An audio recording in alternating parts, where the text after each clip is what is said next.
1. And it's live.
This is Leicester Till I Die TV. Watch and subscribe on YouTube and listen on your podcast platform. What the fuck? I know, Grace put it straight in the chat there, hasn't he, Chris? Yeah. I'm lost for words. I'm not even angry anymore. I'm just like, wow. And to think that I was actually up for giving King the job until the end of the season. I don't want to give him the job until the end of this match. The guy has not got the brains or the initiative of a ham sandwich. And those of you that will remember the ham sandwich will know what I'm referring to. Yeah, it's ridiculous, isn't it? I mean, we're going to go through it all, obviously, but there's a big part of me, Chris, and I'm sure a lot of us in the chat feel like it, and yourself. It's kind of like, oh, we're here again, aren't we? I mean, I like I say, I'm a loss for words, which is not good. Bear in mind, I'm on this tonight with you. I've got to try and find something somewhere. Well, you and me both. I mean, I have made a decision that until we win a game, I am not going to wear a Leicester City shirt. Neither am I tonight. I'm going for a commentator shirt. I saw that. It means absolutely nothing to me, but good luck, mate. Look, I was in Lanzarote last week, as you know, and I went to watch Lanzarote versus the top of their table. And I got really excited at the start. It doesn't take a lot these days because they were playing 3-5-2, and I thought, oh, hello. Let's see how this goes. They played extremely nice, tippy-tappy, passing it around football, and overall they were probably the better team. But, no, you probably are going to find this hard to believe, but Daka's actually got a twin brother. And Really? yes, and he speaks Spanish. This guy up front for them was 7'11 and a half.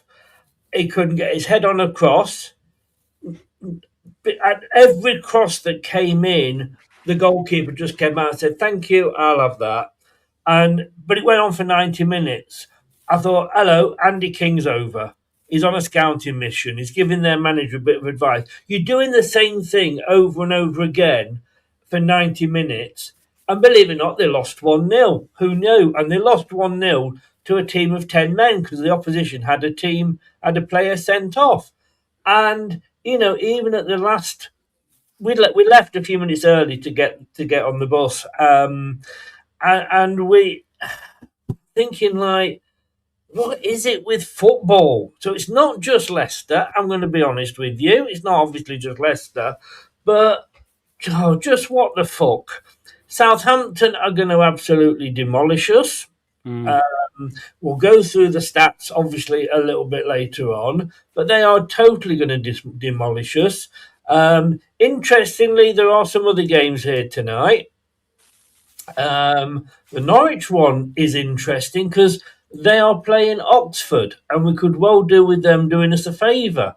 But don't you just know that Oxford are gonna beat Norwich tonight? Well, at least they'll put up a better performance than we would against Norwich or Oxford right now because they've got that bit of organisation. I mean, this is chaotic, Chris, isn't it?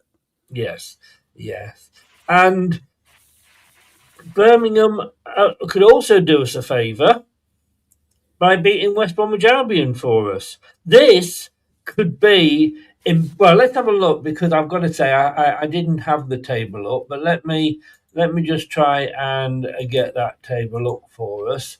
It is scary, isn't it? Because now we're having to look at other teams' results, and we are in the position where we are praying there's going to be two teams worse than us. I mean, Sheffield Wednesday are gone, right? But they were hardly worse than us, and we played them. I mean, It's quite worrying now because we could get cut adrift, I'm thinking.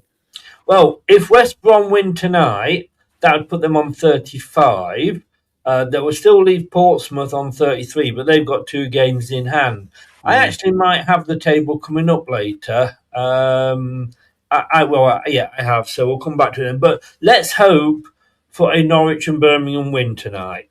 And like you say, it's embarrassing that we are already relying on other people, other teams to help us out. But I have to say, I mean, Gray said there, and it's probably a little bit tongue-in-cheek, Andy, sack Andy King now. I just don't get how a school child could work out that we need to change something. And King, and look, a lot of people blame John Rudkin for, like I say, the lose breaking down in the ladies in the away end. But I've got to say, as director of football, why isn't he going to Andy King and going, we need to change this?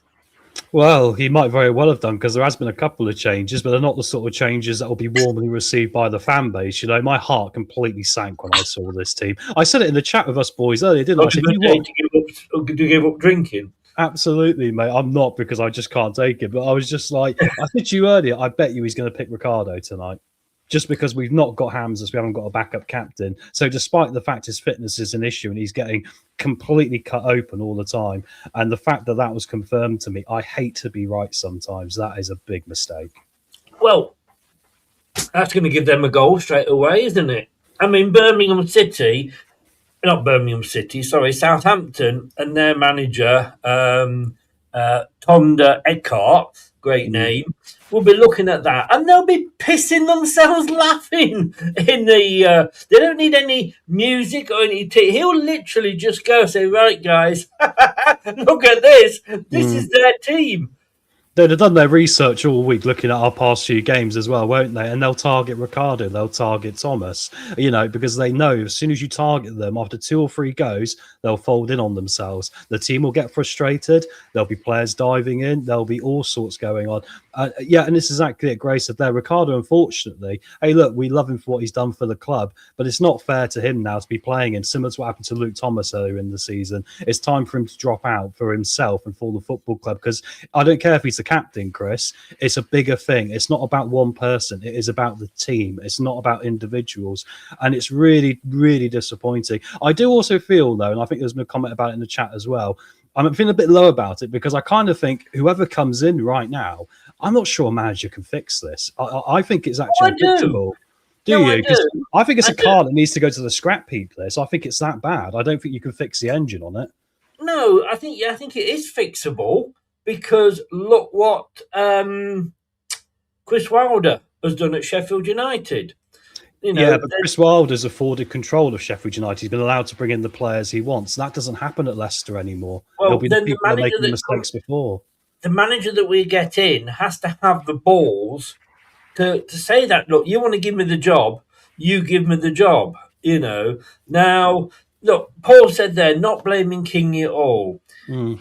If any manager is doing that, then fuck off, Kingy. If that's what Kingy's doing, fuck off. Because you cannot play games, although football obviously is a game, but you cannot play games like that where we are in this table. So, Paul, I'm sorry, respect your opinion, but no. If Kingy is doing that, just fuck off and never come anywhere. I don't care what you've done for this club. That would wipe it all out.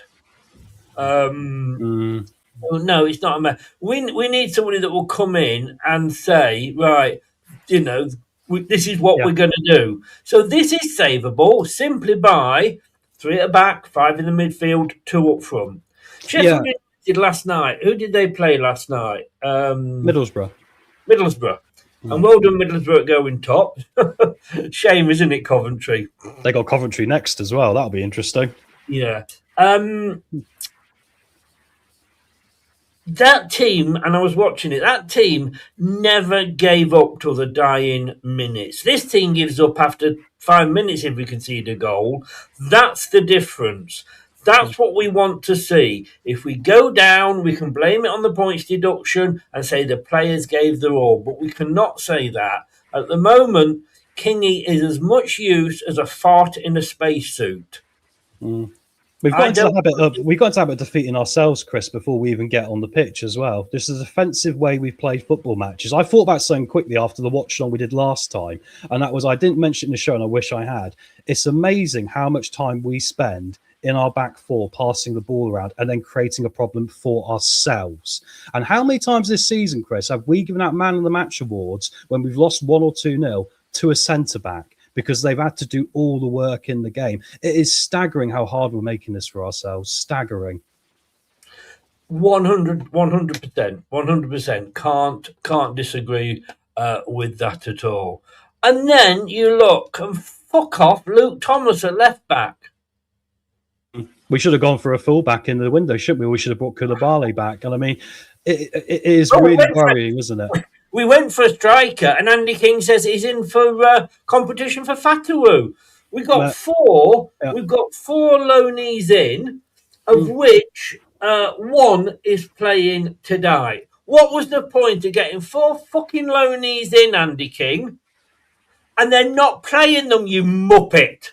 Drop the best centre back. Fucking muppet. Drop the best centre back from last time out. Hey, maybe he's got a fitness thing, but once again, it comes back to this question of like, okay, I know we're going to have to gamble on some players, but we're in a position where the smallest amount of gamble we can take is going to be better for the football club. Because if the Sellers or Ramsey or James gets injured, what's the point? And we seem to be facing that problem again, Chris, don't we? We just don't learn. It is very much a nightmare this season. And I'm going to put it down. The whole club from top to bottom is sloppy. The transfer business, well, yeah, I think we did improve some places on the pitch, but it's still sloppy because we didn't cover all the things we needed. If we can't score goals, why haven't we got a striker? Well, we have. I don't understand it. Say, but Andy King, in his knowledge of football, thinks Lanzarote, mate, if I could fucking go tomorrow, I'm going to say this now. We're looking at going again in 5 weeks, so be warned. And if I can make it a week where there's 2 matches, I fucking will. Sorry, Tom, but you're younger than me. You can handle it. I'm sorry. Andy King, and this is the problem when you've got a player coming in that used to be a hero to you. You know, and I've met Andy King. He's a lovely, lovely guy, but he's a fucking muppet. If Lascelles isn't fit, or it is a fitness thing, stick him on for however long we can do. It's the only thing I can think of as to why he's not in there. Nicoli's back in, because he was our man of the match last time out, really, on average, when you look what everyone was saying, wasn't he? So, yeah, but it's a bizarre. But once again, it asks the question, is that the sort of profile of player that we need to be bringing in? I think he's a good player, don't get me wrong, but we need people who are going to be able to play 90 minutes now for multiple games throughout the weeks. We've got 15 games left to save what could be the future of Leicester City Football Club. Because if we do go down to League One, I see this turning nasty, because I think the only way there was ever going to be a sale is if we were back in the Premier League. I think they'll hold on and hold on and hold on if we go down to League One. And I think that's where it gets dangerous for us. Ominous. At the end of the day, 2 out of the 4 at the back, okay. We were quite happy with Coley and Nelson, weren't we, before? Yeah. I mean, they're 6 out of 10s. Other people have been 3 out of 10s. So it's like... Yeah. Asmir Berkovic, again, staying in goal? Yeah, I'm not too much against that, really. I don't think it would make any. I think, to be fair, if we put Xhaka back in there tonight after putting Begovic in, I don't think that helps serve anyone. But once again, it's a mess around with the back four, isn't it? And it's this thing of like the fullbacks, Chris, again, just to talk about it as a whole thing. Like the centre backs, I don't think they've been 6 out of 10, 7 out of 10s this year. What's really let us down is the fullbacks. The fullbacks have been really the majority of the problems we have had, which will lead us to conceding goals like they're, giving out candy at a Christmas carnival. Hey, Chris and Tom, I think it's time we realise we're going down. Been saying it since Christmas, and we can't blame the managers. We had starting to think it's the high-profile players' fault. At the end of the day, mate, the book stops with, Kingy. Whatever we think about Harry Winks being on 90 grand a week, that's not his fault. At the end of the day, he was offered that. He was offered that salary, and he accepted it. But it is the manager's fault that he's in that team tonight. 90 grand a week, I don't care how much you are on. If you're not playing well, you don't get in that team. Winks and Skip can't play together. Do you remember? I was begging for that. At the end of last season. And then when I did see them together, I'm like, what the fuck? Then we worked out why it wasn't happening in the first place. Yeah. Why? What is Winks bumming Andy King? I don't know. Bend over, Andy. I'll give you one, and then put me in the team. Allegedly, I just think, what the fuck? We've got no one in centre mid who can carry the ball forward. No. You watch Winks. We're going to score a screamer tonight. Now, I hope so. Hopefully, we're jinxing it to get a result, Chris. I'll take it. Yeah, we've got Musaka. Is it Musaka? I don't know how to pronounce it. Mukasa. I keep saying it wrong. Mukasa. Musaka. That's a Greek food dish, isn't it? What is it? Mukasa. I feel like bursting into Lion King. Yeah, that one. Anything to distract from Leicester, Chris. Let's turn this into like a Broadway musical tonight and bring out all the classics. Yes, exactly. Well, he couldn't be any worse, could it? He's in there. I can say we signed a striker, but what does this brainless moron that is in the charge of this team plays Daka? It's going to set you off, but the only thing I can think of is Ayew was too deep, and he's hopeful Daka won't be. But then Daka played at the weekend, didn't he? He did, and he was terrible. He was terrible. After that game, Chris, I posted on Facebook, like, you might as well rip up your contract, do the club a favour. We've already made you a millionaire. It's time to go. It is. But how can somebody be that bad and retain the place when we've just signed a striker on loan?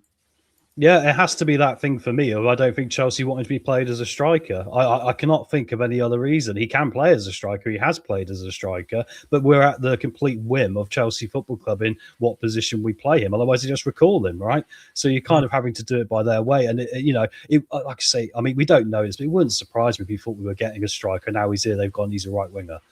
And it's like, he's in, because Kingy says he's competition for Fatwa, isn't he? Yeah, that's the thing. Yeah. So, but did nobody at this fucking club look at it and go, we actually need a striker? Let me just show you. I was going to show you an image. This is Andy King on the training ground.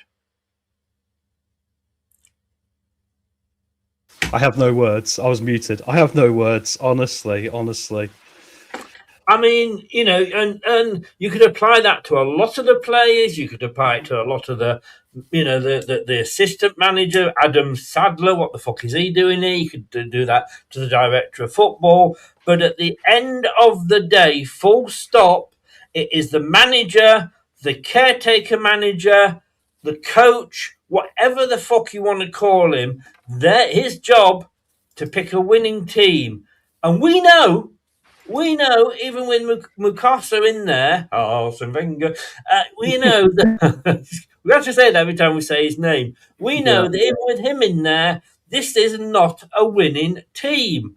So why don't you try it, for fuck's sake, Andy King? Why don't you try something different? 4-4-2 or 3-5-2 or 4-1-4-1. Pep actually went 4-1-4-1 at the weekend. And won the game.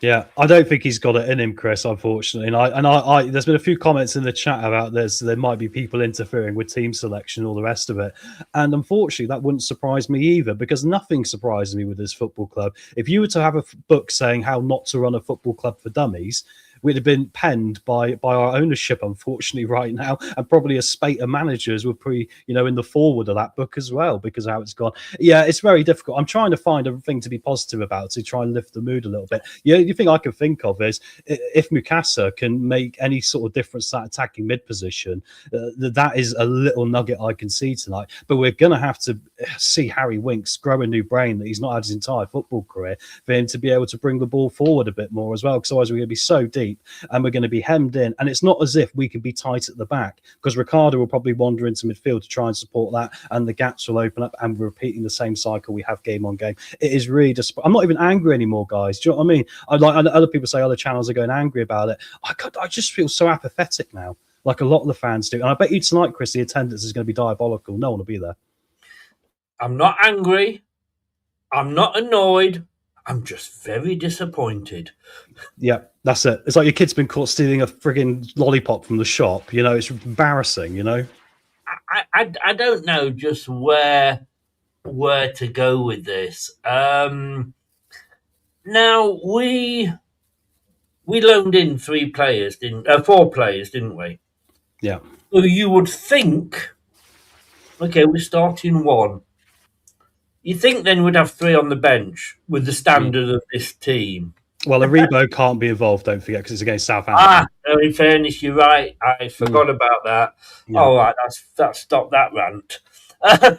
In his track. Well, I thought I'd save you before you went down the wrong path there, because I saw where you were going. I was like, I've just better just gently remind you that because he's all over Southampton, he can't play against his parent club. Thank you. I mean, all I'm wondering is, apart from Aribo, and of course that brings another song to mind. Aribo, push by an apple, shake the tree. Yes, we are going mad, ladies and gentlemen. We've literally lost our marbles now. It's being stuck in the same nightmare, isn't it? I know. I'm sat here on YouTube, national YouTube, singing a version of Agadoo by Black Lace. I know. Things have really got bad for us, haven't they? I mean, we can see from the chat, good question from Scott. He was signed on a free. It's only a 6-month deal, though. But he's technically our player. It's not a loan. Yeah. Yeah. But even at 32, if he's better than what the shit we've got at the moment, somebody says there. JJ want to join. If we get relegated to League One, we won't be able to afford him either. No. Do you think Gurunda still watches Leicester? I think she's probably love her to bits. I love that. I know those of you that remember Gurunda and her rant. Yes, I think she's, bless her, she's probably had a heart attack by now. But I'll be honest with you, I think we've just all given up, and we want to be surprised. I don't think this team will do that for us, but who knows? I hope they have the monks in this week. Can we get the monks back in to give the place a blessing? I think spirituality with the football club's probably our only hope right now, because logic isn't there. Can we get the monks to put on a kit and play for us? Oh, to be fair, I bet they're pretty good, actually. I've seen that movie. Is it Shay in Soccer? They're doing the martial arts and the football. I mean, I'll tell you what, if we could play like that, Chris, we'd be beating everyone. It'd be beautiful. Well, this is it. Drop these fucking 11 wankers and put them on. It'd be more entertaining anyway. Yes. So let's have a look at the substitutes then. So we've got Stolarczyk, Lascelles, Christensen, Aluko, Page, Silko Thomas, Marchal, Richards. Sorry, I forgot Rich. Yeah, Richards is there, and Ayew. Do you think? Can you see? The maestro that is Andy King. Can you see Andy King when it comes to it? And it's going to go up every time I say Andy King. Oh, look, there we go. Can you see him if Daka is having a bad game? Sorry. Sorry, what am I saying? If he's having a bad game. At some point when he's having his normal game, that Andy King will have the... Oh, I just said it again. Hang on a second. Andy King, there you go, will have the bollocks to actually put Richards on up front, or will he replace him with Ayew? He'll replace him with Ayew, Chris. Let's not make the disappointment even worse when it happens and kid ourselves. We can see the subs that are going to happen this game and when they're going to happen. Is Monga injured? Where's Monga disappeared to as well? Who knows? Who knows? His agents probably say feign injury. Well, maybe. I mean, I know Vestergaard's out, like it's been said in the chat. Unfortunately, that's looking like it's going to be a bit longer. But, oh, mate, yeah, it's not good, is it, at all? I mean, this goes back to this argument of why is Jake Evans gone out to Northampton? I mean, just that freshness of having him on the bench right now, just so you could go, okay, Daka isn't playing well. Okay, we won't go for Ayew today. We might as well go for Jake Evans. Why not? What are we going to lose from it? And it's just, even that's been taken away from us, hasn't it? It's... You're preaching to the converted when it comes to Jake Evans and, of course, the other striker, Jake Edwards. His twin brother. Yes, we mustn't forget him. Brother from another mother. Right, okay. Are we all happy? Shall we depress ourselves? You can make it worse, can you? Okay. I can. Because here's the stats. 21st is playing 14th. Our home advantage has gone down to plus 9%. It was 11% a couple of games ago. Win probability, according to my little lady AI, we've got a 30% chance of winning. They've got a 43%. That's dropped. Yes, yeah. I'm amazed it's that high.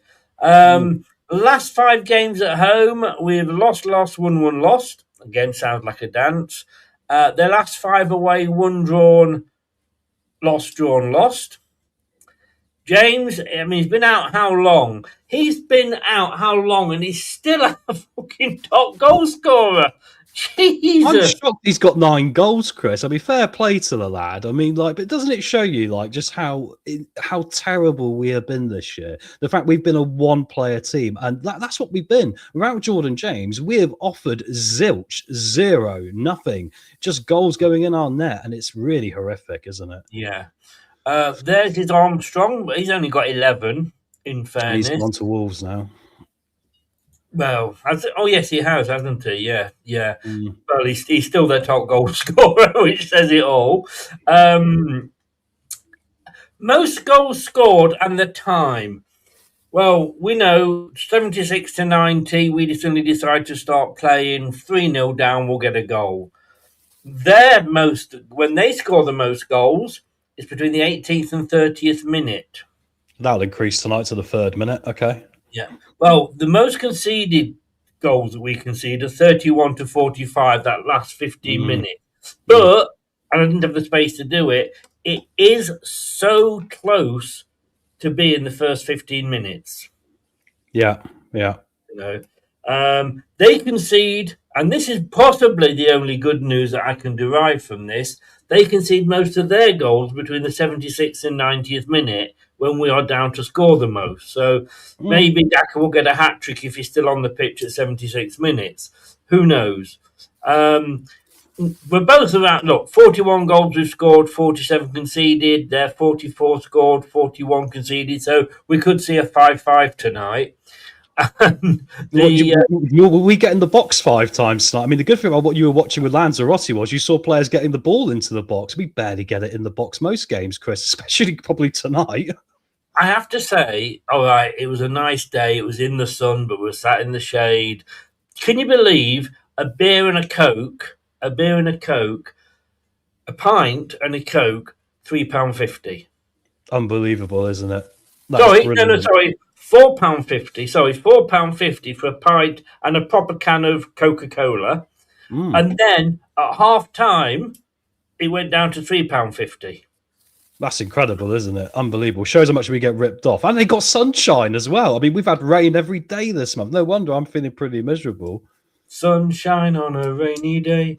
And they have people that walk up and down and try and get the fans going with flags waving and everything. At the end of the season, this channel will be renamed into Lanzarote Till I Die. I know.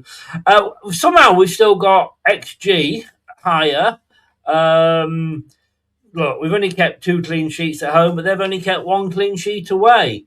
But we failed to score 3. They failed to score once. You can see the percentages there.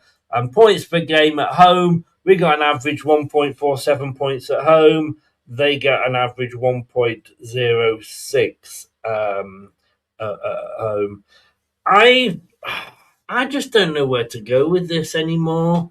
I really don't. No, because I don't want it to be a heavy show either, because there's enough heaviness around. You kind of want to try and find some sort of positive spin on it, and just to try. But the club has had a remarkable job at taking away every bit of hope, haven't they? They have. Oh, sorry, I'm laughing at Gray's comment there. No, it's a great comment. Yes. Yeah, it's like the club have taken us and they've wrung every last bit of positivity out of us. They have. Sorry, I was just messing around on my laptop trying to get something working out here, Chris. But no, you're right. Sorry. Yeah. Yeah. I mean, like I said, I'm struggling for words tonight, and I can't. A lot of time, people can't shut me up, right? And you'd be like, "Don't go off on big rants," and stuff like this. But I'm just staggered, Chris. I'm staggered by how we've spent months now and weeks saying the same thing. Everyone's agreeing in the chat. The supporters can see it. I mean, the disconnect between what the club thinks they know and what the supporters are seeing, that is just like a Grand Canyon right now, isn't it? And until that is completely brought back in line and we get the concrete cement mixer and fill it up and be able to walk across it, there really feels no hope for this, does there? It's going to get worse. I've got a horrible foreboding feeling that we're only at the tip of the iceberg of how bad this is going to get, and it feels bad enough right now. Clibbo says there, if we lose tonight, I expect some real reaction from the fans. Totally 100% yes, and I can't blame them. I think booing is the least of the players' worries.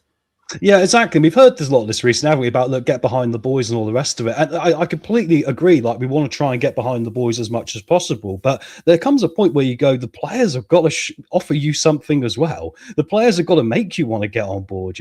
I said the last couple of games, even against Oxford and Charlton, who on paper you think we got to win these games. I was just looking for a performance. I was just looking for a little bit of backbone. I wasn't looking, hey, we can't pass the ball. That's fine, but make sure we're showing a bit of passion and not going over the top. And it's just not connecting right, is it, Chris? We're not getting that. It's like we get a little bit of it and then heads drop because they realise they can't do it.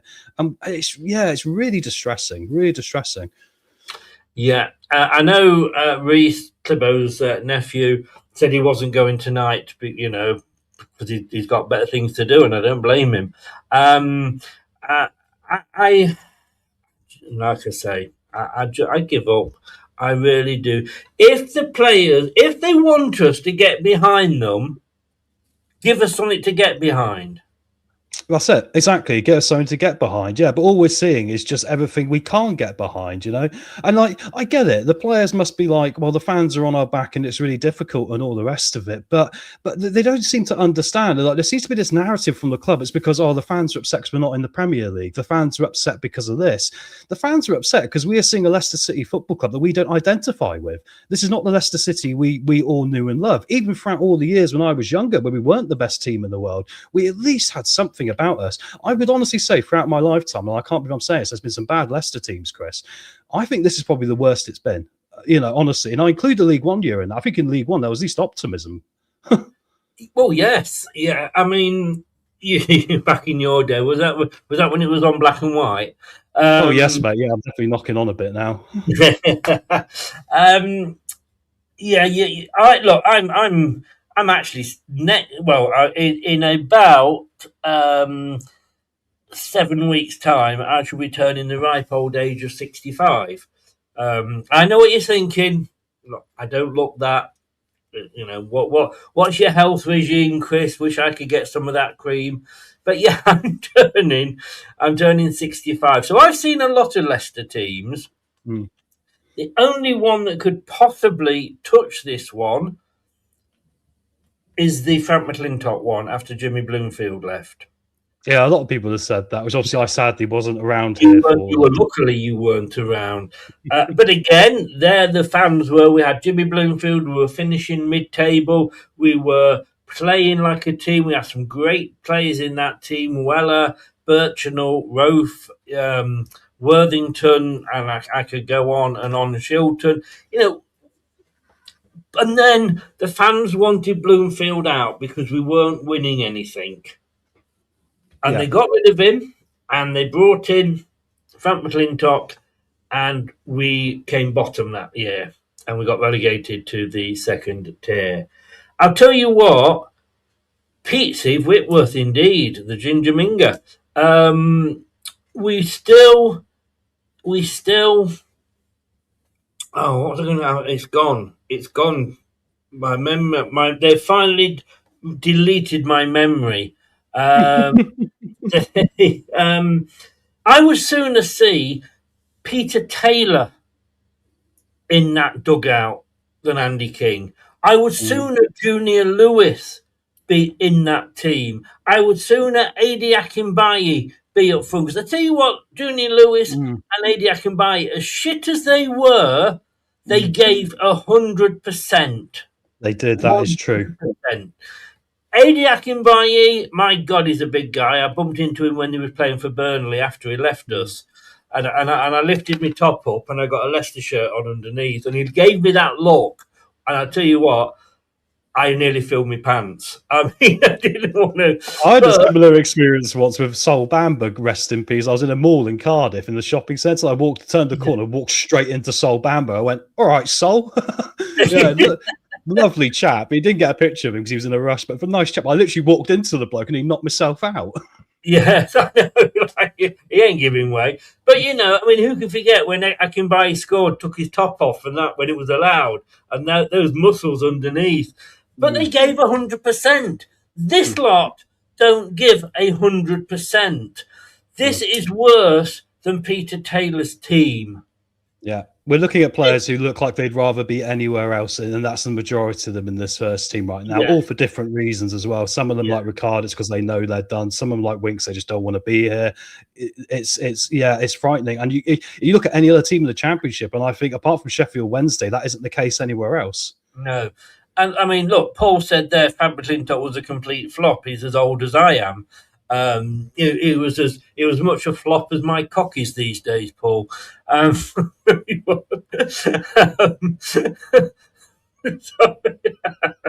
must be careful when I drink my drink on this show. You should indeed. You could have seen it on the webcam. Yeah. Well, as long as you drink, mate. So it looked like Leicester would have been just shit all over the screen. But yeah, and even that team that when we won the Great Escape.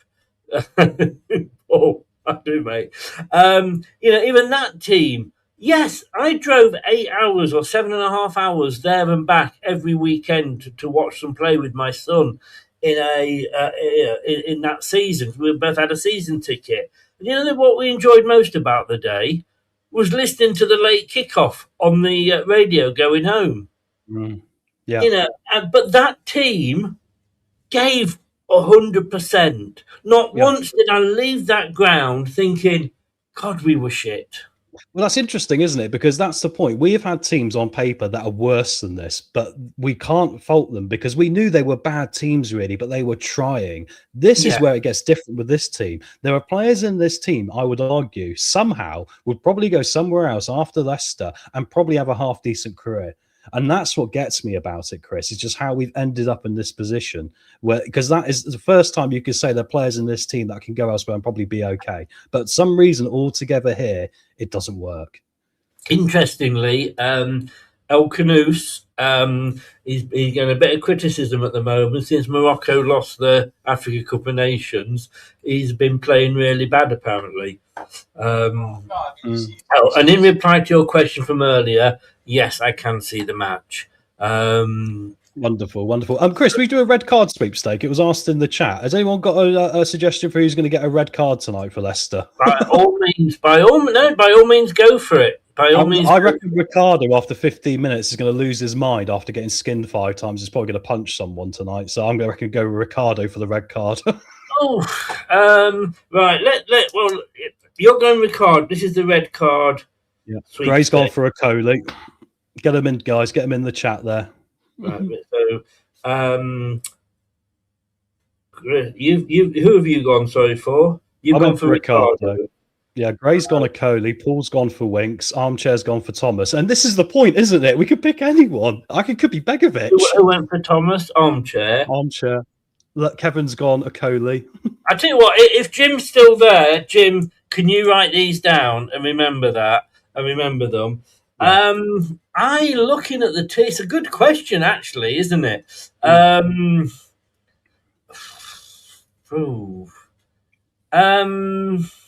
Cheers, Andreas. Yeah, no, it's interesting just seeing that, and this is my point for bringing it up, because it's been a sort of thing that's been thrown around everywhere today. And I think we're looking at this group and we could pick out different reasons why people would get sent off. Like you say, Winks gets 3 games off. What does he have to do? Gets paid to sit at home. Is it going to be a case of someone doesn't want to be there? Yeah. I didn't realise that Curly was back today. Has he been out for, or was it a double yellow for him? No, I'm guessing he was only suspended. Yeah, how many? It doesn't make sense to me, but that would be typical Leicester, Chris. Maybe he's not meant to be playing tonight, and it should have been his 3rd suspension, and then we're going to play him and going to lose. We'll win the game, Chris, and then we'll have the Swindon Town situation with Holloway, where they go, "No, you've lost 3-0 because you fielded an eligible player." Yeah. All right. Well, I'll tell you who I'm going to go for. I'm going to go completely left field, and I'm going to go Fatawu. Yeah, why not? Because he's been getting frustrated as well, hasn't he? He'll go diving in on someone. We seem to have this habit of going diving in on players. You heard it here first, everybody. Right. Well, the good news. Let's just do this, and then I'll give you the Southampton team. I'm happy to do the commentary today, Tom. If you want to do the notes for me. Yeah. I could try and do that, mate. I'm going to have trouble finding the game, and maybe Leicester are trying to help me by not letting me see it. Yeah. Right. On the left here is the actual table. Right. On the right is where Opta expect the teams to finish. They're not predicting it, because in the prediction we're kind of 18th, 19th. But this is where they expect the teams to finish. Was that an AI simulation? They think Oxford are going to come 19th. Wow. Ooh, Preston 20th. Hull 21st. Am I reading this wrong? You are. You are indeed. All right, explain it to me. I don't understand. But you know, Opta, they do all the stats, don't they? Yeah. Straight red is 1 game. It depends, doesn't it, on how bad it is sometimes. It can be more. So I thought the standard was, because it can be extended, but I thought the standard was 2 yellows and it's a 1 game. Straight red, and I think it's 3.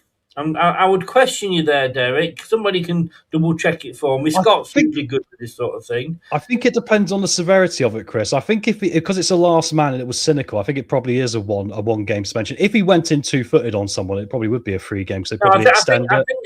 I think a straight red has to be the same number of games, whatever the offence. To be honest with you, but I think the FA or the the EFL, whoever it is, have an option to extend it. If it was a leg breaking tackle or something, look, we'll find that out, I'm sure. So Opta, who do all the stats for everything, for the Premier League, the EFL, and they have got us finishing in 23rd. Not good, is it? No, but I mean, this is the thing. The stats are saying it. The stats were warning us about this before we even got into the transfer window, weren't they? You could see all the metrics heading down towards the 23rd, 24th place in the league. And that's a logical thing. If you see that happening and you can't deal with that, then there's only one way it's going to go. And it's been a tight league throughout this year, very tight league. But all of a sudden, like I said in the last show I did, I think it was the Watchalong show I said it, there's gaps now starting to form. There's a gap from 16th upwards now, or 15th upwards to the teams above, and we're already like 7 points off 16th or something. So there is a real worry we can get cut adrift because we've not been able to sort out the basic running. We've not been able to sort out the basic work rate, which would at least lead to us having a competitive chance, maybe. Yeah, and I apologise. I've just AI'd it here, or AI's sort of done for me. In the EFL, the red card results in automatic suspension of 1 to 3 matches, depending on the severity of the offence.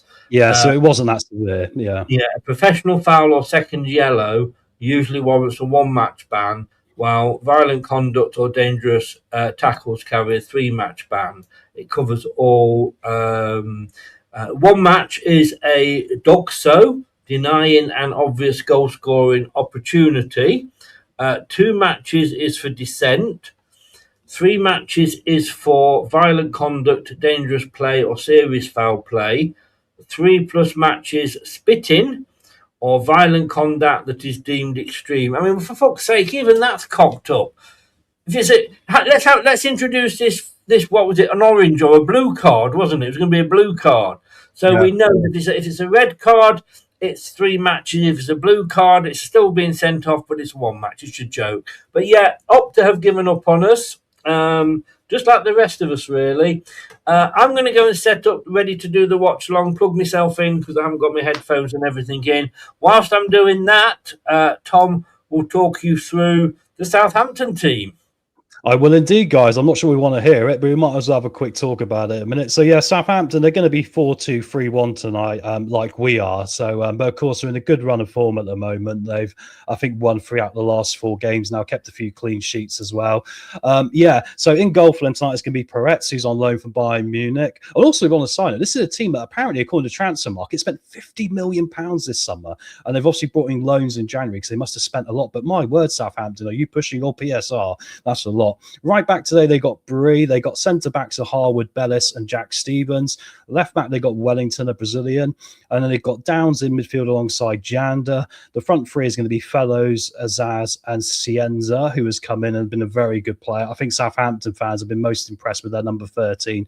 People saying his name right, Cienza, this season. Up front, they got Cameron Archer tonight, who's been a bit middling. He's had injury problems this year as well. But when you look at the bench as well, there is some depth on this bench that we got to worry about as well, because they got Manning, who's very capable as a left back in this league. They got Wood, the centre back, Gillert, Charles, who Sheffield Wednesday fans rave about from his loan there last season as a central midfielder. He's on the bench.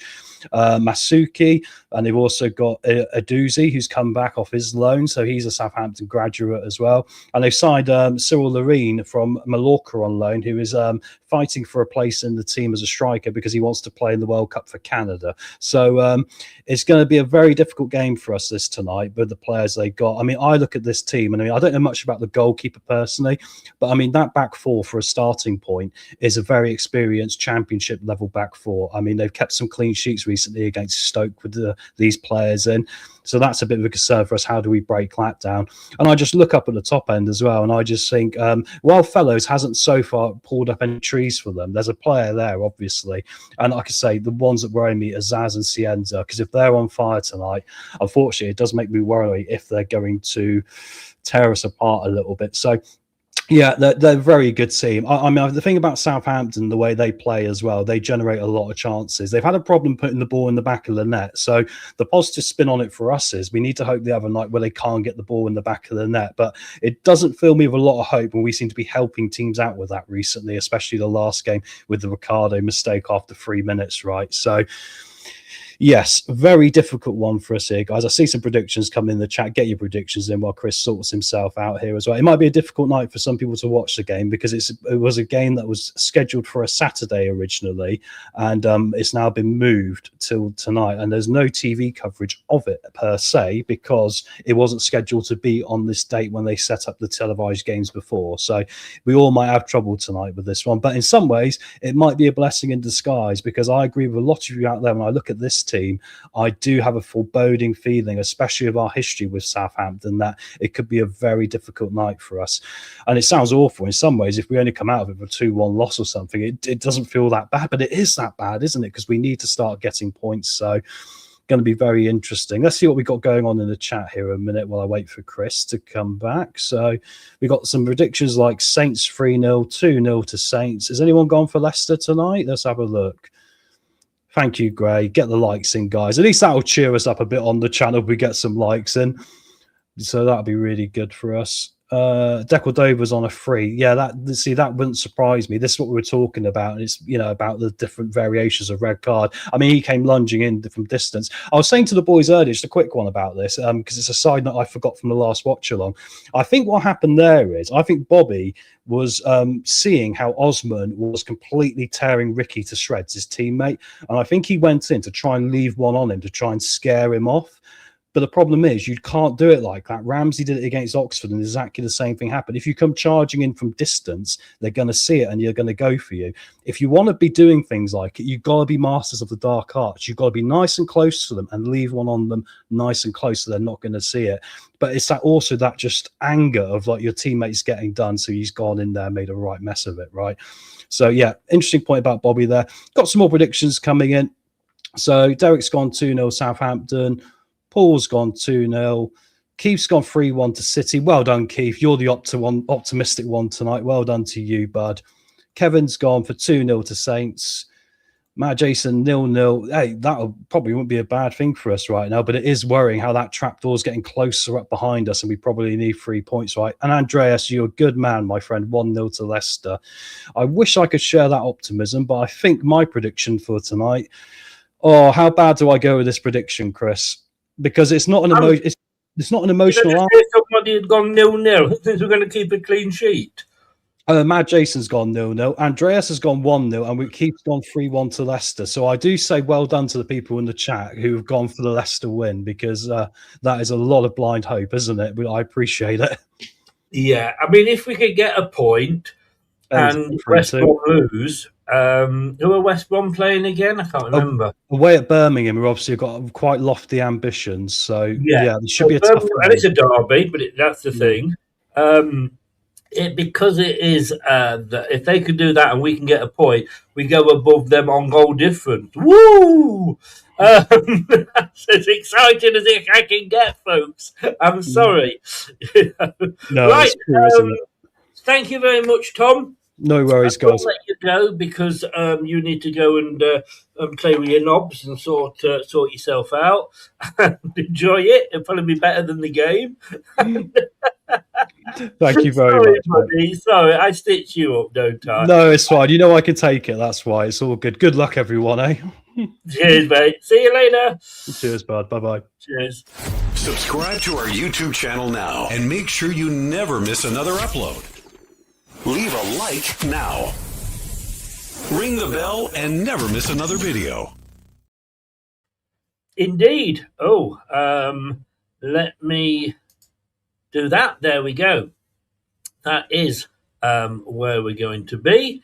Hopefully, I can get all this working.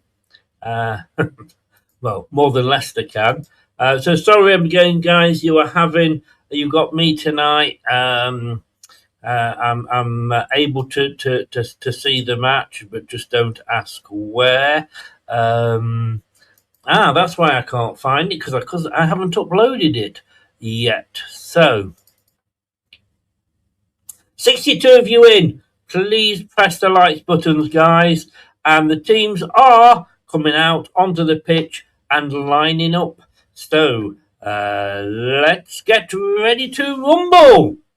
Yeah, it doesn't work for me as much, does it? But it is the watch along. Fingers crossed, guys. That's all I can say.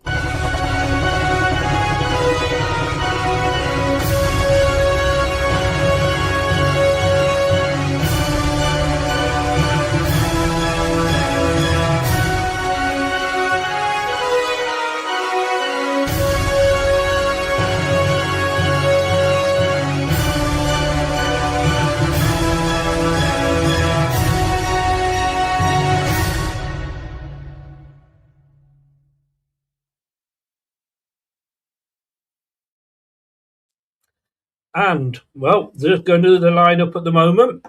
And it is still 4-2-3-1. If I don't respond to you, we've got Gray in now, who's the main man for the mods. We've got Scott. I think Scott's in as well, and a couple of other mods as well. No, absolutely no spoilers whatsoever, even for the other games, because if I see a spoiler that says Birmingham won West Brom 0. I think you're spoiling it about this game. I haven't got time to do it. If I kick you out, it's a permanent kick out. So I will keep you up to date with the other matches as well, and I will keep you up to date with all the stats and everything as we go through. So just chat amongst yourselves. I'll try and get back to I will try and reply to a few comments as they come up, but your mods will answer as many questions.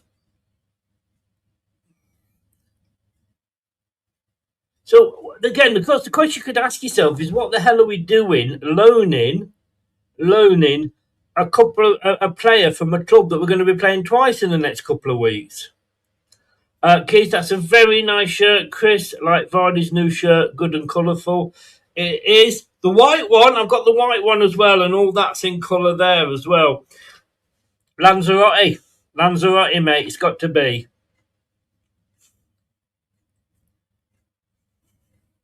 So Leicester all in blue, as you would expect.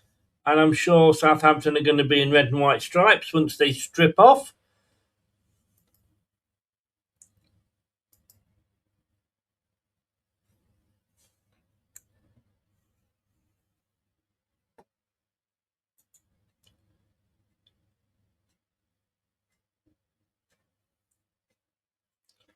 Yeah, Leicester in their all blue.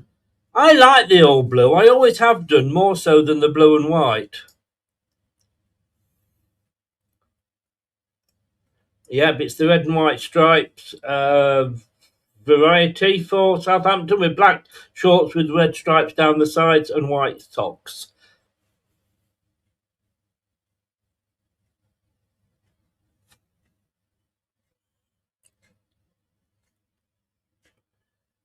Well, not everybody can carry it off, Gray. Just say that. Not everybody can. There are a lot of empty seats there tonight.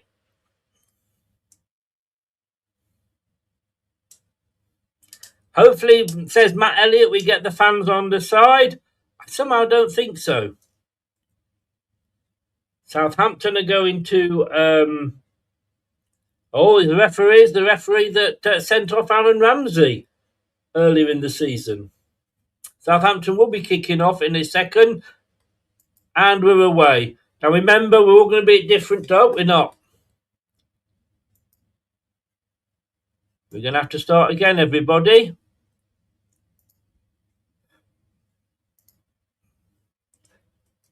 So, apparently a couple of Southampton players had moved early or something.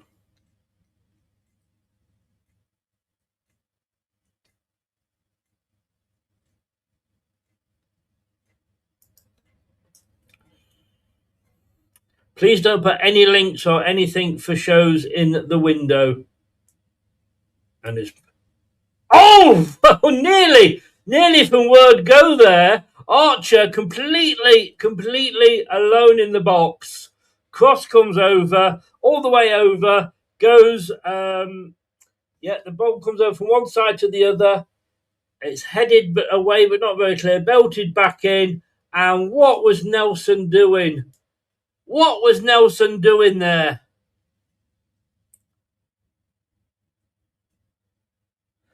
I mean, Akoli was on the floor, and the player was there, the Southampton player was there, and Nelson was just stood behind him. Yeah, Jim, tons of empty seats. How was the Super Bowl the other day? Did the team that you wanted to win, did they win? Daka falls over. Who knew? Now he's up. They're not a good clearance there from the Southampton goalkeeper, but we've given a foul away, which Southampton take very quickly and break down the far side. And then it ends up going back to the defenders. It'll go all the way back to the goalkeeper.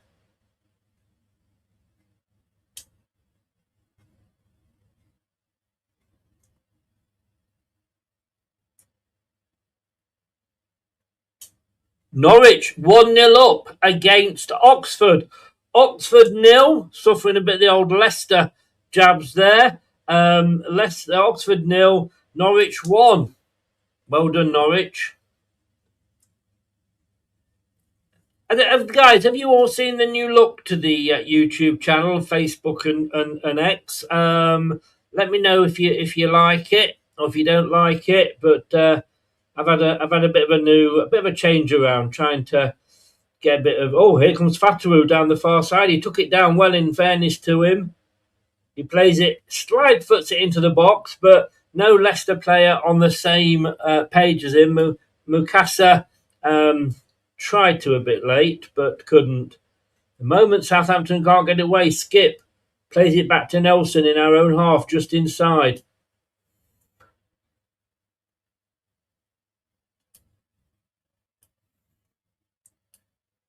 Thomas on the far side, brings it forward. Mukasa. Alston Wenger. Thank you, Gray.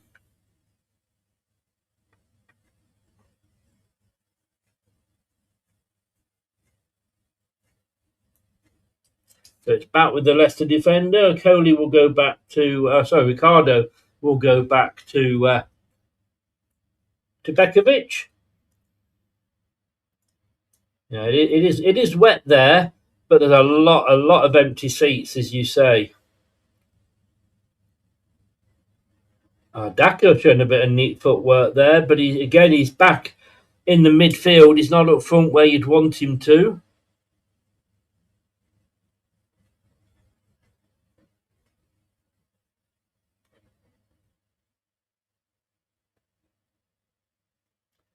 So skip back to Nelson, comes forward.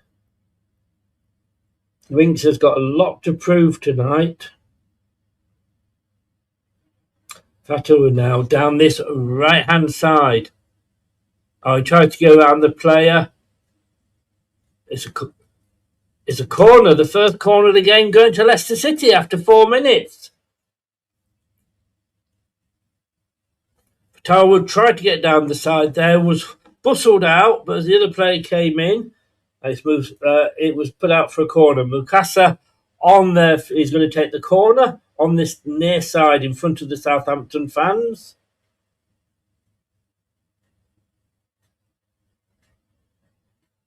Oh, wasn't a bad corner. Comes back to him, headed back into the box again. Now it's headed clear. Mavididi can get it up on the... No, he's going to let it go out for a throw-in.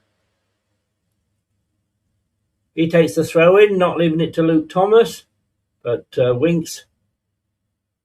Mukasa, who's all over the place at the moment. He's really moving about, showing how mobile he is.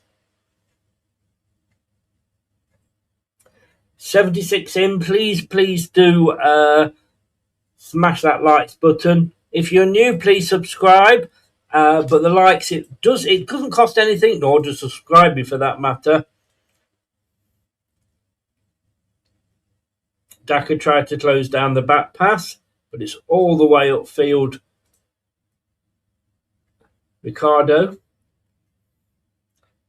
Now it's a ball through, but it doesn't get to the Leicester player.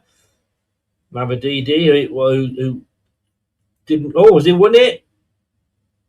Mukasa. Daka now. Daka shoots. Oh, and it's over the bar. But at least he had a shot. I'm trying to work out. Have I got white? Look, is that browner there than there? Oh, there. Look, there you can see. Look, all that money for Lanzarote pays off.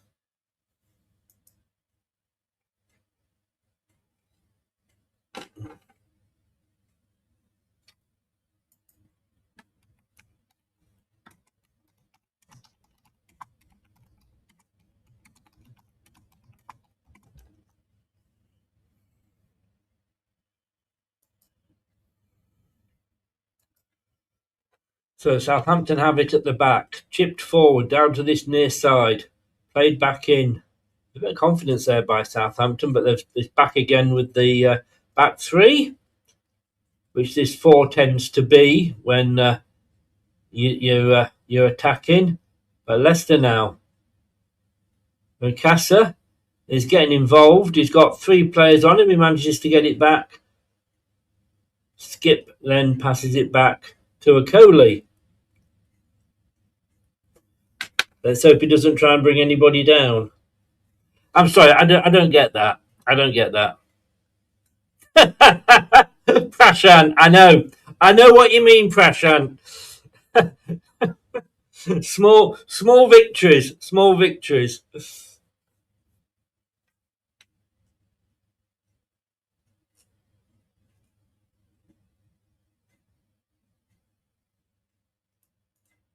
Does anybody remember Leicester? And I've got the shirt.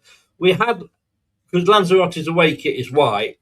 They got some great colours, orange and pink and all sorts. But the wiki white. Do you remember when we had an away strip that was white and it had like this at the top with blue? Love that. And England did it as well. It was one of my favourite England shirts when they did it. So just 30 quid.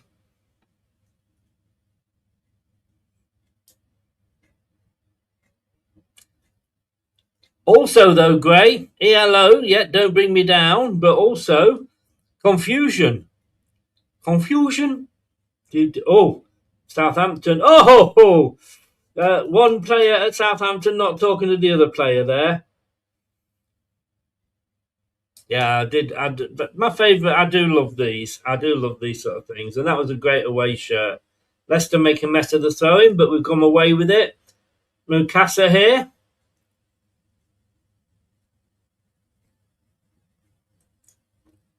Mavadidi. Daka. Debut goal for Musaka! 1-0! Get the fuck in! And Daka got the assist! Wow! Yes! What a goal! What a goal!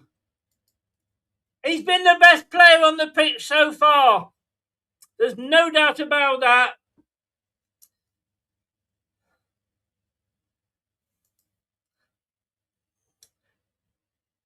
So let's have a look at this. The ball. Assist by Daka. It was Mavadidi. Played it to Daka. Daka played it back to... Oh, it was through legs as well. Mukasa. Whoa. Wow, I never thought I'd be playing one of these for a long time. Go! Back of the net.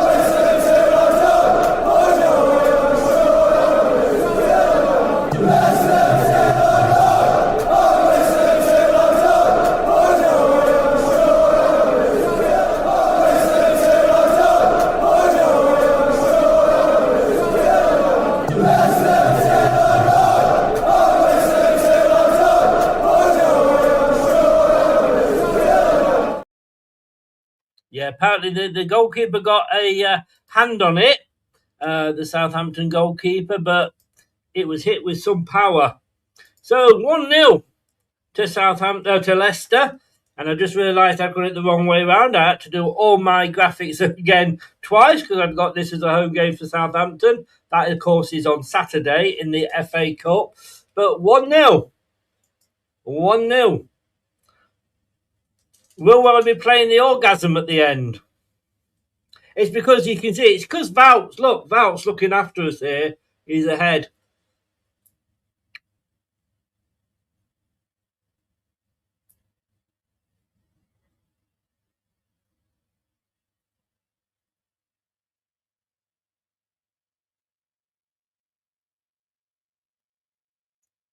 Oh, Leicester couldn't keep the ball in, and it's a throw into Southampton. Of course, their manager was their caretaker manager for a while. Now it's a bit early to be getting excited, but we are actually up to 19th now. That's as high as we can go, guys. 19th is as high as we can go. It's a corner. Wink's got to it there, doing his defensive duties.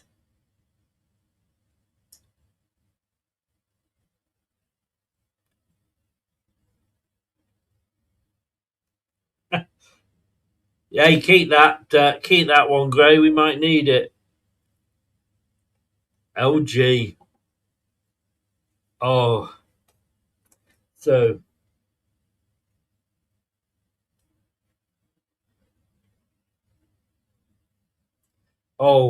not a very good corner. Can Leicester get it away? Yes, they can. Mavididi. Oh, the referee's doing Fatawu, sorry.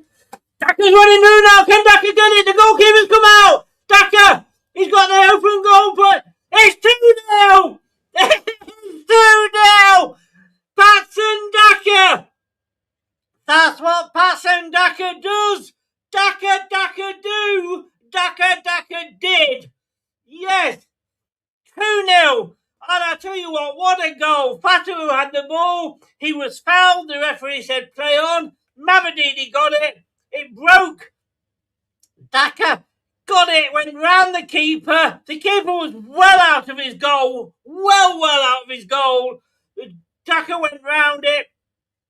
He couldn't score from that angle. I mean, he went round, yeah. There was a Southampton player was running back, but he just put it. Did he put it through his legs as well? Oh, he did well, Daka. It might have gone through the Southampton defender's leg.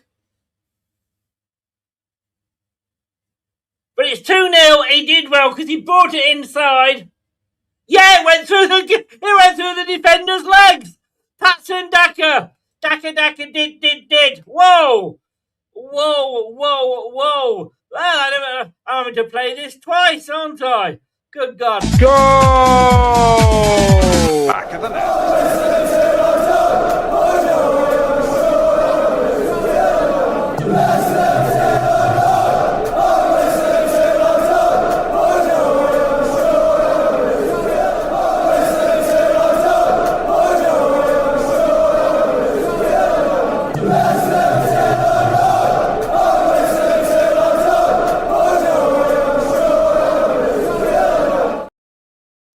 Wow. We want 9.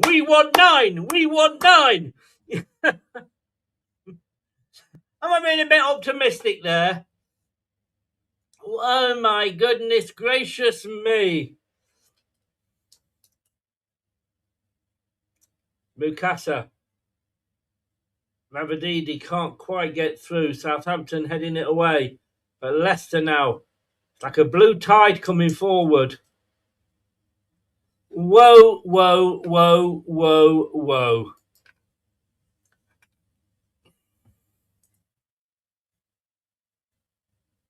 Yeah, I'm keeping this on as well. Well, if we go on, this is Leicester. Let's not count our chickens, eh? It's funny because I was in Lanzarote last week, and I went up to Bournemouth Airport, and I went up to the desk, and I said, "I love," and went. She said, "No, mate, this is the check-in desk."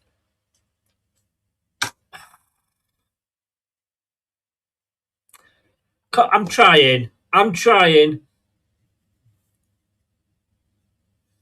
Well, suddenly, not many changes.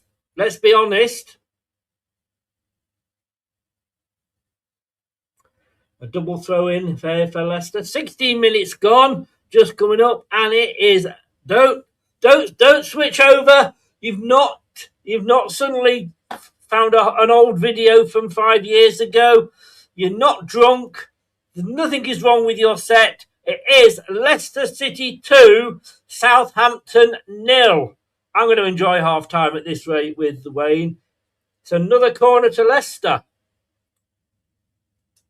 Am I going to take it all back? Have I got to take it all back?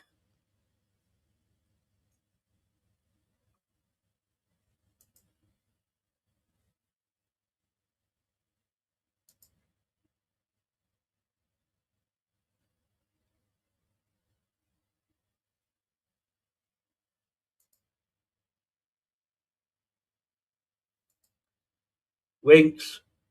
Mukasa. He gets it back into the box. It's last minute ditch defending.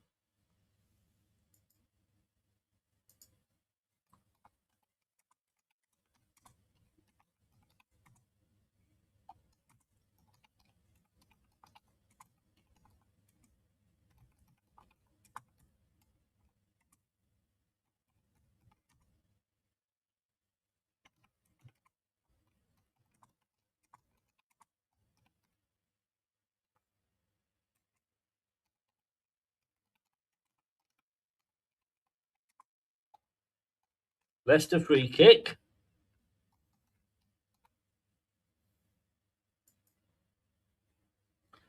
Can anybody else believe what's going on here? Oh, poor ball in the end. It goes all the way through to the Southampton keeper. 67%. We've both had 3 shots. Guess what? We've had 2 on target.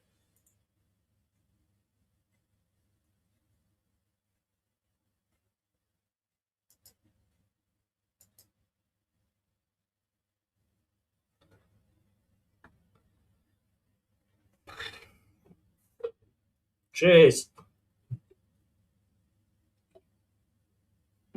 I have to say, 20 minutes in, Leicester win the ball back again. Leicester City are dominant. Fatawu goes down. It's not a penalty though, but again, he had options to pass which he declined to take.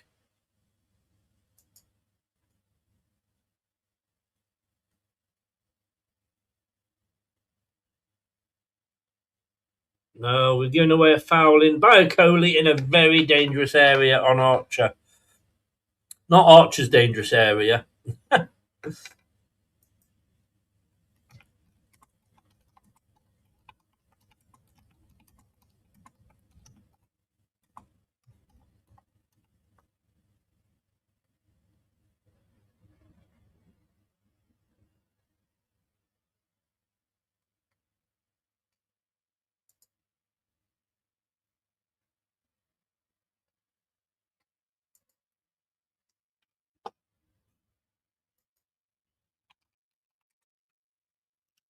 So it's a free kick here.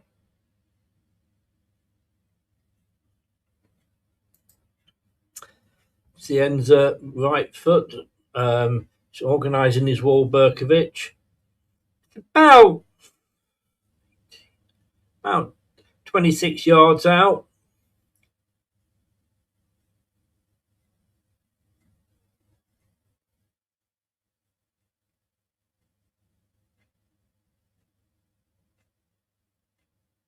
The commentators have said it will take some strike to beat Bekovic from here. It's asking for trouble.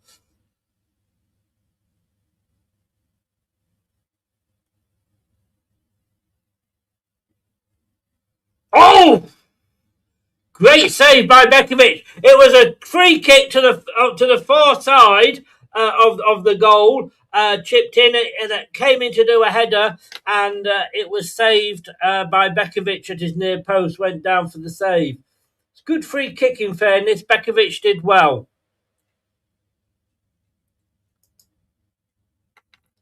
Oh. 2-on-2 here for Leicester. We're breaking away. Fatawu. He's been forced wide. Leicester are getting players forward. Southampton. Oh, I think the moment has gone now.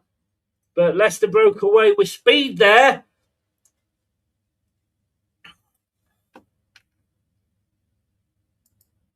Yeah, the Winks did well there.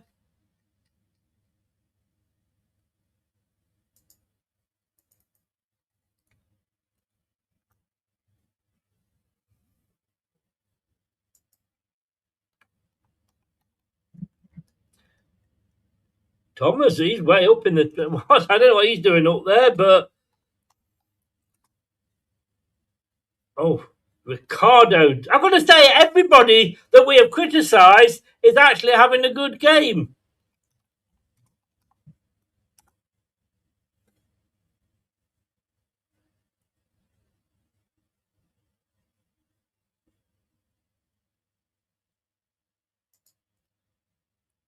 That'll be a free kick with Mavididi. Is blocked and ends up on the floor.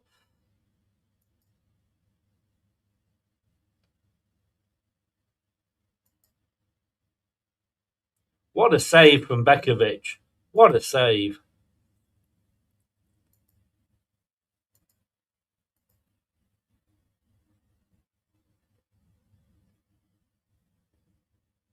No.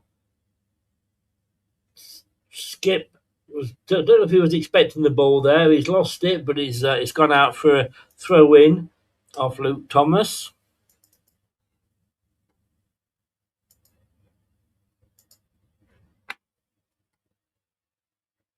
Norwich 2-0 up against Oxford. Wow. It's all going well for Leicester.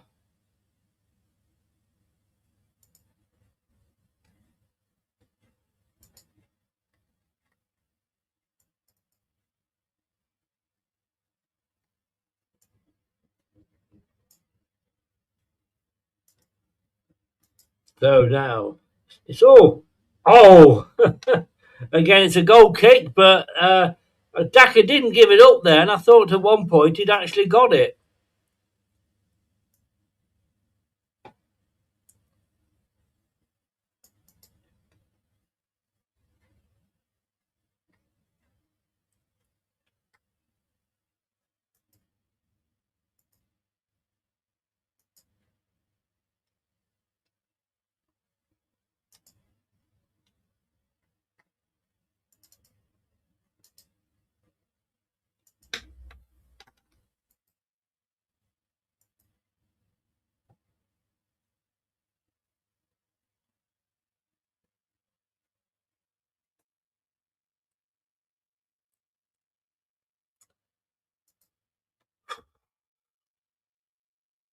I'm more nervous than any because I'm thinking, like, can we hold on?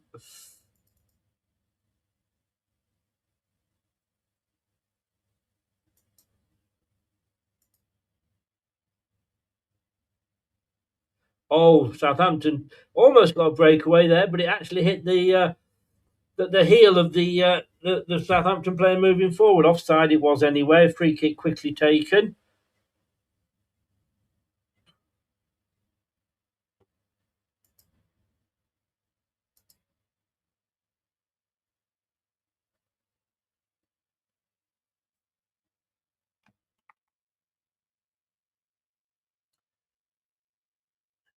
Thomas now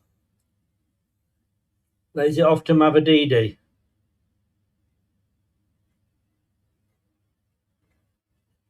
Oh! Oh, it was offside for Taru.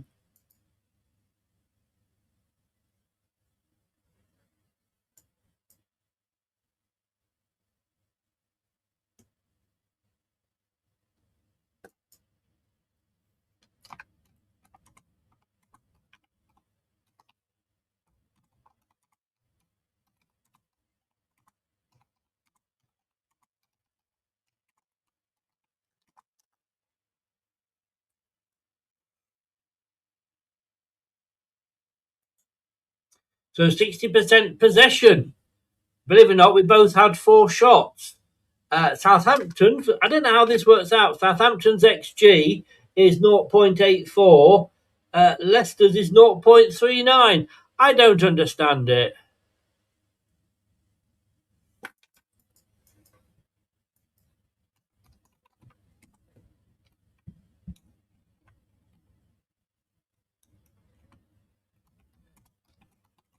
So there's a bit of a team talk while the keeper is down injured.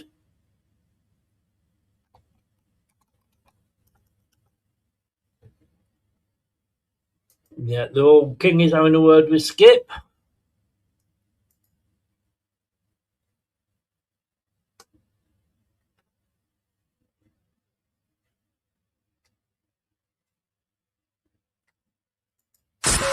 Watch us on YouTube. Listen on your favourite podcast platform Or ask your smart speaker. to play the podcast Leicester Till I Die. Subscribe, like, follow, and join in now. Yeah, be sure to do that. Please, it does help the channel.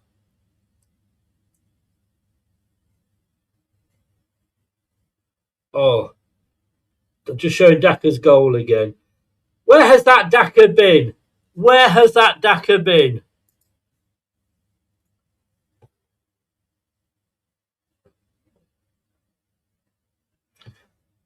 Sunday, if you have a look across the bottom, bit of a clue there for you, mate.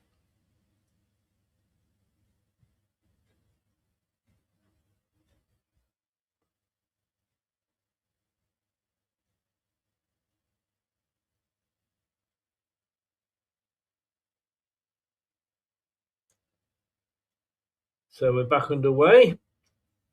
Leicester winning the loose ball. Oh, good ball over here to Fatawu. He's got space. Oh! Oh! 3-0! 3-0! Oh my fucking God! Fatawu, they gave him all the time and all the space in the world. He had the freedom of the king power. I was joking when I was singing We Won 9. We Won 9. But I tell you what, who knows? Who knows?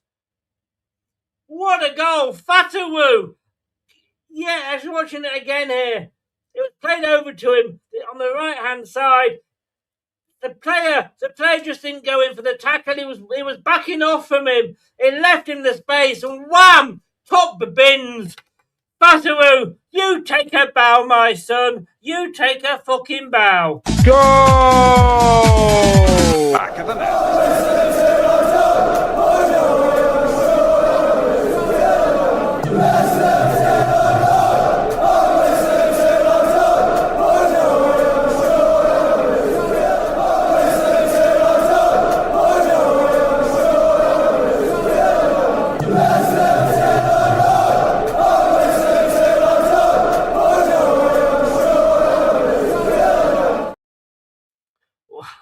Wow, wow, wow, wow.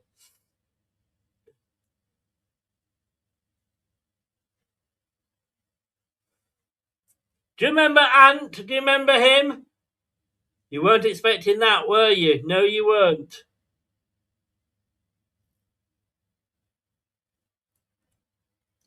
With a yellow card for Southampton here. Whoa. I think, yes, it's possible. A possible red. Oh. He does dive in. He's lucky. I think he got away with one there. Got away with one. Blue, I don't know. Where have they been hiding?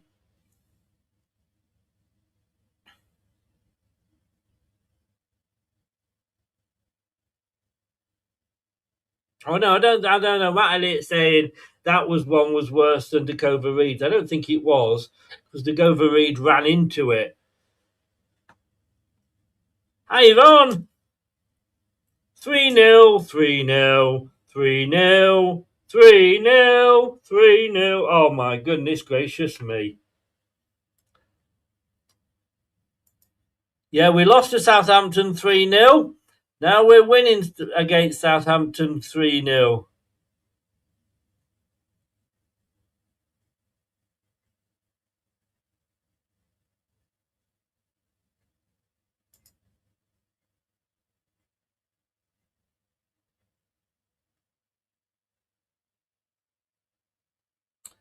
Oh, now we're breaking away again. Oh, Skip couldn't quite get the ball out from under his feet there.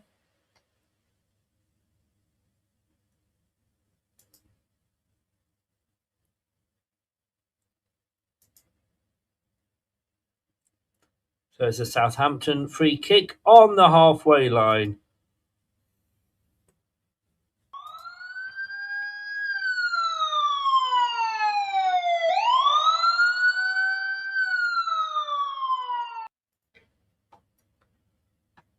Now it's going to go out for a free kick.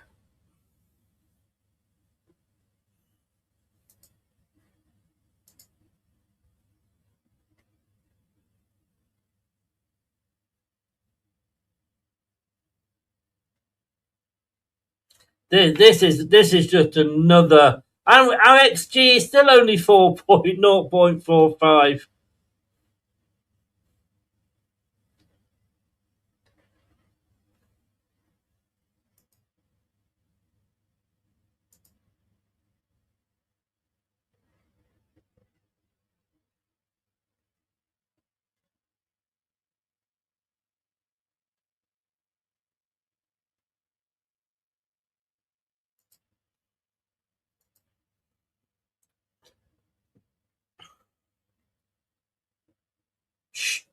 Surely we can't let this one go, can we?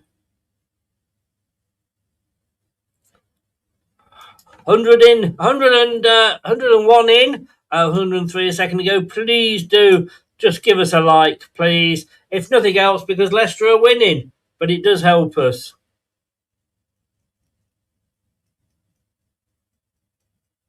The free kick to Leicester. Oh, well done, Luke Thomas. I'm saying well done to all these players. Can we get 4? Thomas! Oh, almost. Almost. It was a lovely move again. A lovely move. 51. Brilliant, everybody. Brilliant. Thank you very... Oh, lovely back heel from Daka. Daka's turning into fucking Messi. What else is happening? What's going on? Yeah, hype the video if you're on your mobile. Please do hype it. Thank you very much, Scott. Appreciate that. I always forget the hype. Winks. 1-2. Gets it back. Coley plays it back to Bekovic.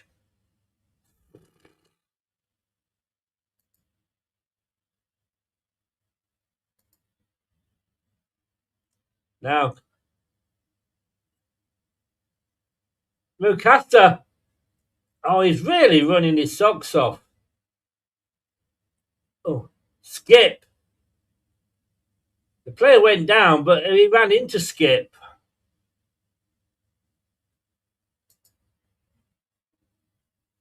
He kind of ran into Skip.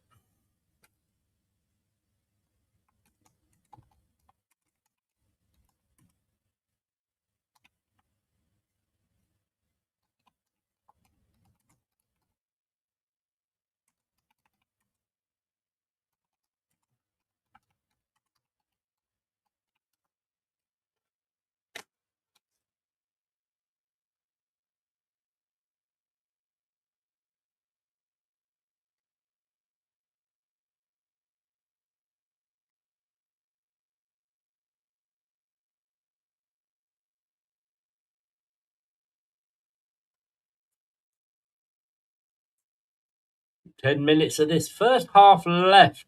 Can it get any better for us?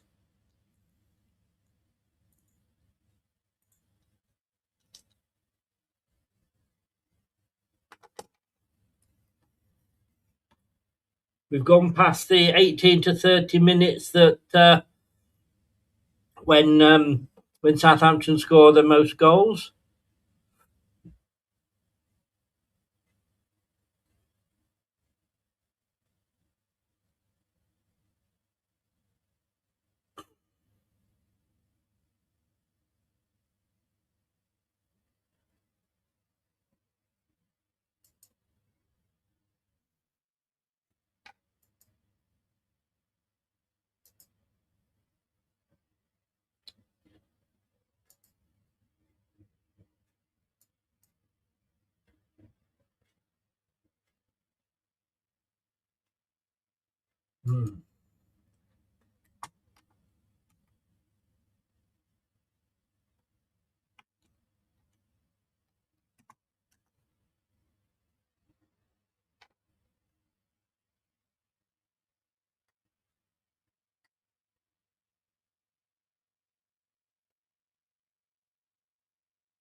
Good defending again by Leicester.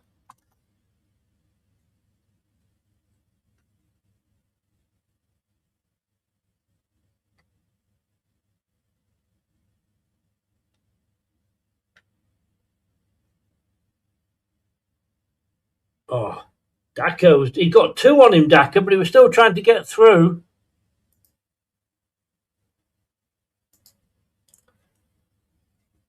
Oh, he's holding his back now, Daka.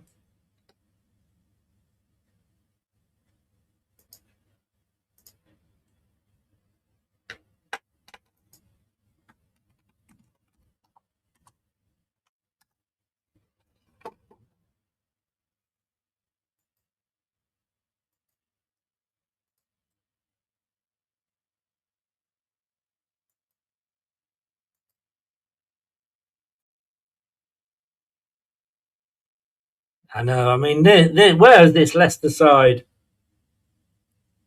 Come from a long ball over the top, and it's out for a goal kick. No way was any of the Southampton forwards going to get on the end of that. What am I going to rant about at full time? Yeah, is this the best 45 minutes? Is it?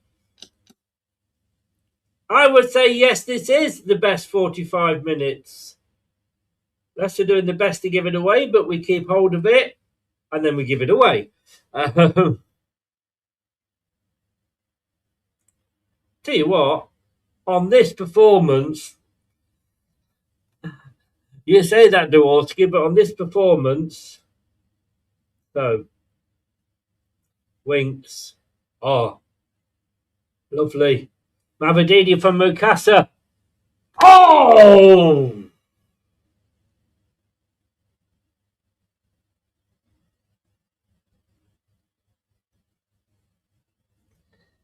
I mean, Musaka. It's not Musaka, is it? Mukasa. Mukasa. Oh, Savinga. Beautiful ball through to Mavadidi.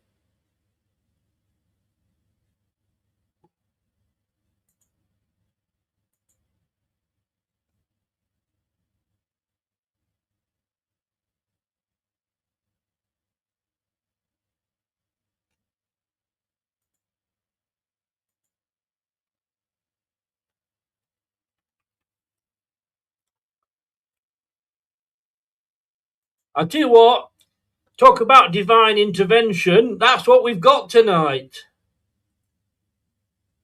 Oh, no. Oh! Oh, it was offside after all that. Great defending by Coley, who was caught out. And I'm thinking, please don't do anything stupid. Please don't do anything stupid. And yeah, we did go up very late. Nelson was back covering as well, in fairness. But Coley underneath, well, it was outrun, but he got back. And that, if you're going to make a mistake, get back and sort it out. And Coley did that.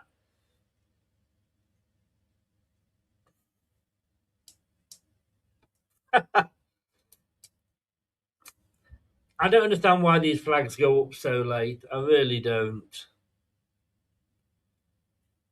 I mean, do you think Pep will do us a favour? Let us keep Mukasa?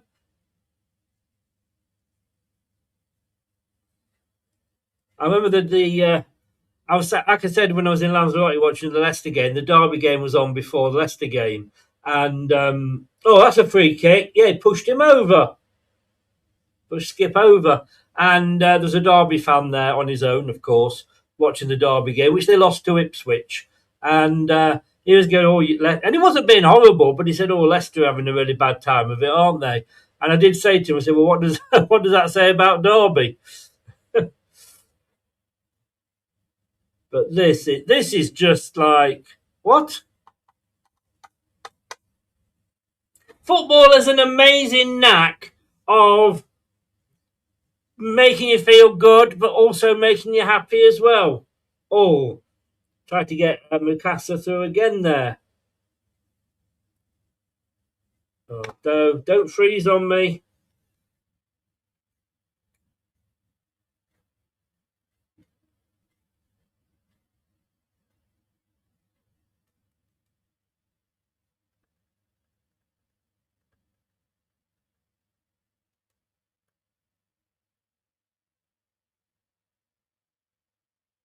I don't know if you are in, Tom, already. If you can take over, because my whole thing has frozen.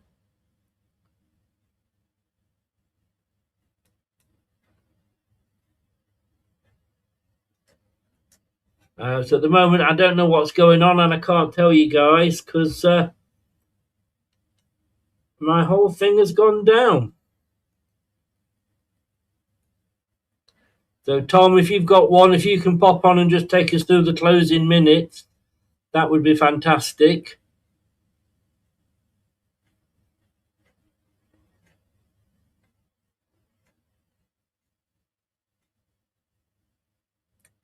I'm sorry, guys. Yep, it looks like my stream is down.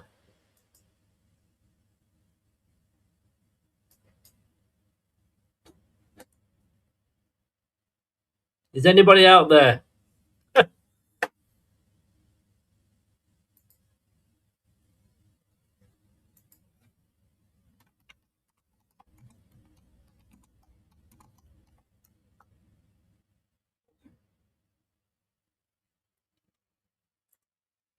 Yeah, the whole thing has gone down.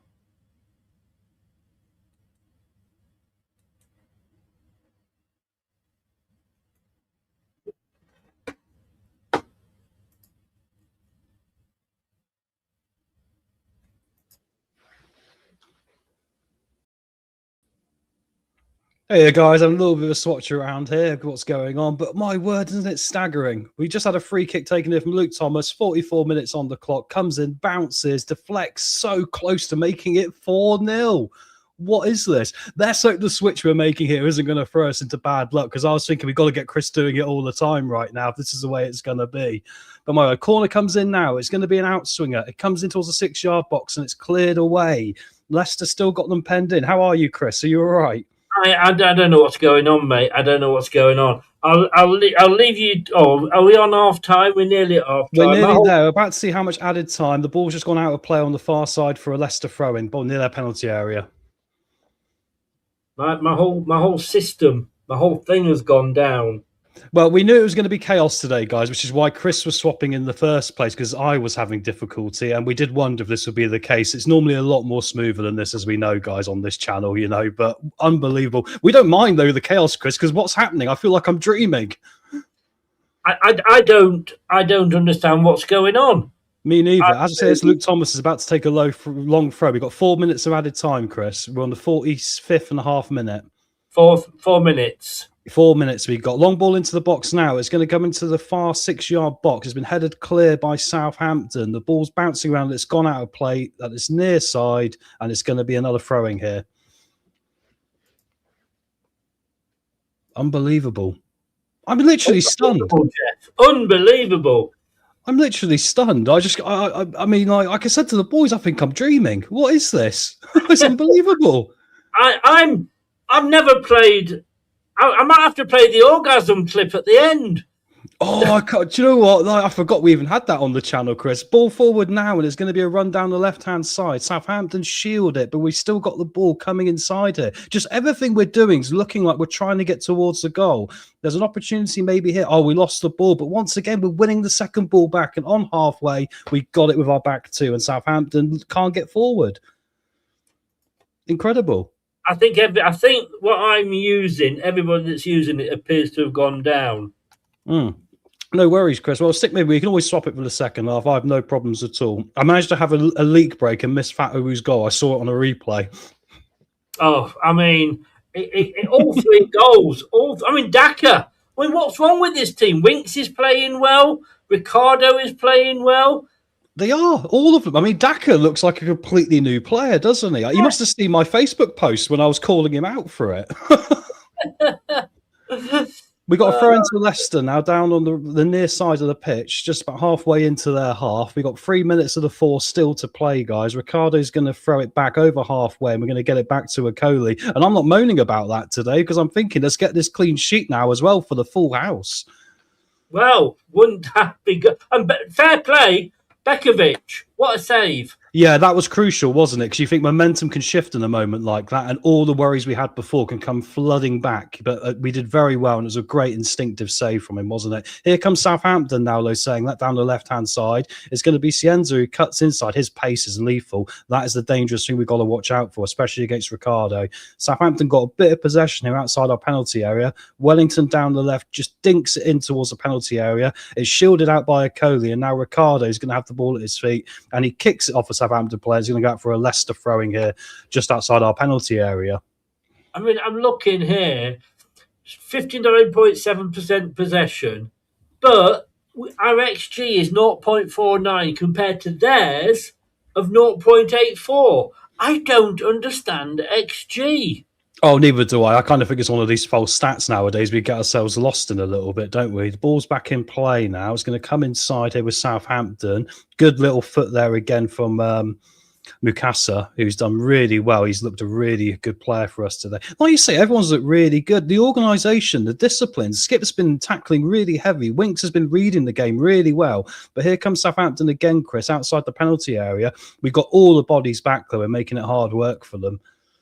Mukasa, I have to say, he's having a brilliant game and he's teaming up so well. And he's all over the place. Well, he is, exactly. And that's what's been interesting about this movement we've seen so far as well, because I've seen Skip's also be going out to the wing. We've seen the fullbacks come inside the centre mid, which I normally don't like, but it's created a bank of four with Winks and Skip being the other two midfielders, which has allowed us to have three players at the top of the pitch. It is why we've actually managed to be a bit more penetrating today.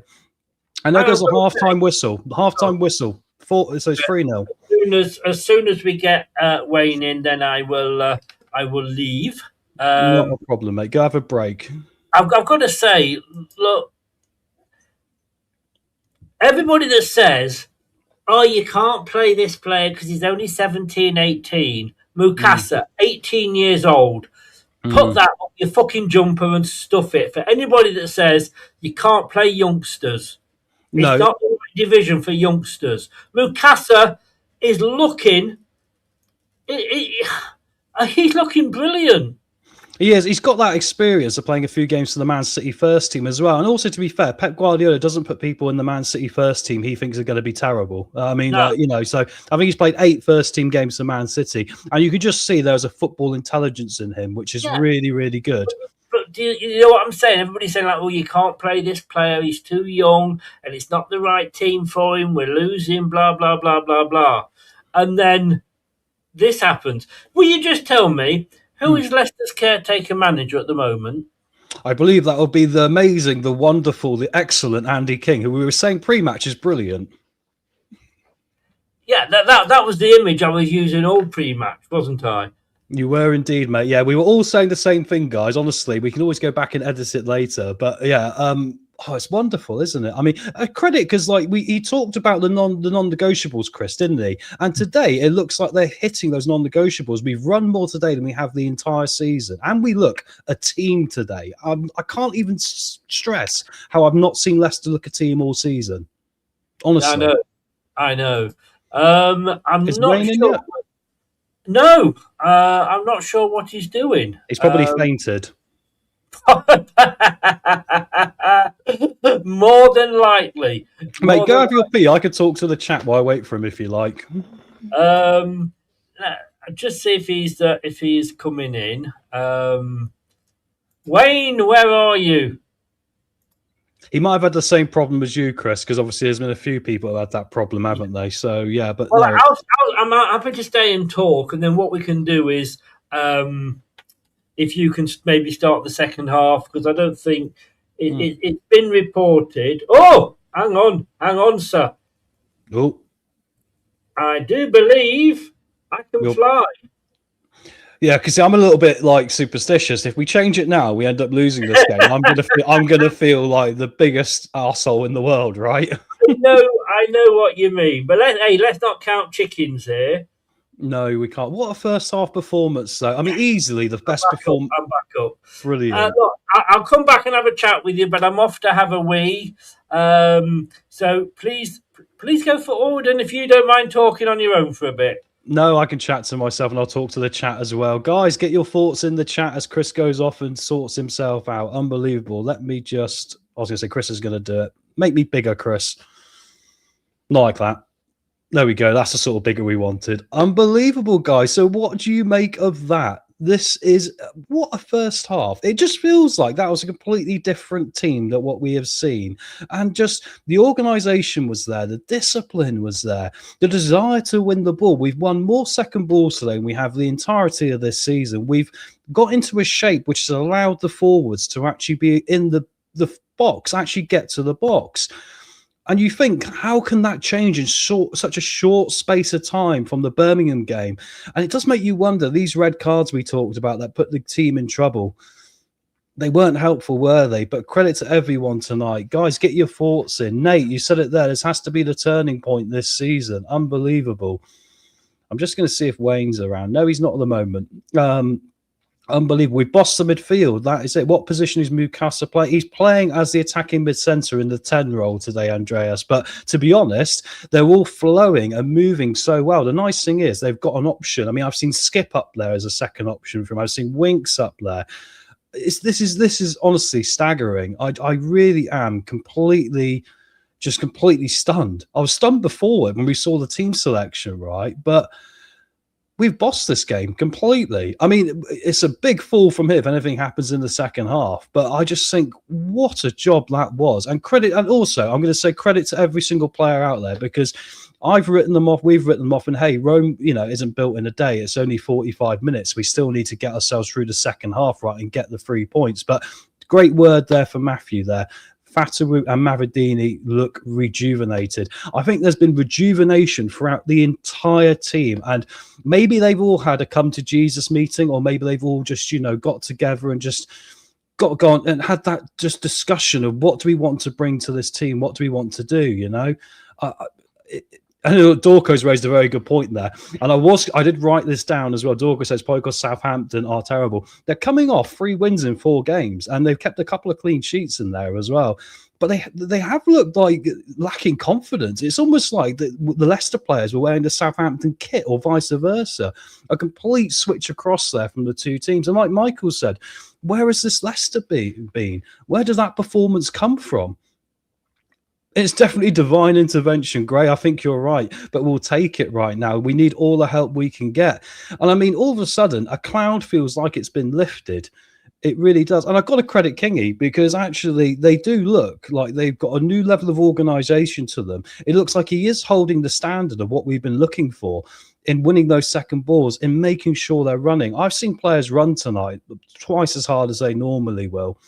And maybe the dead has been taken out of the team. I mean, another great one, and it gives us all a little bit of confidence that we'll be okay and survive. A great comment, Andreas, mate.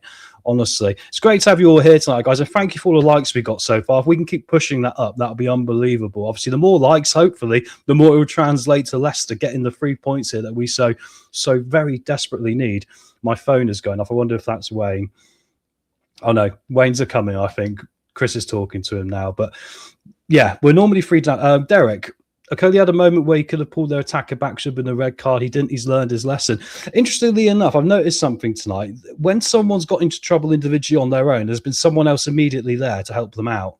And I think that's a massive difference, I think it's something I wanted to say to the players before, is if your mate's in trouble, you get alongside him. And then you help him, and just the flowing nature of what we've tried to do. Also, at the top of the pitch, I think when we've had opportunities, we've given the ball away. We haven't just dropped tools or got disappointed about it. We've just immediately gone to win the ball back again. Honestly, it is brilliant, and they're playing with intent. This is it. I mean, how many times this season, guys, have when we won the ball, we've just held on to it and passed it back to the defenders? Tonight, when we've won the ball up at the top end of the pitch in particular, or even at the back end of the pitch, we've immediately made a beeline for their goal. The counter-attack we saw where we could have got the 4th goal earlier, when we came steaming through the middle, all with pace and running and just desire to get towards that penalty area. All these ingredients have been missing so far this season. And to get out of our own way and start doing that, to start playing the game in the right areas of the pitch, that is a huge, huge thing for us if we're going to survive this year. It really is great. And it makes you think, even though you can't get carried away too much, just where can we take this team from here? And well done to Andy King. Honestly, he admitted himself he doesn't feel he's particularly ready, but the things that he can do, the things that he can affect on the training pitch, it feels the first time to me this season that I've seen a team that has progressed from the last game and improved, ready for the next one. It is staggering, isn't it, guys? Utterly staggering. I'm literally like, that's twice tonight I've been at a loss for words almost. Pre-match when I saw what the team was going to be, and now they've taken the words out of my mouth again. And fair play to every single one of them so far. Let's keep this going in the second half and hope that we can keep pushing on. Well said, Chris. We're actually playing like a team tonight, and it really is little things like that we've been missing.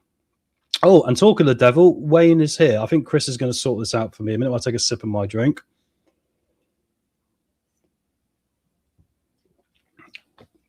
And here we go. Wayne, how are you, bud? What do you make of that then? All right, mate. Yeah, sorry about that. I got a communication breakdown there, I think. Well, it's been chaos, hasn't it, Chris? Because of me, actually, because I wasn't sure if I could do the commentary, and we knew Chris had a problem, so we're all over the place. Wayne, one job.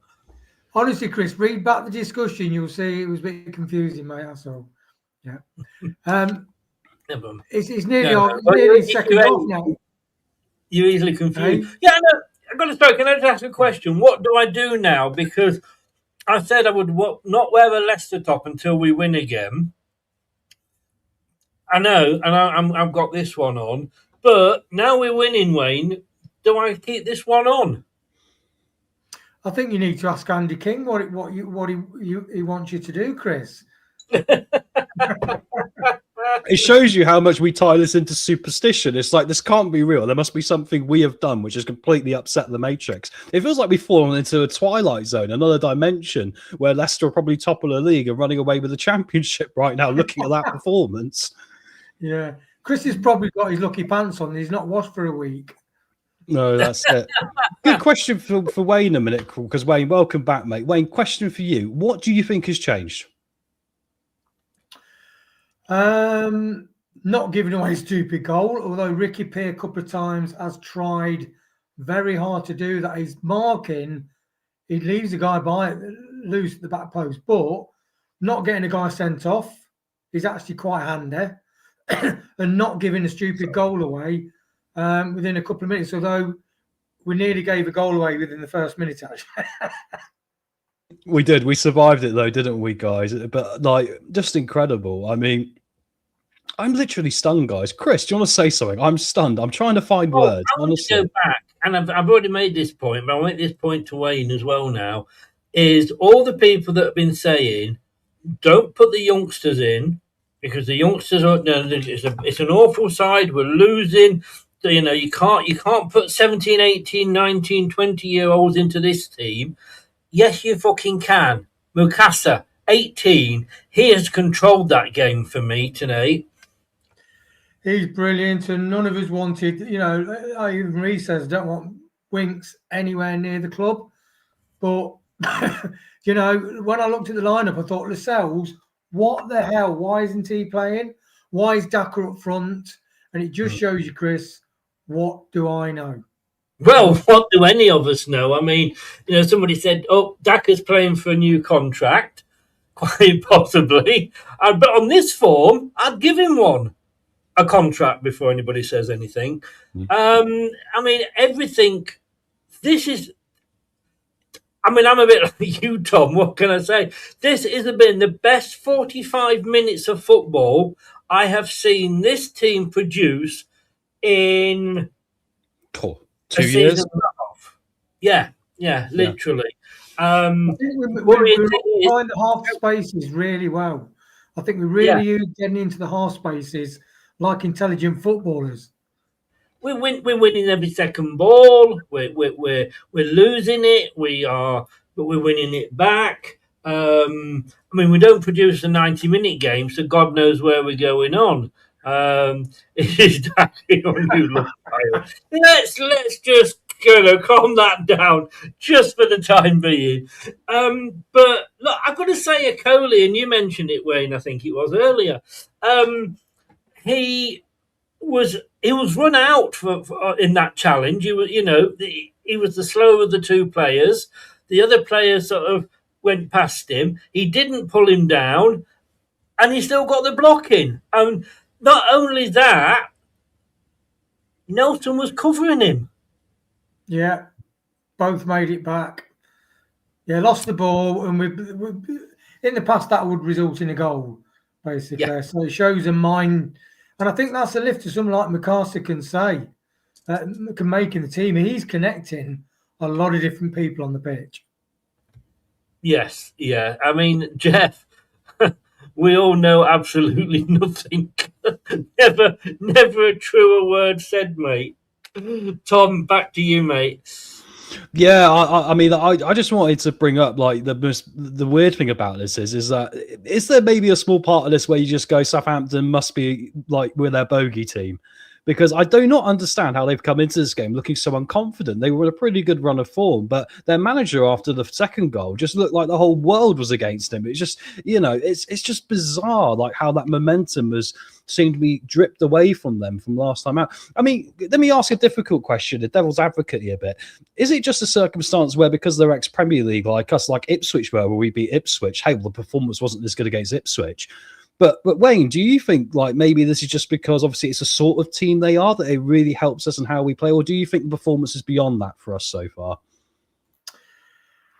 I think pivotal if we'd gone 1-0 down within the first minute, that probably the game would have gone probably the way the last few have. But I mean, we did get an early goal and we built on that, and there were chances even before Fatu scored. Guys, I'm going to cut it off because the players are on the pitch. Thanks very much. I will see you all at full time. We'll see you then. Come on, 45 minutes. Come on. Not change a thing. I'll carry on, Tom. No worries. Shout me if you need me, Chris. I will do, mate. Cheers. Cheers.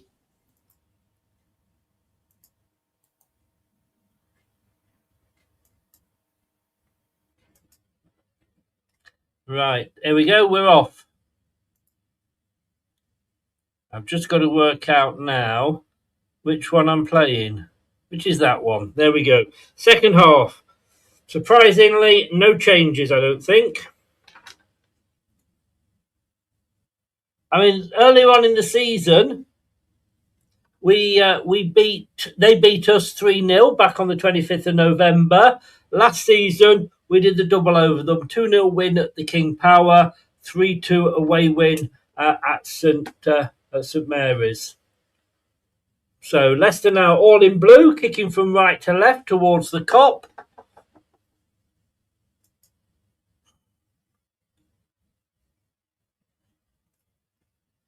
But why do...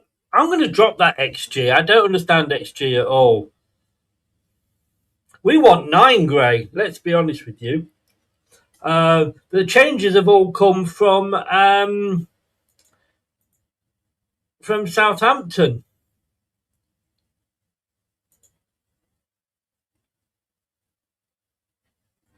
They're not showing it yet, but they have allegedly...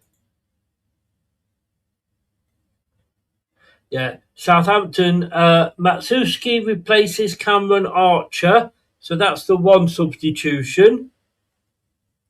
Ross Stewart replaces Tom Fellows. And Shay Charles replaces Casper Yander. So 3 substitutions at half-time for Southampton. Look, go for it, Gray. Go for it. Thanks to Wayne and Tom for popping on at half-time.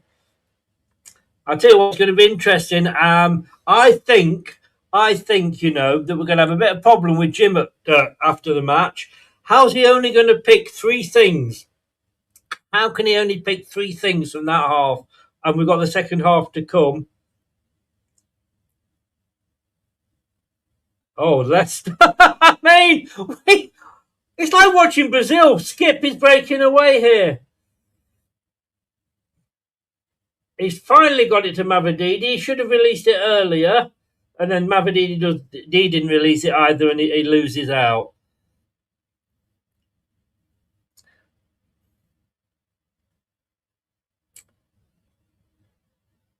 Again, we pop in and pinch the ball, but we're not.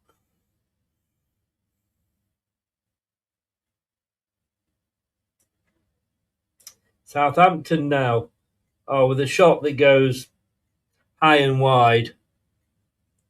Can we get to 100 likes for the show, guys?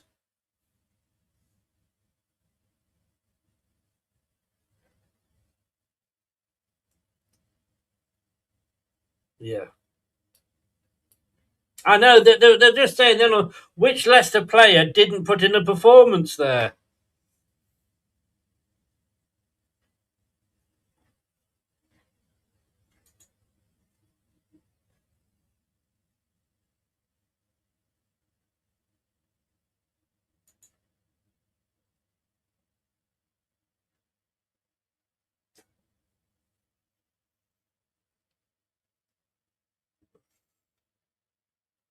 Leicester keep control.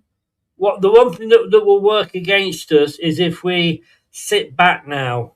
Because if they get one goal, that could change the complexity of the game completely. As a free kick to Leicester, break for Southampton, number 14 there, causing the foul. Oh yeah, he was pulling Mavadidi down left every way.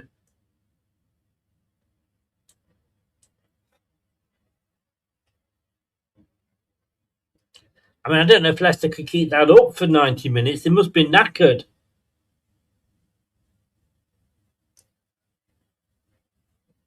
Oh.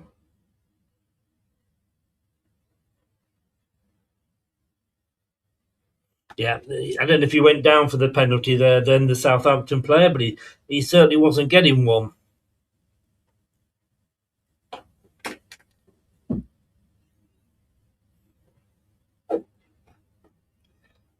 Yeah, again, good point. Playing without the stress. Shackles are off, but we can't be too confident. Off. Don't know what Mavadidi, just as I say that, Mavadidi loses out. Oh, and Mavadidi again! He loses the ball and he runs back and wins it back. Now, Leicester on the break. Mukasa. Oh, he tried to get the shot away. He couldn't quite do it.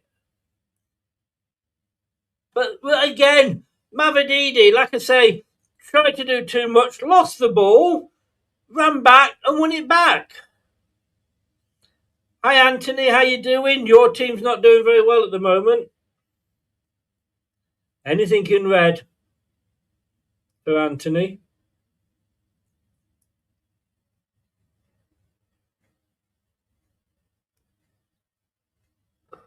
Thomas, again, didn't win the first header, but did enough to put the ball out.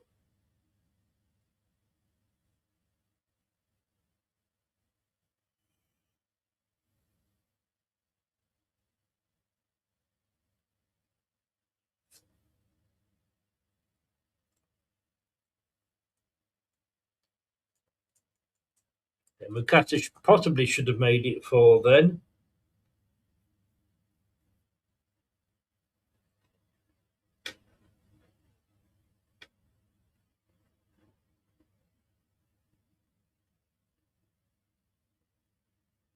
Oh, Ricardo playing safe there.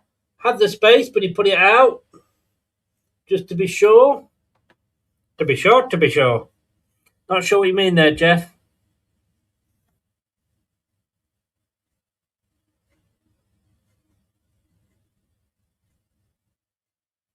Yeah, Nate, I think that's a very good point. So it's the first corner of the second half. It goes to Southampton. Obviously, now kicking from left to right.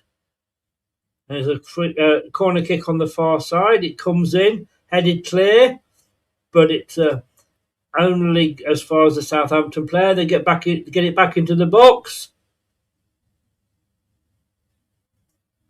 Oh, flag on the half side. It would have been another goal kick, corner, but it was offside. So it's a goal kick to Leicester City, or free kick, I guess, stroke goal kick.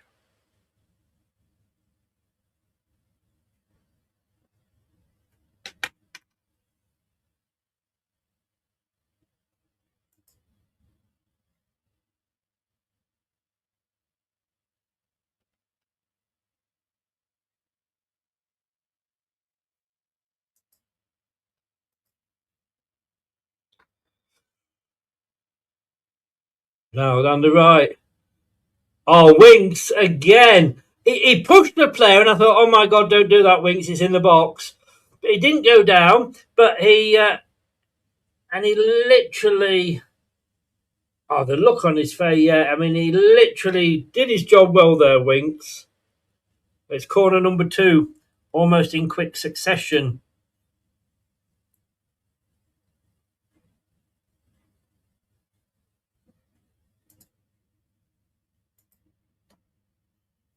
There's a corner. Corner number 2, 53 minutes. Oh, no, he's not taking it. The referee's asking for something, having a word with Mukasa.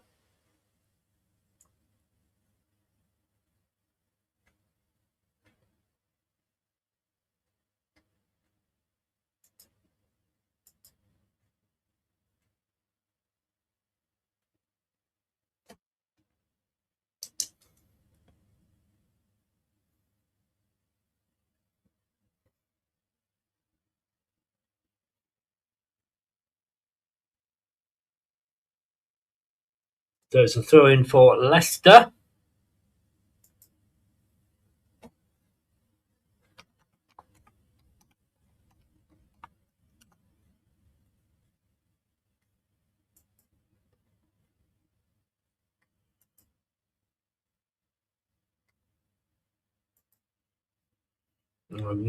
Play goes, shot goes forward, but there's nowhere for it to go to. Oxford are 3-0 down to Norwich.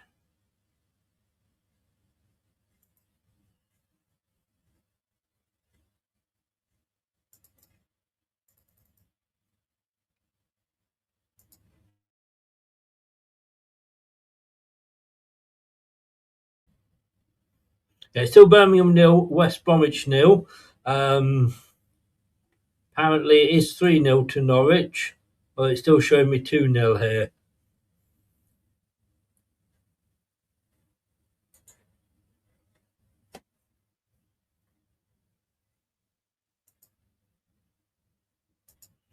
So Southampton more in it this second half. Oh, some space here. Gets it across.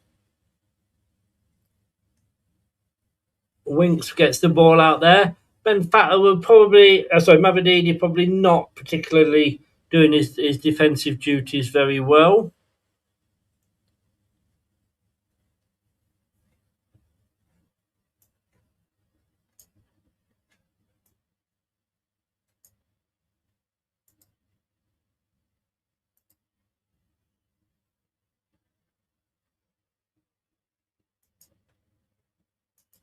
Oh, Ricardo concedes another corner. Well, Leicester really going for it now.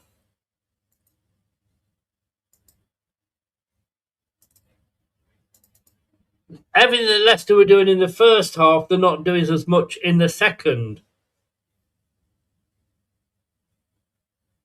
Nelson headed clear. Good header out. But Southampton. This was always going to happen, of course, in the second half. Oh, Winks, a lovely little touch there. Mukasa. Over to Fatawu. To Mavididi, sorry. Oh. Daka just a little bit offside there. Oh, lovely ball. And I thought Mavididi had done the wrong thing, but he didn't. He passed it to Daka, who was just offside. Oh! It was close. That was not offside. The ball back. Bekovic boots it upfield. I think Tom said at the pre-match, we're not seeing much kicking out.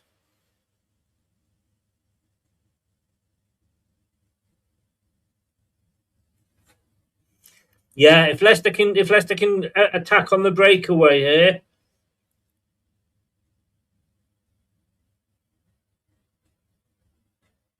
Oh, Southampton shot. It came off a Coley. It's head tennis at the moment, up in the air.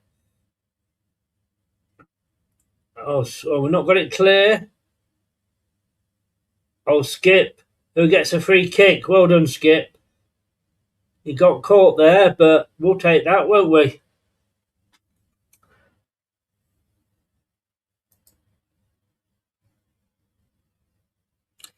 Yeah, it was Ronald. Ronald, he was definitely onside. And unfortunately, Daka should have just finished it off. I mean, he probably saw the flag go up because he was looking that way. But he should maybe have finished it off.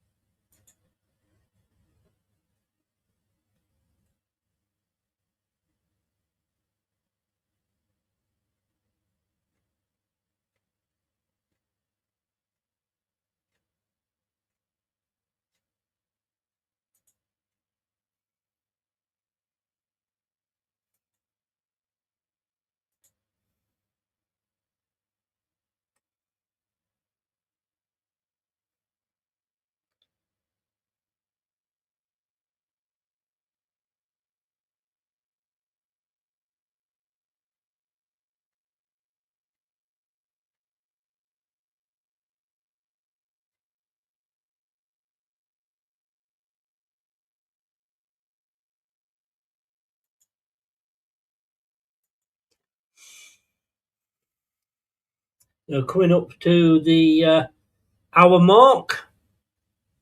It's still 3-0.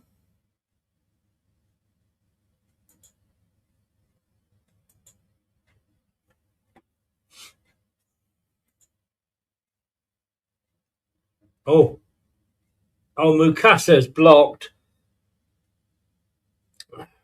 We didn't get anything, but it was blocked. Now, Southampton have got space on this near side.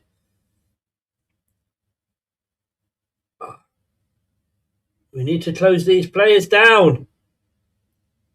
Now, the Leicester, been given time. Leicester got numbers back now. So there's a straight line of 4 across the back. Good to see.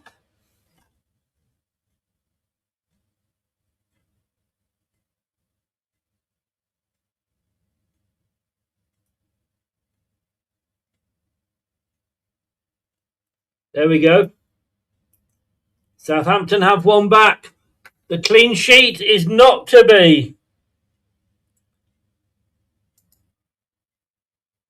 Leicester 3, Southampton 1.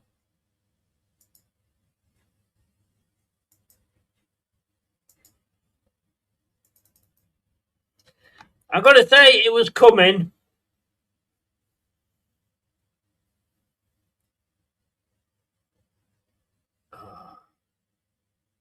It was a right-footed pass in. It was just a Vardy-like finish.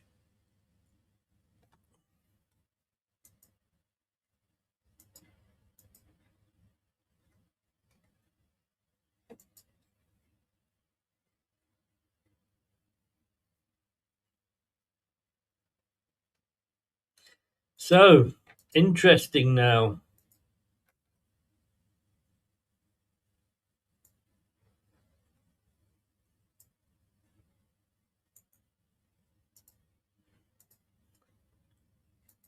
Now, that's going to give them a bit of a boost.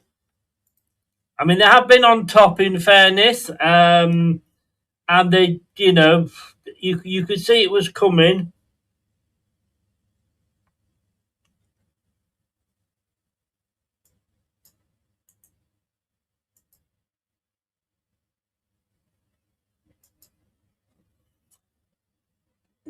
I mean, now Southampton have got they've got belief now.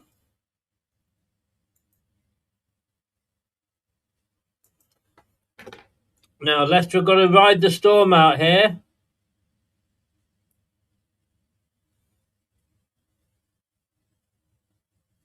Oh, a shot there, but he didn't hit it well as for Southampton, and it was straight down number 31, Bekovic's throat.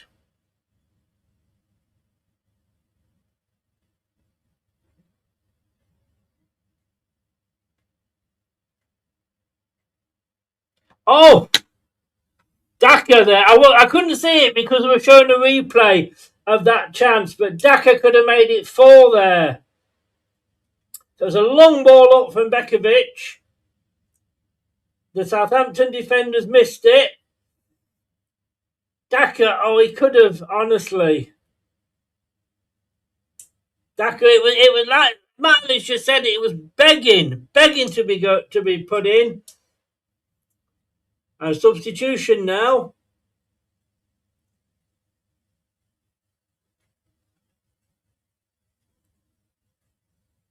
Mukasa coming off.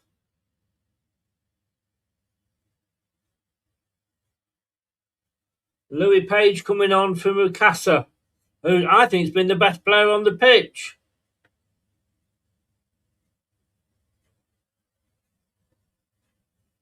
A good point there, Nate. A good point. So Mukasa has gone off. Louis Page is on.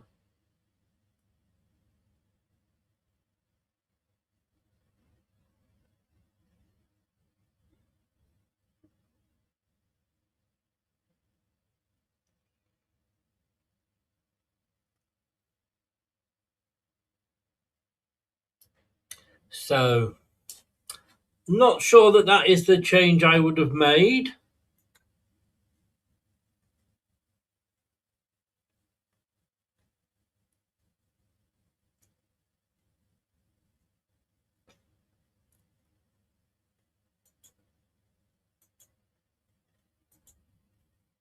Interestingly, the BBC have still got it as 3-0 to Leicester.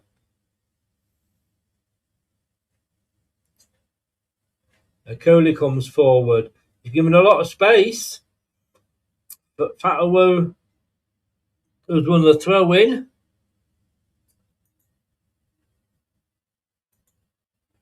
Uh, 3-0 to Norwich now.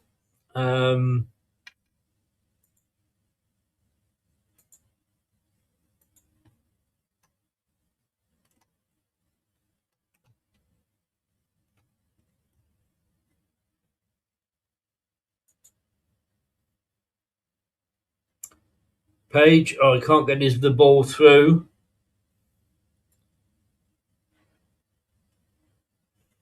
Just running down here, some of the things. It was West Ham 0, Man United 0, Spurs 1, Newcastle 2.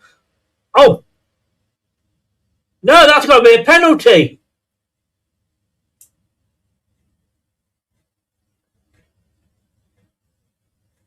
Wow, I think that was a penalty there. Chelsea 2, Leeds 2. Leeds pulling it back. Wigan have just pulled a goal back against Reading. Obviously, they are without a manager as well.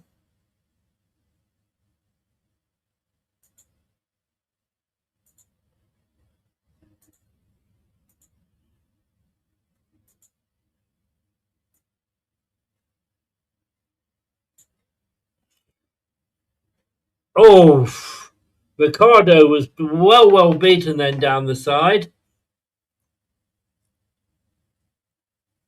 Fatawu plays it upfield. Even Daka won't get on the end of that one as it's headed back to the keeper. No clean sheet still.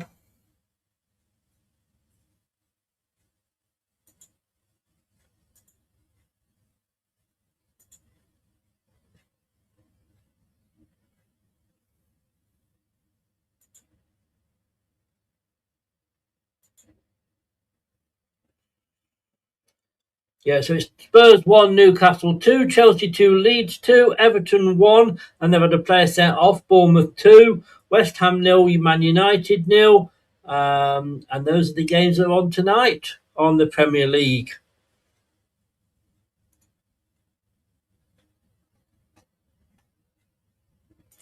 So, this second half, I think they kind of expected it, A, because Leicester never put a full 90 in.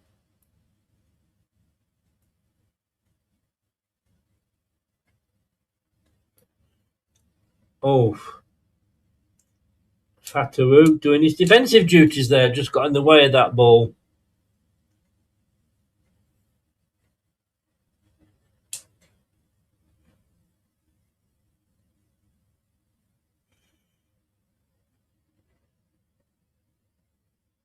Oh, bit of a header into the box, deflection off the Leicester defender, but it went straight at the England Leicester goalkeeper, Bekovic. I mean, you just got to hope that the later it goes in, Southampton are going to have to go forward and try and get it. I think so, Scott. I think so. 68 minutes. Then there's the argument about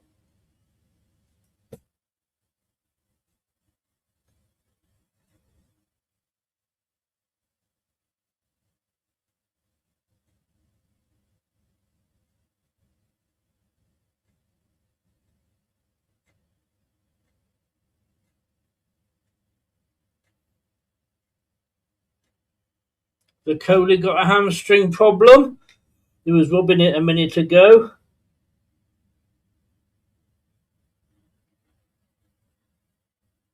Maybe he needs to go off and Lascelles come on. And as somebody just said, yeah, put him on and let him just calm things down at the back.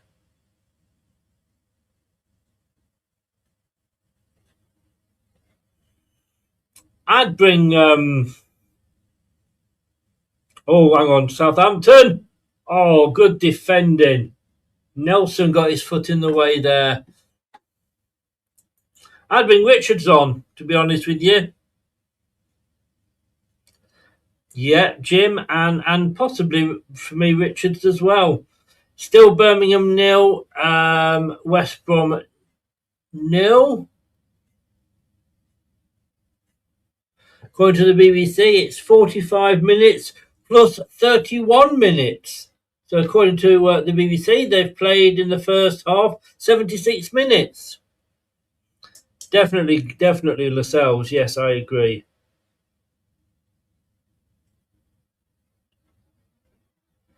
Oh, now Page. He was fighting for that. He wasn't letting that go, Page.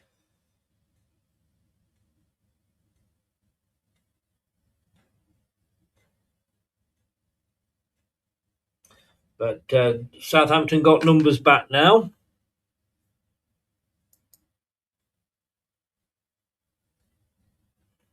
Oh, Daka nearly got it again. Daka could be on a hat trick now. Wasn't an easy chance. Now Southampton come away.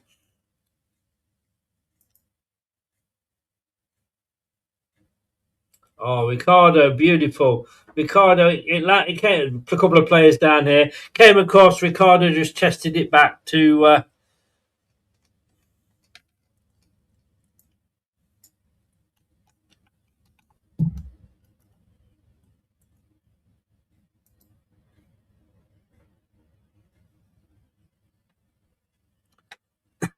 oh, excuse me, guys.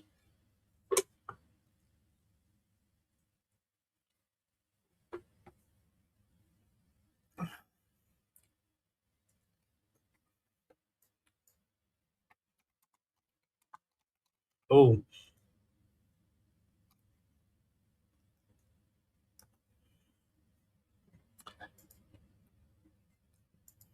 So...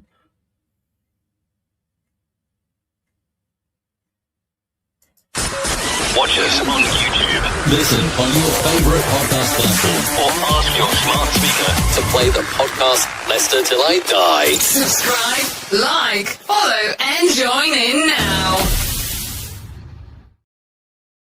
Yeah, please do all those things. 99 of you are in. Please make sure you've all liked the video.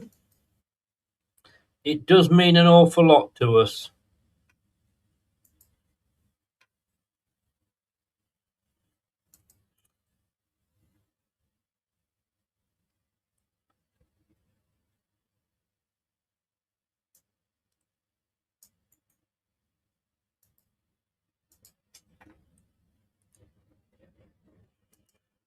There'll be a fair bit of added time on this, unfortunately, now.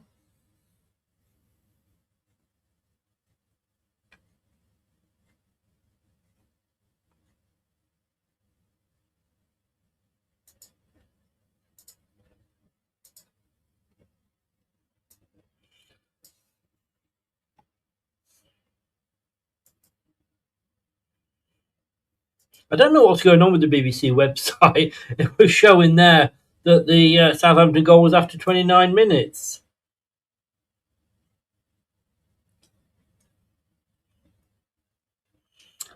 Could be having a couple of substitutes warming up.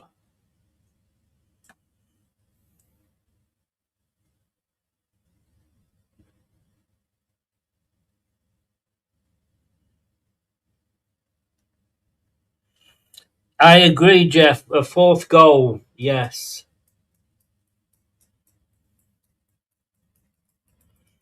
I would just give a break to Daka now. He's done well, but he should have had a hat trick. Oh, Thomas with a poor header out straight to a Southampton player. Oh, Nelson had to deflect that wide there. Thomas with a poor header.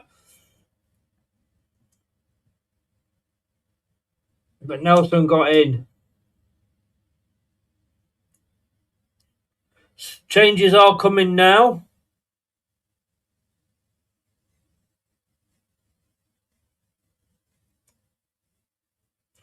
I think Mavididi is coming off. And I have to say he's coming off having had a good game. He's gone off on the far side. And Richards is on.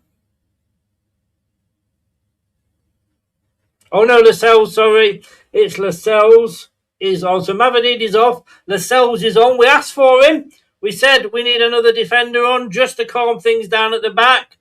That's what Andy King has done.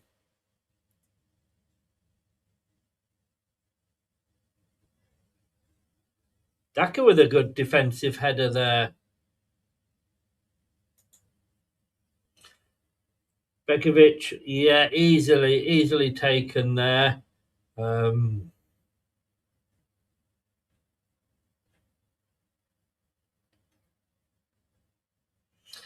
mean, we mustn't forget here, Portsmouth have got 3 games in hand on us. I think they've had the same match possibly postponed a couple of times. I think a good substitution there. Give credit to Andy King.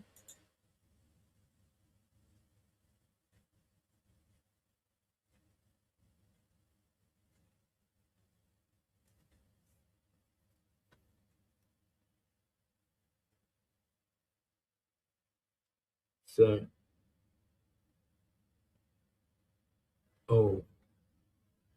Tarwu couldn't get the ball out quick enough. And it is Southampton who have it now on this near side. Thomas put a foul onto the Southampton player, but it just breaks Southampton's passing up.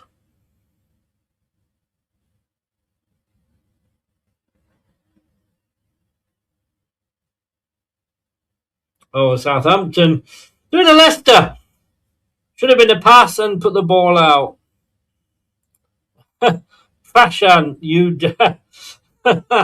yes, 100%. And well said, Yvonne.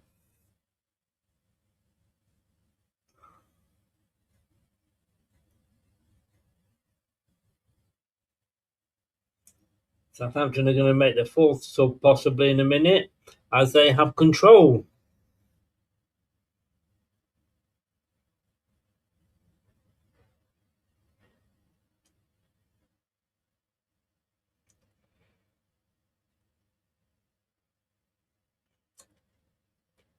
Oh, Skip battling away there. Page on the ball. He did have a willing runner there in Thomas, but he played it back. Winks now across Ricardo to Fatawu on the far side. What I'd give for a Fatawu special now, just to end the game off. Oh, we give the ball away.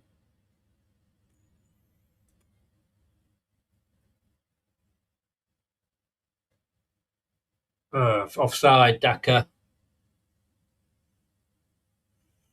And now Southampton will make the change.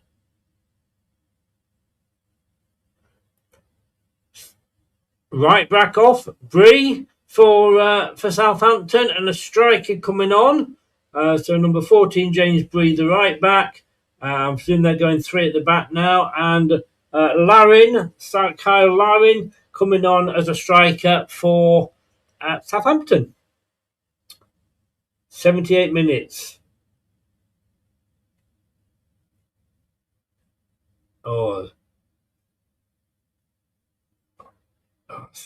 There's a Leicester player that was down on his knee, so couldn't get to into a defensive position, but it was cleared.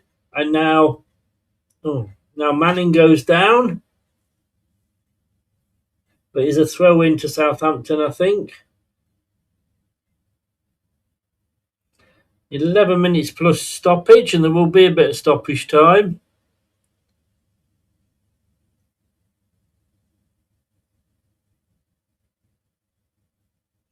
Poor ball there from Southampton. It's cleared, but it's back at Southampton into the centre circle in the Leicester half. Now it's going out to the far side.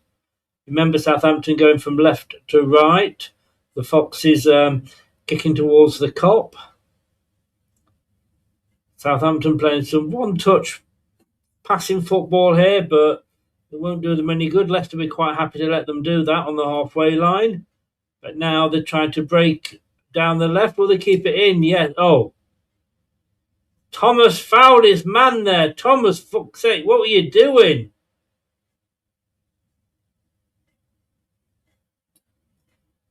Thomas there. Ridiculous. Oh, yeah. I mean, he didn't have to do anything. He didn't have to do that, Thomas. Thomas did not have to do that.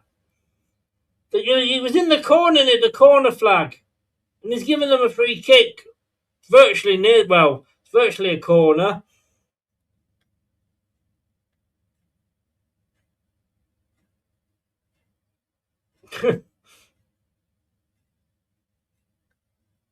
Sure what's happening there, but the Southampton are picking the ball up, picking the white foam up and drawing another line. Anyways, it's a free kick to Southampton, right in this corner flag in front of the fans. Not many have travelled today, to be honest with you. It's a long way on a Tuesday evening. Oh, thank goodness that was cleared, but only as far as Southampton. Will come back at us again. Oh, cross. It goes all the way across the pitch to the near side now. And it goes back into the box. Oh, it literally skipped, throwing his body in the way of the shot there. And Southampton still have it.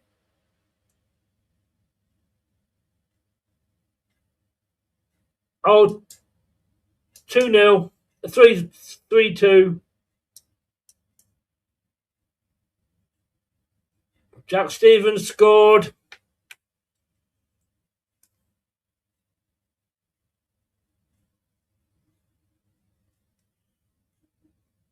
Well,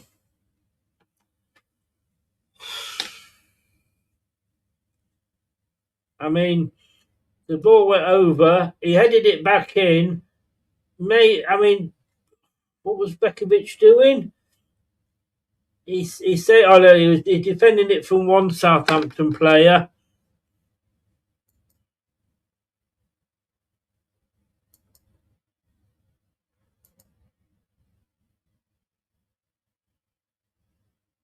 It's 3-2. It's 3-2, guys.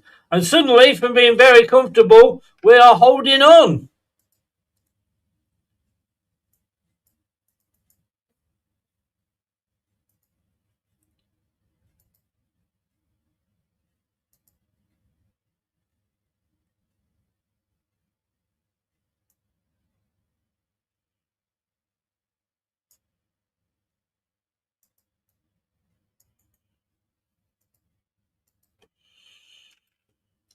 I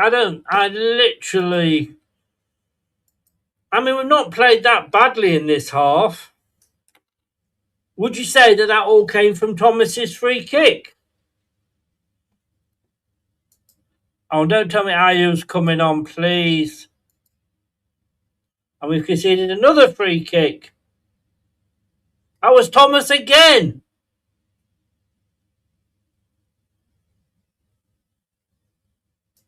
So Ayew and Silko Thomas coming on.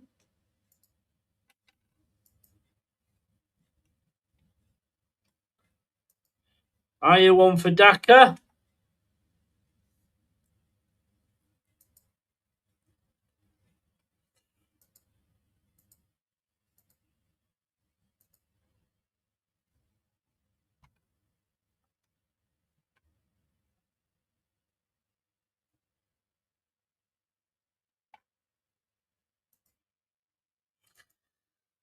So Ayew is on. And Silko Thomas is on. Ayew for Daka.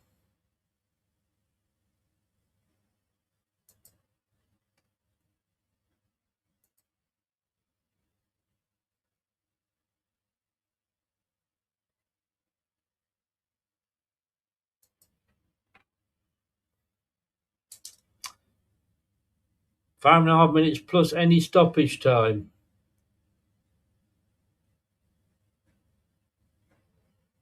At the moment, it's last-ditch defending here.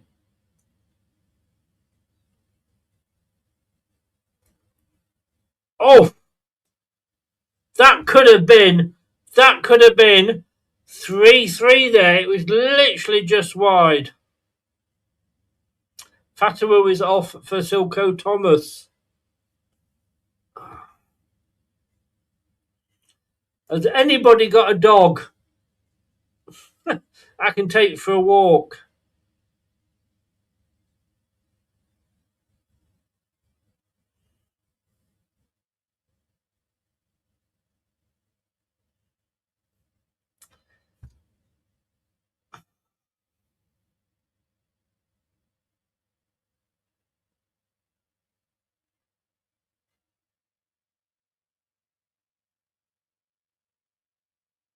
Southampton coming down this wing. Where is Luke Thomas? He's got this number 27 for Southampton, all the space in the world. It comes over.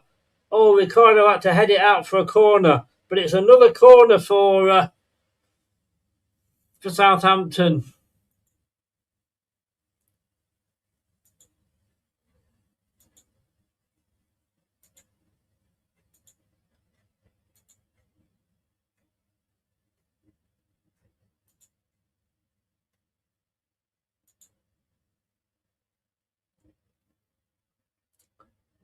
It's in.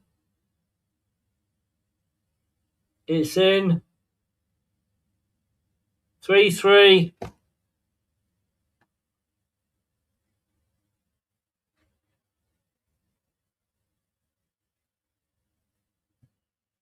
Ryan Manning scores there.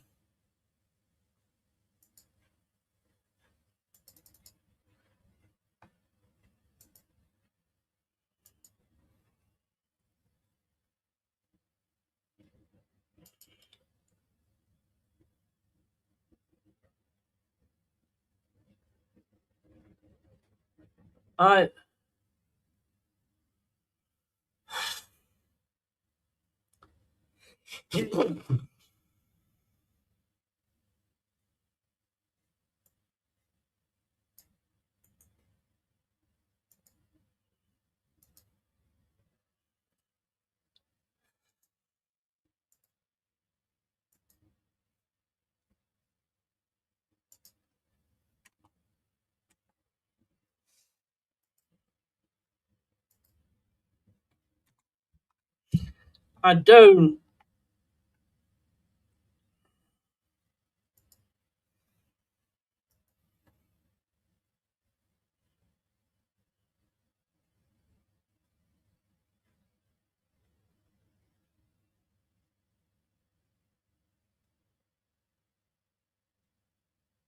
No, that was definitely an Ayew foul.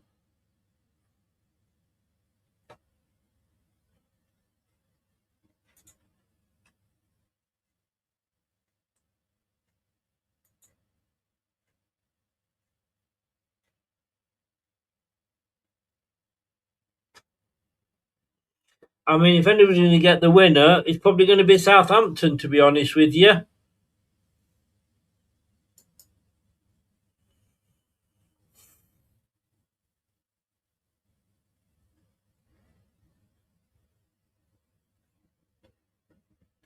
Offside flag, thank God for that, but the header was well over anyway.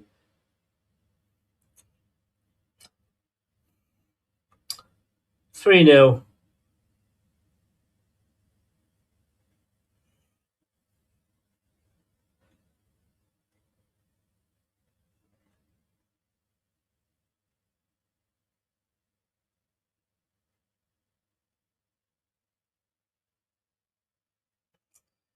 I mean,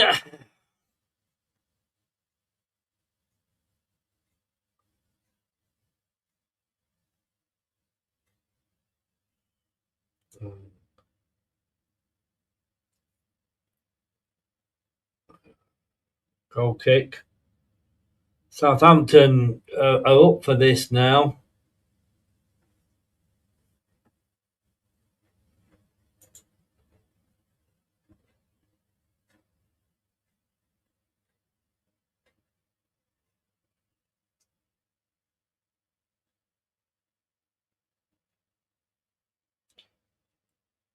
Oh, thank God. Thomas kind of was watching Matsui, stayed with him, and he managed to Matsui lost his footing, and Luke Thompson enough to put him off, and it went out. We're just waiting to see how many minutes are going to go up on the board.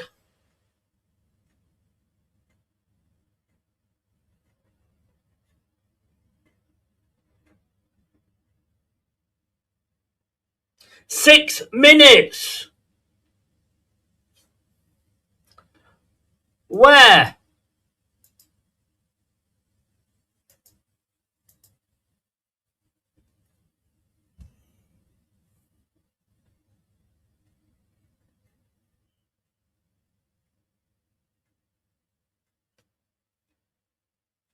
Taylor 2 halves, and we've been shit in the second half.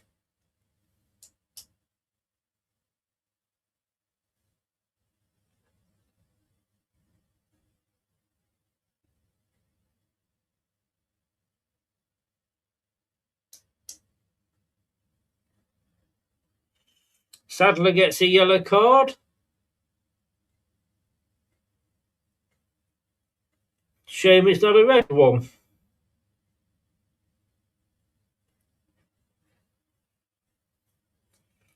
Nelson puts it out for throw-in.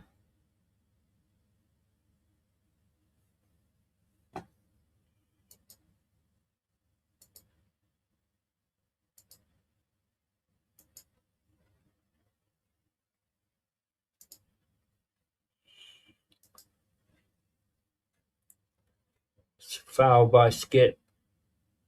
Takes it quickly. Ayew. Oh. Silko Thomas threw it away, but Ayew goes down.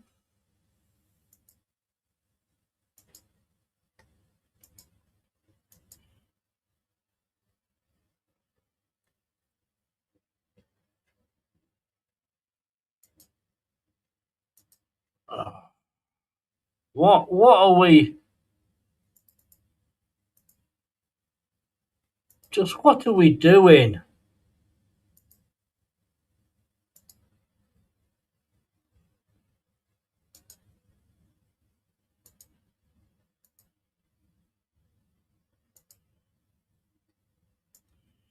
So Bekovic going to take the free kick. Just inside the Leicester half. Up in towards the box. Is there anything Leicester can do? Thomas with an up and under. Ayew's not happy. And the fans aren't happy either.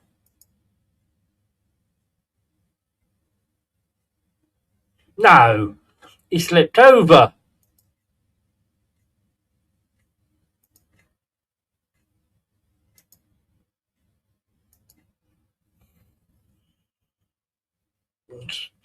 Southampton take the free kick quickly, thinking they got away with one there, which in fairness they did.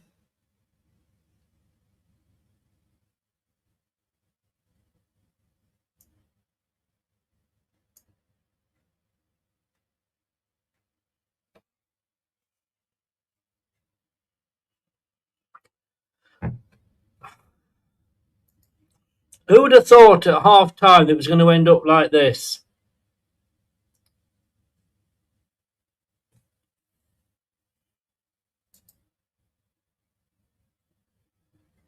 Oh, Bekovic saved us there. That could have been the winner for Southampton. Aziz, I don't know whether he contacted well enough, but let's have a look. It's up into the box. Oh, it was a brilliant save by Bekovic. Brilliant save.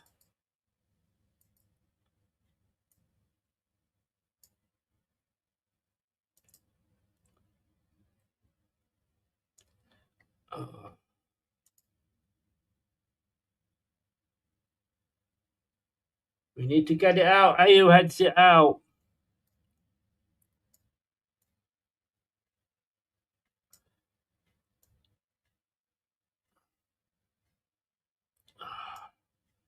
Foul on Leicester, thank God. Silko Thomas easily pushed off there.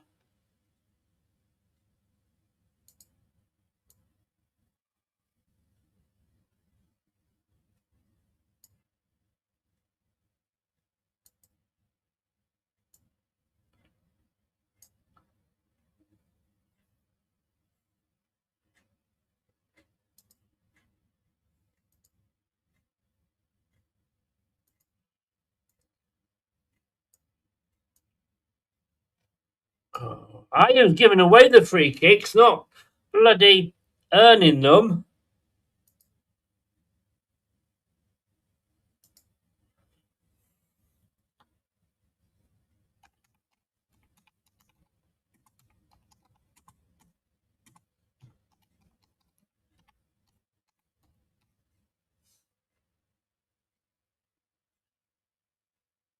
Oh, you're joking.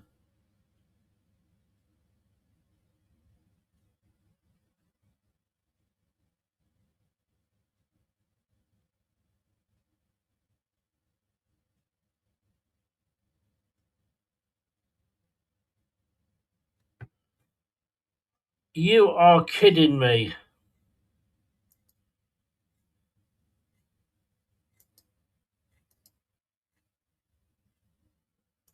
Four to Southampton.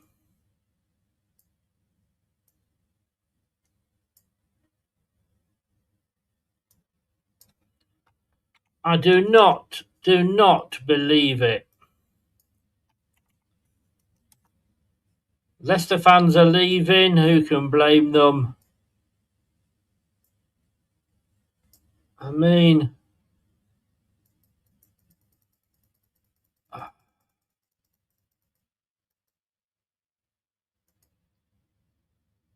was a good goal in fairness, but bloody hell.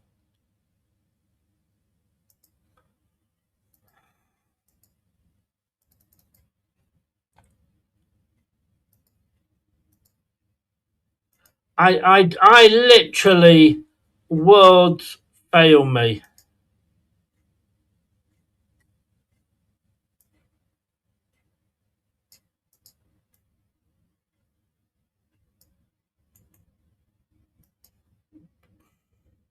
How the hell are we losing this?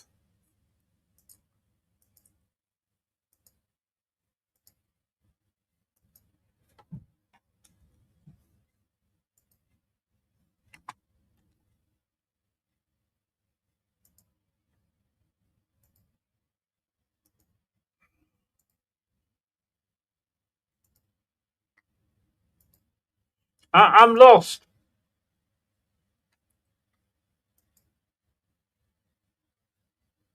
And that's it. Boos around the stadium. Again, you've got to say, what was the 90 minutes?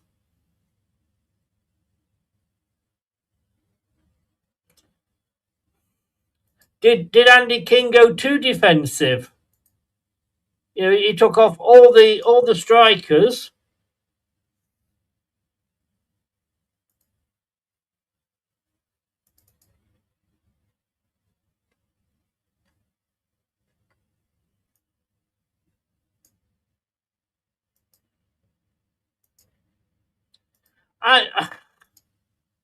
Unfucking real.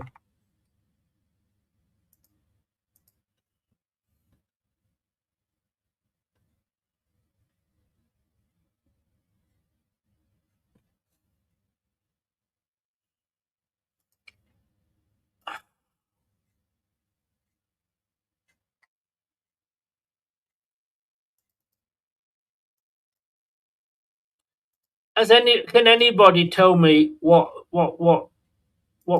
happened there? I mean, for me, he went too defensive. We'll be back in 2 seconds.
Well, Chris.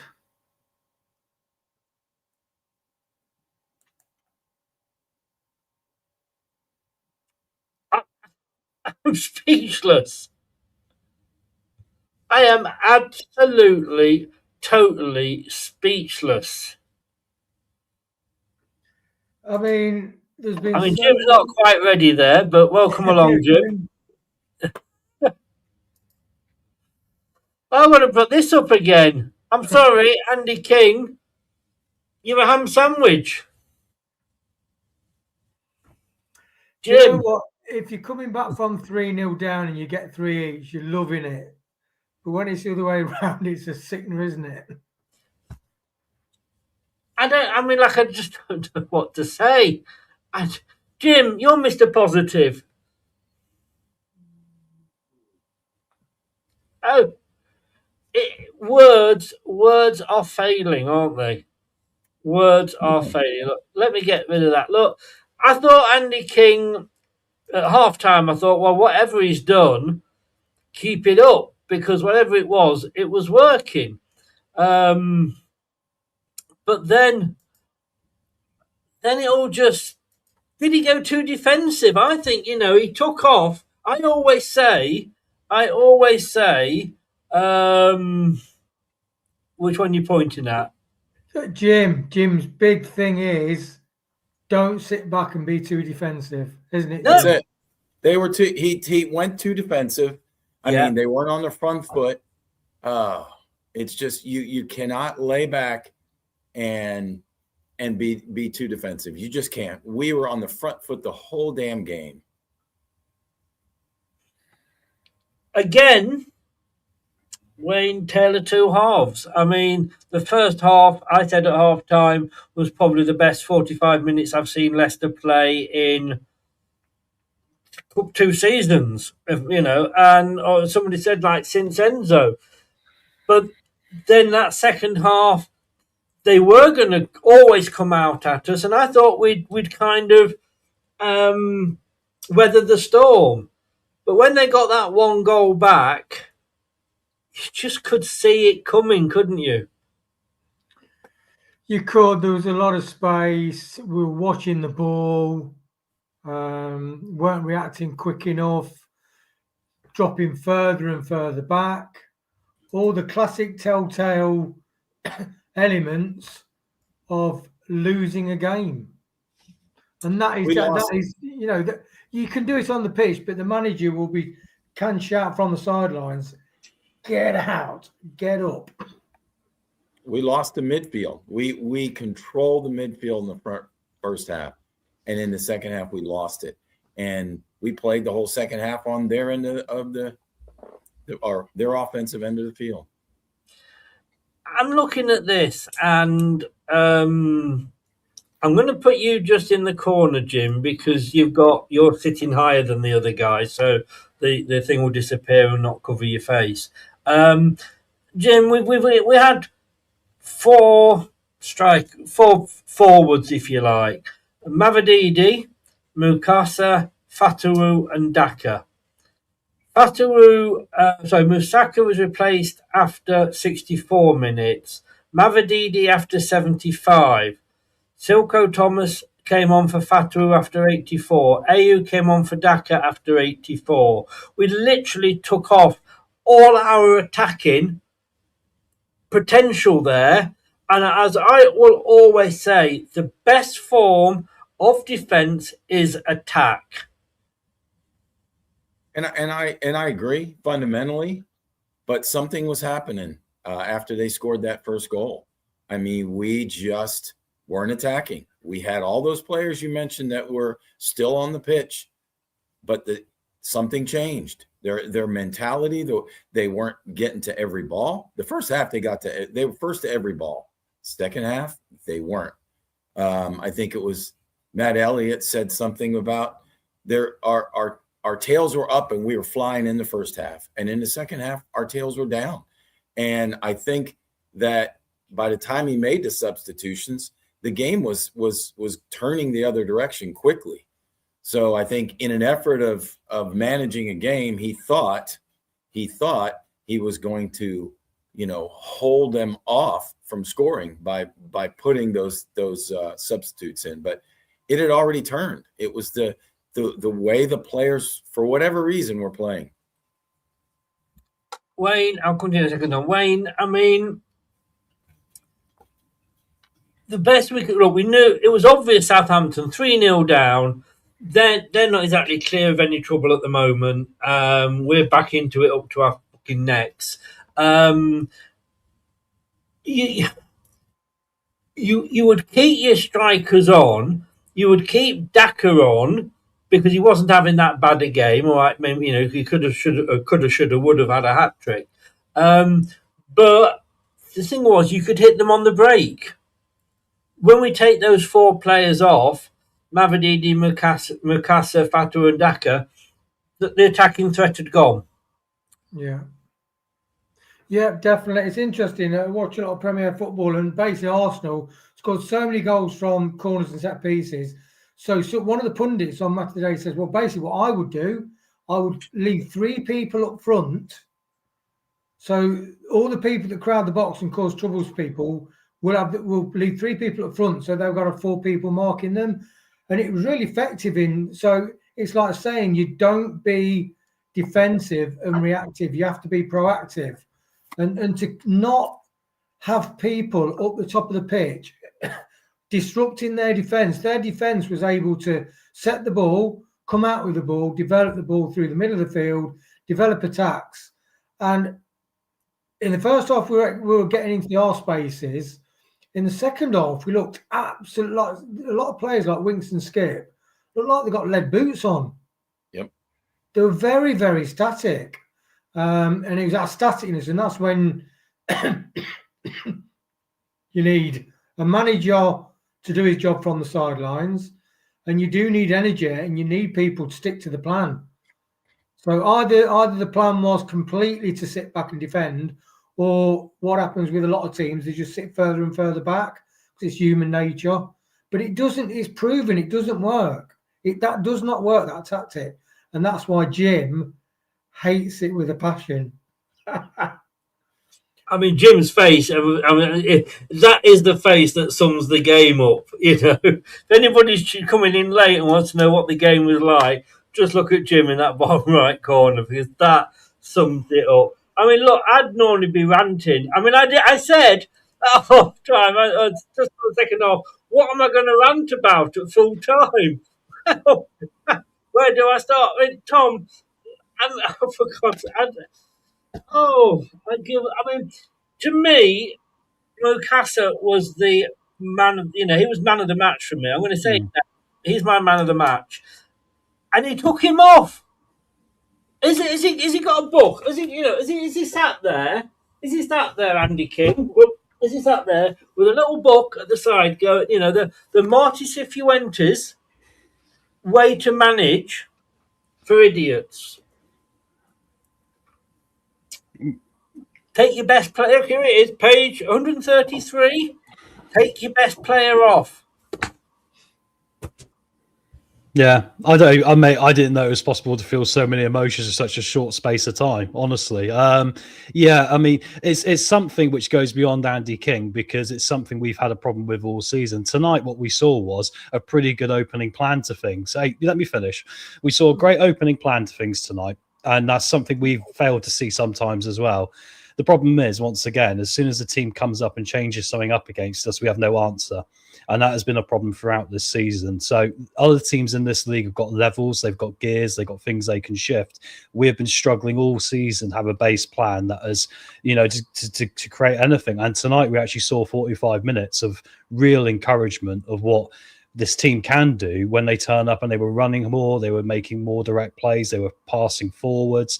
All these things were great. And then in the second half, as soon as a little bit of pressure comes again, we get inside ourselves. The tactical decisions weren't the right ones. We know that. I agree with what you said, mate, that we needed to keep attacking outlets on the pitch, and we needed to have that option. As soon as we went back and receded into ourselves like a turtle with its head that's gone inside its shell, we were just getting pelters at us all the way. And then you create the problem for yourself, right? And we got to get out of this, and we got to evolve this team quickly, and it might be too late. Did you say that loss was not down to Andy King? Well, no. The tactical decisions second half weren't good. But what I'm saying is the problem predates Andy King in the mentality side of it, because that was a lot of it as well in the second half, Chris, as well, because we have seen it throughout this season and even beyond into Ruud van Nistelrooy's time. Sorry, Chris? to me, sorry, Jim, I'll come to you in a second. To me, that loss was a 95% down to Andy King. Because he's the guy at the side of the pitch that's making those decisions. He was the guy that took off Mukasa, our best player on the pitch. He was the guy that took off our two attacking wingers, who were basically doing very well. He was the guy that took off Daka, who was actually probably having his best game of the season. Was unlucky not to get another couple of goals, and put on the dead donkey Jordan Ayew. You know, there's a saying that drop the dead donkey. Well, I wish I could have. If I had Ayew, I'd go and drop him off the White Cliffs of Dover, you know, and not have anybody down there below him.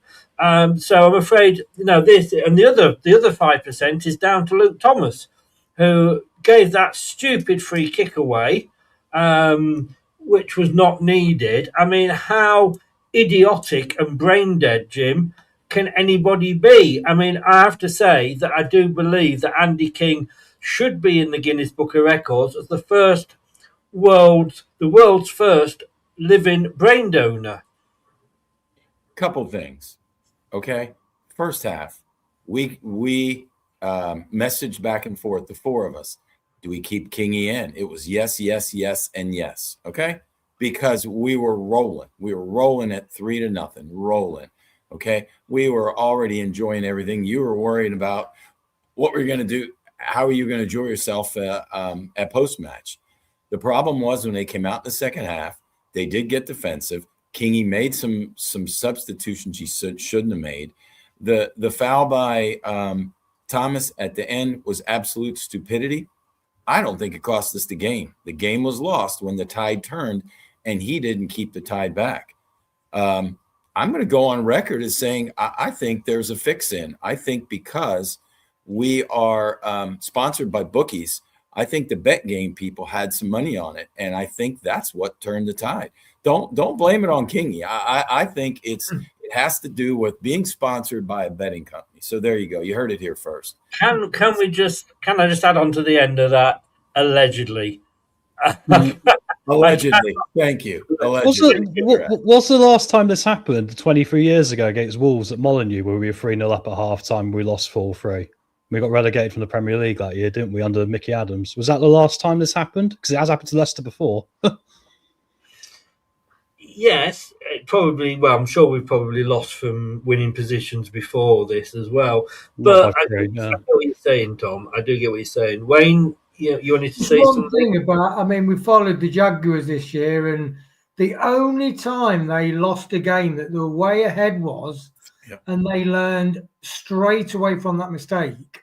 Having a great season, there were 20 odd points up or something crazy at half time. They went defensive, completely blew it. They said, that's it, we're never doing that again. Because it doesn't work. And they had a storming season, went toe-to-toe and lost to, a great team in the playoffs. But that's what's happened. And historically, that's what always happens. That's why Kim hates it. You don't do yourself any favours by going defensive. It just doesn't work. And that is very frustrating.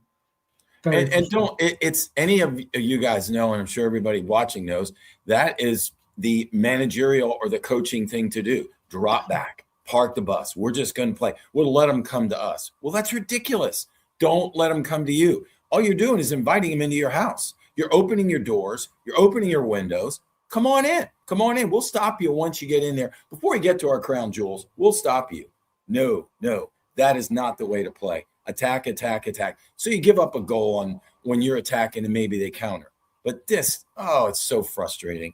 And it's so frustrating because we played so damn well in the first half. God, I was so excited about being the post-match in that first half. I'll tell you that much. I actually did say that you're going to. I'm looking forward to your three things you learned today. I don't know if I'm looking forward to them now. It's okay, Tom. Jim's just said there. You can't park the bus. You can to a point, and I get what you're saying, Jim. But you've got to have the players to do that. If Yeah. anybody looks at this team and goes, "This is the defence that can park the bus," this fucking defence couldn't park an Audi trolley. Yeah. Like anything else. Yeah. And I don't. Why bring Ayew on? And sorry, but why bring Ayew on? We know what he is. Yes, he has his uses. He didn't have any use at all because he wasn't going down and getting us free kicks. He was bloody giving free kicks away, although one of them wasn't a free kick. Let's be honest with you. The referee must have had red and white glasses on. This is a guy in Andy King, and I am going to blame Andy King because he's the guy in charge. He's the guy that's being paid to pick the team, to train the team, to put it out there, and to get a result, right? That's his job.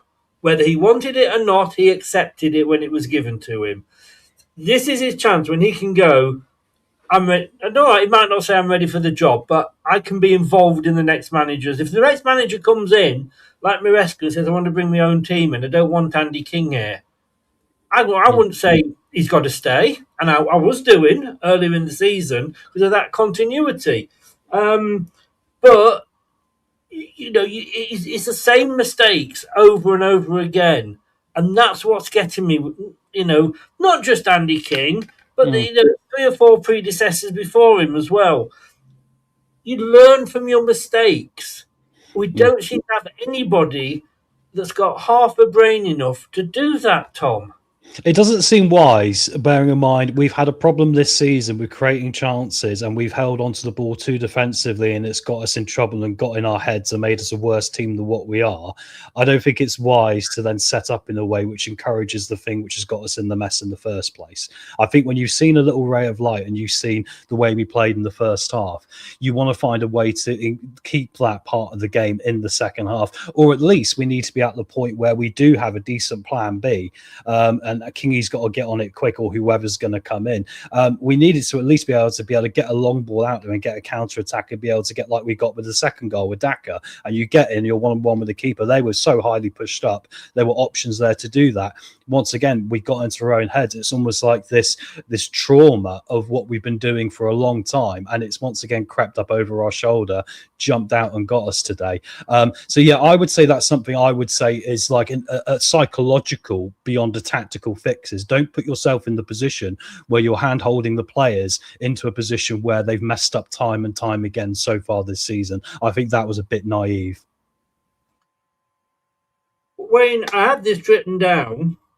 I haven't made many notes today because I was concentrating on what you can see there. I was concentrating on the old on commentating. But I wrote at the top here, and this was just after half time, but 3 points or FA Cup win on Saturday.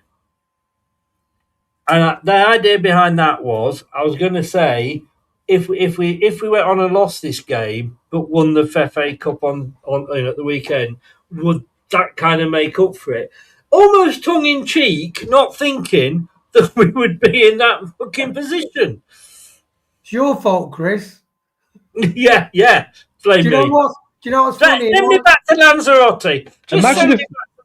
Imagine if I'd done the second half commentary. My word, I'd have got blamed for this. Yes. You know what's funny as well? In our group chat, I actually put, when we went 3-0 up, I put the league table that was based upon his victory. And I thought, oh no, I've gone too early. You have. You came too early. That sort of thing, though, that Southampton will be going in their change rooms thinking, how the bloody hell have we won that? And Kingy's going in thinking, how the hell have we lost that? But you've lost that through your decisions. And I think that's so as a manager, you bring the strengths out of the people you got. And like you said about parking the bus, that's not our strength. Our strength is not fighting and battling to grit out result, whether that's a gritty 0-0 or 1-1, our skill obviously clearly is not having the resilience, but it is in scoring goals. It's not being defensively firm, but when we're on the front foot, we can cause teams problems. Yet we went to the things we're worst at and ignored the things we're better at. And that is a big red flag for me. I wish I'd made. Yeah, Jim, go on. Do you know what Kingy needs to do? And I know it's going to sound ludicrous. Leave. He needs to get them together once they have their day off or whatever. The next time he gets them together in the film room, he needs to show them the film of the first half. He needs to burn the second half. He needs to show them what they can do when they want to do it. He needs to say that second half is on me for substitutions and you guys for execution. But he needs to concentrate on the first half because that's what they need to take away. If they dwell on this piss poor defeat that we're dwelling on and we're feeling, then they'll never win again. They just he needs to dwell on the first half. Good point. Tom, is Marty, is Andy too worried about being the players' friends rather than going in and upsetting one or two and kicking water bottles about? I think a big part of the problem is we've been trying all season to get the group together some way, and it's taken a long time. I mean, it's taken. I mean, how many games are we into the season now? We've got 14 left now. For maybe just see a sign today of actually a group of players who are encouraging each other in the right way rather than snapping at each other or trying to do different things to one another, to being disjointed. This is a big moment in our season, this one, because I mean, the second half was unacceptable, but the things in the first half, if we can reinforce that and then come up with some plan Bs and actually work on that, there is still a chance that we could maybe show something. I get the second half was unacceptable. I get my argument of the first half was, it's kind of irrelevant when you don't get 3 points, but I think the team are going to be very low after this. And I think they did put a shift in the first half. And I think there's times you got to kick them and there's times you got to, try and work other ways around it. We are mentally weak. I mean, if we're mentally weak, kicking people right now isn't going to make it any better, I don't think, actually. I think we need to do the opposite. Look, I'm gutted because it feels like a missed opportunity for us to really turn our season around. But the reaction we draw from this now, ironically, because of what we faced and how we've gone and lost this game, could be the difference on the final day between us getting relegated and us staying up. Because if we can now learn from this quickly, which we've really got to, then we might have more of a backbone and might have more of an attacking outlet at the end of the game and not get inside ourselves again. So that's the only thing I can hope tonight, because I think it isn't as easy as just, we were terrible all games we weren't. Jim, will it go down to the last day? I honestly think we'll be relegated before that. I don't think so. It depends, like Tom just said. It depends how Kingy uses this frustrating defeat and how he uses what they did well in the first half. I mean, it's going to come down to the end. It simply is. I still have the belief that we'll stay up. And maybe by the skin of our teeth. It's not going to be, we're going to reel off 14 straight victories. That's not going to happen. But we need to have some key points scored in these 14 games coming up. And we got to hope is on our side, that the teams we're battling for relegation, trip and fall. But no, it'll be down to the end. But relying on other teams, though, to keep us in the division isn't a good position to be in, is it? It's desperation, isn't it? It's desperation. It's like not servicing your car and the brakes are making it and having to use the car to go to work. You're on skid row, and I think I was hoping that we'd survive and have the clear out. It is in doubt now. But we are, as the lad says, we are weak. And I do agree that if you've ever gone through real hard money times and you just get the money together, I remember going through our time, getting the money together, paying off your electric bill, put the electric back on, please, and say, no, sorry, because you defaulted, you've got to pay a £200 deposit for us to put the electric back on. And I think this is that very same situation. They're going to be absolutely crestfallen inside there. They tried so hard in the first half, played so well. And what's also concerning is that even going with 3 centre-backs and having Lascelles on, who's a strong character and seemed to have gone through a lot of our times, we still seem to fold and be disorganised in that. And I think, we were second best of the ball, players that had lead feet. And I think what Tom said is spot on. That is mentally. Mentally, we're very weak. And it's a very, you can't go battering people who are going through a shitty time. And it just thought they just got somewhere and smack. That's what's happened. From somebody punches you from the side. So it's gutting. But you've got to try and build the character like the lads have said. And I know that's not going to be literally like a common thing people want to hear, because we've had it all season, right? And it's once again, it's happened. It kind of feels it's happened worse. But I do think it's a slightly different scenario today, because if we just completely shit on them now, I think that could finish the team after that. There's a sort of defeat that you could really finish off a team for the year. Sorry, Chris. No problem. Look, you're still in, guys. You're just not on the screen. But there is the table as it stands. Portsmouth, who sit above us, have got 3 games in hand on us, so that's a possible 9 points. Blackburn Rovers have got 1 game in hand on us. I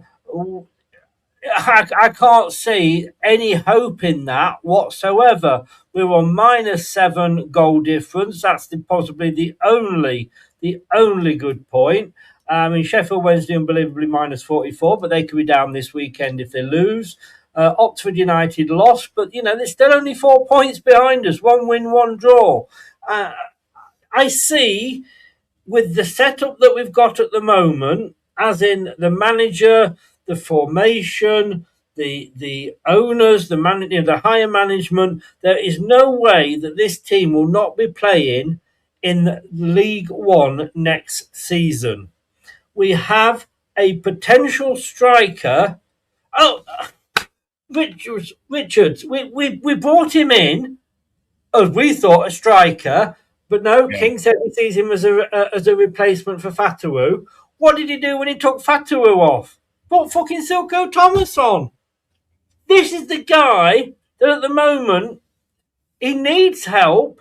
He just doesn't need help. He needs replacing. I'm sorry. We will not go down. We will not go down. It's going to be ugly, but we will stay up. This team is mentally weak, I agree, but we can't give up on it. We just can't. We will stay up. We can't give up on them, but the players that look like they've given up from about the 5th game. This team, I'm sorry, Jim, I'll have a bet with you, but this team is going down. Okay, I'll take it. I think the only thing that will keep this team up, if it's somehow they come back and say, look, we're not going to we found another loophole. We can't dock you 6 points and give us the 6 points back. That's the only way that we're going to possibly stay up. Wayne? It is a shame because Southampton are only 1 point off the playoffs. And now, but although they slipped up a couple of times, they're in the company of Bristol, Preston, Wrexham, Millwall, Hull, Ipswich. Well, not Ipswich, they're a bit ahead. So it was just such a shame. It would have been a massive psychological boost to even if we'd have just held on for 3-2 or something. So, yeah, it's one of them. It could be a sliding doors moment, but it's serious. It is serious. Yeah. But I'm still hopeful like Jim. I think there is enough good things to say, well, look, if we hadn't done this, I think we would have got 3 points. Whereas in other games, we haven't even had a sniff of getting 1 point. And I'm really, really pleased that the two of you think we will stay up. And I respect your decision on that. And I really, really hope that I lose that bet, Jim. It's going to be an expensive way to pay the bet off flying over to buy you a beer. But there we go. But no, obviously, I hope that you are, correct. Tom, can we stay up as things stand at the moment? Do you know what the problem for me is? The problem for me is that the club doesn't get itself organised from the top end of it quick enough, and we got caught out. We were in the wrong fight that we're not prepared for, and that is on the club because of arrogance. You know, the idea was we were just going to come down and get promoted again. Right? Look at us. You know, we've got these players and all the rest of it, and you know, we've had gaps everywhere from the medical side of things, like our players don't stay fit enough. You know, just everywhere in this football club's got holes, and you look around us and go, every other club's, at least if they haven't got the perceived quality, they've got fine structures, they've got discipline, they've got tactics, they've got ownership that at least knows how to run them without running themselves into the red all the time and getting themselves into financial trouble with the league. I just, all the metrics and all the signs are just saying, unfortunately, I don't think we will, and I kind of feel like we deserve it, unfortunately, which makes it even worse. I can't sit here right now and say we deserve to stay up because nothing that I've seen this season makes me think we do. The only good thing we got is it is still time for us to turn that narrative around, but we need to take that 45 minutes that we really did good things with today, emphasize that more, and we need to make sure we deal with the 45 minutes properly, finally, where it all went completely wrong, because that's a reminder of what has been wrong all season. Turf Morehouse Dan says on the plus side we'll be in the same league, Chris. We won't, because you'll be in the second tier and we'll be in the third. But I see what you mean. What we need now is a strong manager to come in. And I'm sorry, put your arms around, coddle them, lick their arses, whatever. It needs somebody to come in, not lick their arse. It needs somebody to come in and kick their arse. I'm sorry, these are grown men. Even the 17, 18-year-olds are men. For God's sake, in the Second World War, 15-year-olds were going to go and fight and try and save the country. I wouldn't want any of these lot in the war at all, to be honest with you. But what we need is a manager that will come in and go, this is what we're doing. If you're going to give me the job, you give me the job and let me get on with it. This is no fuck it. It doesn't matter about the technical director. Get one in. It's the manager that we need Chris, to get right. You are totally right, but the football club has proven time and time again that they are not willing to do that. Because otherwise we'd have had that manager by now. But you're right, and that's annoying, isn't it? It is. But let me just go on, because I'm just building up to a big revelation here. So you cut me off mid-revelation here. That's okay, mate. I did a show the other day with Clibbo and Reese. And Reese was saying that he'd got, and he does have some good insider information, that we are about to make a very, his word was, ambitious appointment as manager. So I've been kind of following, like, you know, the odds and whatever, because Russell Martin isn't ambitious, you know, and all these names aren't ambitious.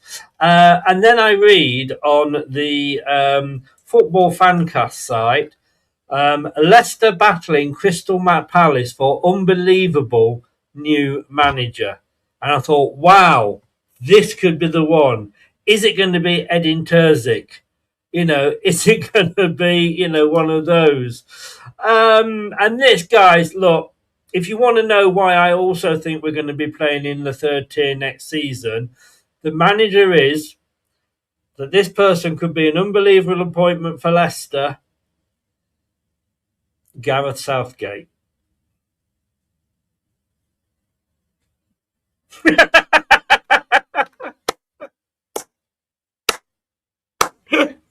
Yeah. By the way, nobody do any of this at home, please, whatever you're doing. The ex-England boss is certainly accustomed to handling pressure, having been under scrutiny of the nation for nearly 8 years. And the job he did with the Three Lions shouldn't be understated. Anybody want to come in on that? Please? Because I need somebody to talk just while I make a few notes. About as inspirational as a pack of ready salted crisps, isn't it? It's just going to be no. The problem is I don't see him having that ability to lift the group. I mean, we look how the England team are kind of played, and they play a sort of style of football which I guess might work in the Premier League for some teams, but it's not like, say, you got Napoleon coming in to lead you into battle, is it? I mean, and that's the problem right now. We need a manager who's going to come in and literally lead us into battle. And I think there's very few out there, Chris. I really do. And also, like I said to you previously, and interrupted your point very tragically, I don't think the club will even look at a manager like that. I don't think they've got it in them. No. They've got to bring someone on that's got some fire.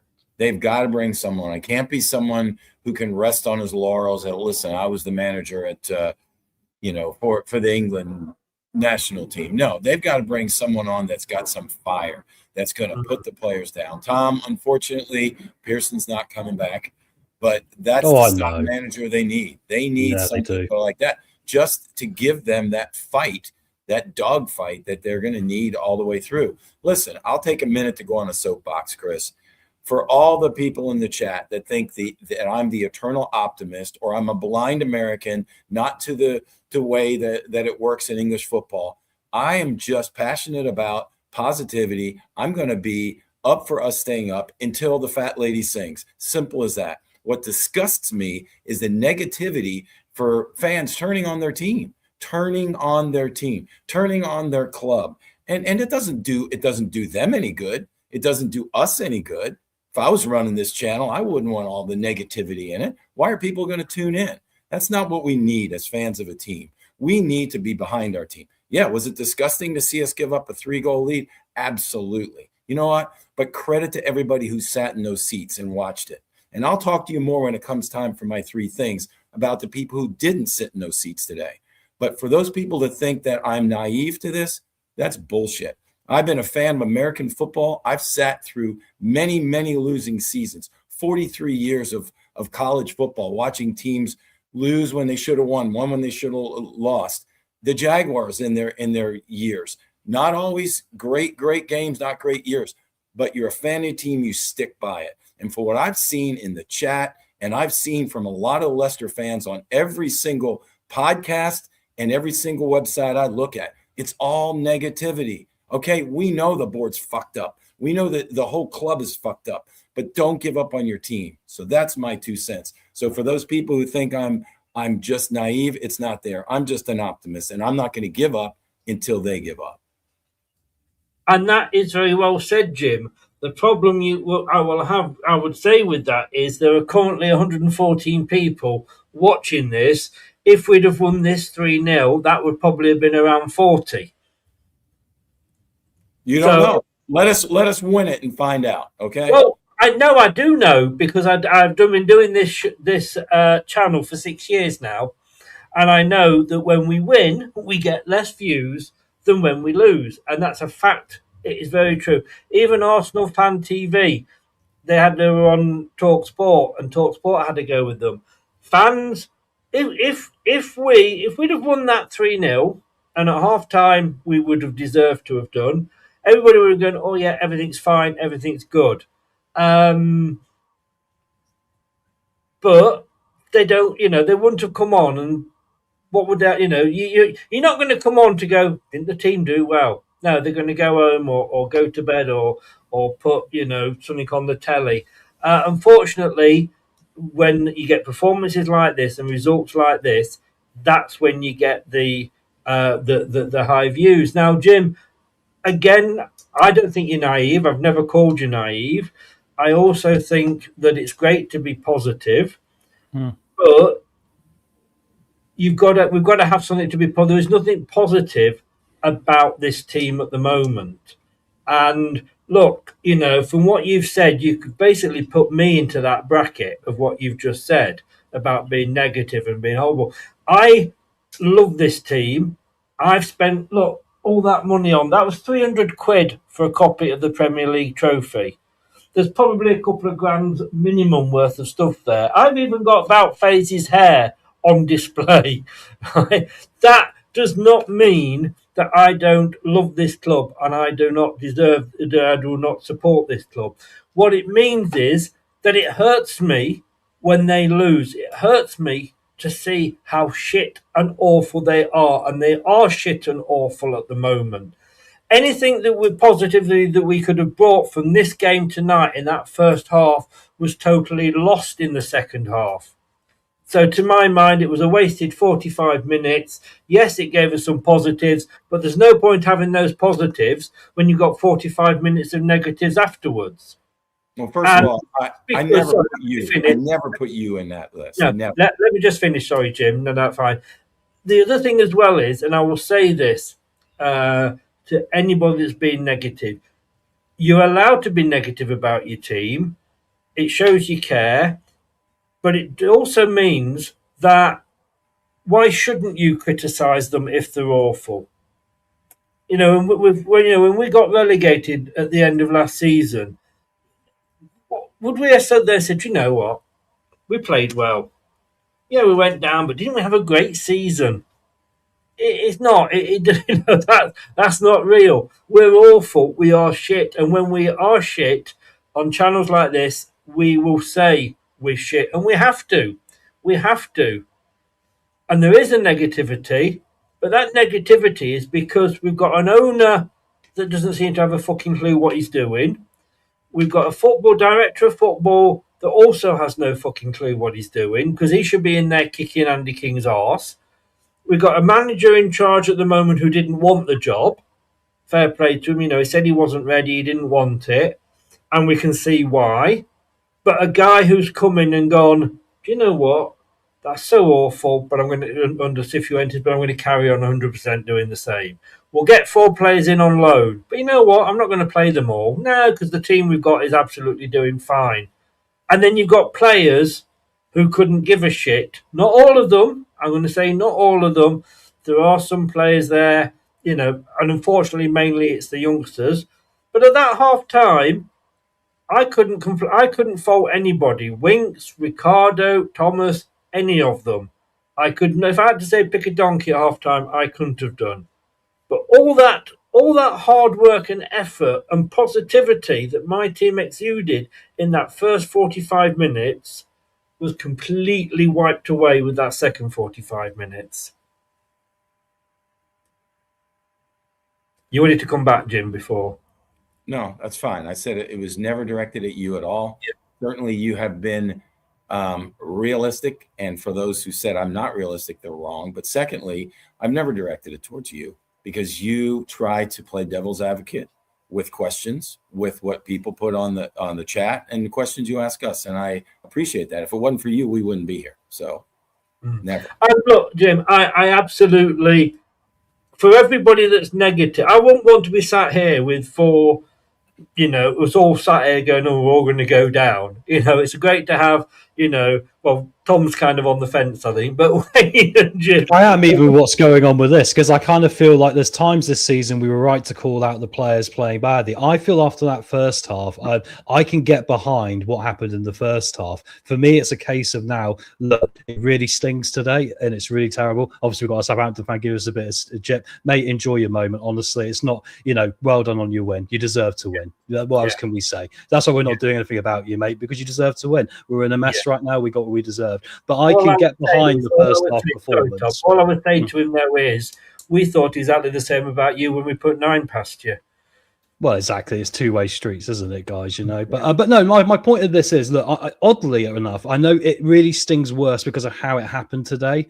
But the thing that is going to get us out of this is finding that first half performance and managing to add to it and right now and keep going with it, because I think from that there is something, and I think that the fans will naturally start getting behind performances like that more. I personally feel the fans have got a right to display themselves as they like, including Jim, including Chris, including everyone in the chat. I really do. There's times this year I say I can't get behind this because they're not putting at least the work rate in. I'd preferred we put the work rate in and lost that game, because at least I can get behind that. The Foxes never quit. There's times they haven't shown that. Today it wasn't like that. Today, the first half, they did put in a proper shift for the first time. They were doing the running. I thought there was some performances in the first half that were the best I've seen for a couple of the seasons, actually. But like I say, it just stings more because of how it ended out. No, totally. I mean, if we'd have come out of that as a 3-2 winners, we would be completely, I would be, and I think most people would be, would say, well, yeah, thank God we got 3 goals in the first half. It's typical Leicester, we nearly threw it away, but we'd still be talking about a win. But I mean, I wish I'd, like I said, Wayne, I wish I'd made a note of the stats. And I know you've nearly filled up an A4 page and a half or something on your notes. But, at full time, 8 shots to us, 16 to them. 3 to us, 7 to them. Touches in the opposition box. We had 14 in their box. They had even more than Gray had when he was younger. They had 32 touches in our box.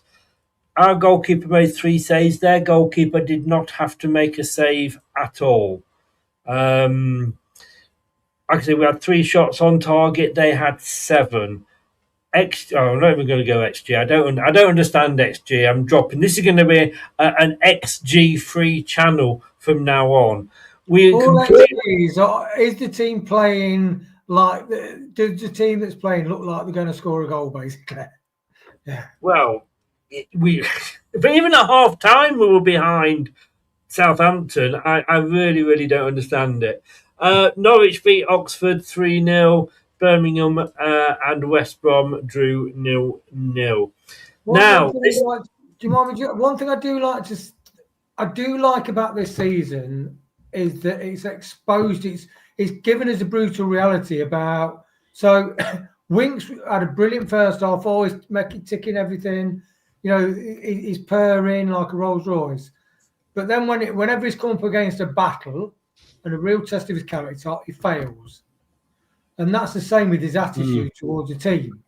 So I don't mind people being exposed for their attitude and what they bring to the table. So what I've learned from this game is, as Tom said and Jim, when we go forward, we are bloody awesome. We are awesome. We don't do it enough, then we do back off. And then if we lean into the other side of the game, structured, defensive, resolute, you shall not pass. We're shit at it. But it's like with the rebuild, like Ricky P, he got done time and time again today. Their winger faced up to him, Ricky P. He showed him down the line. He showed their winger down the line.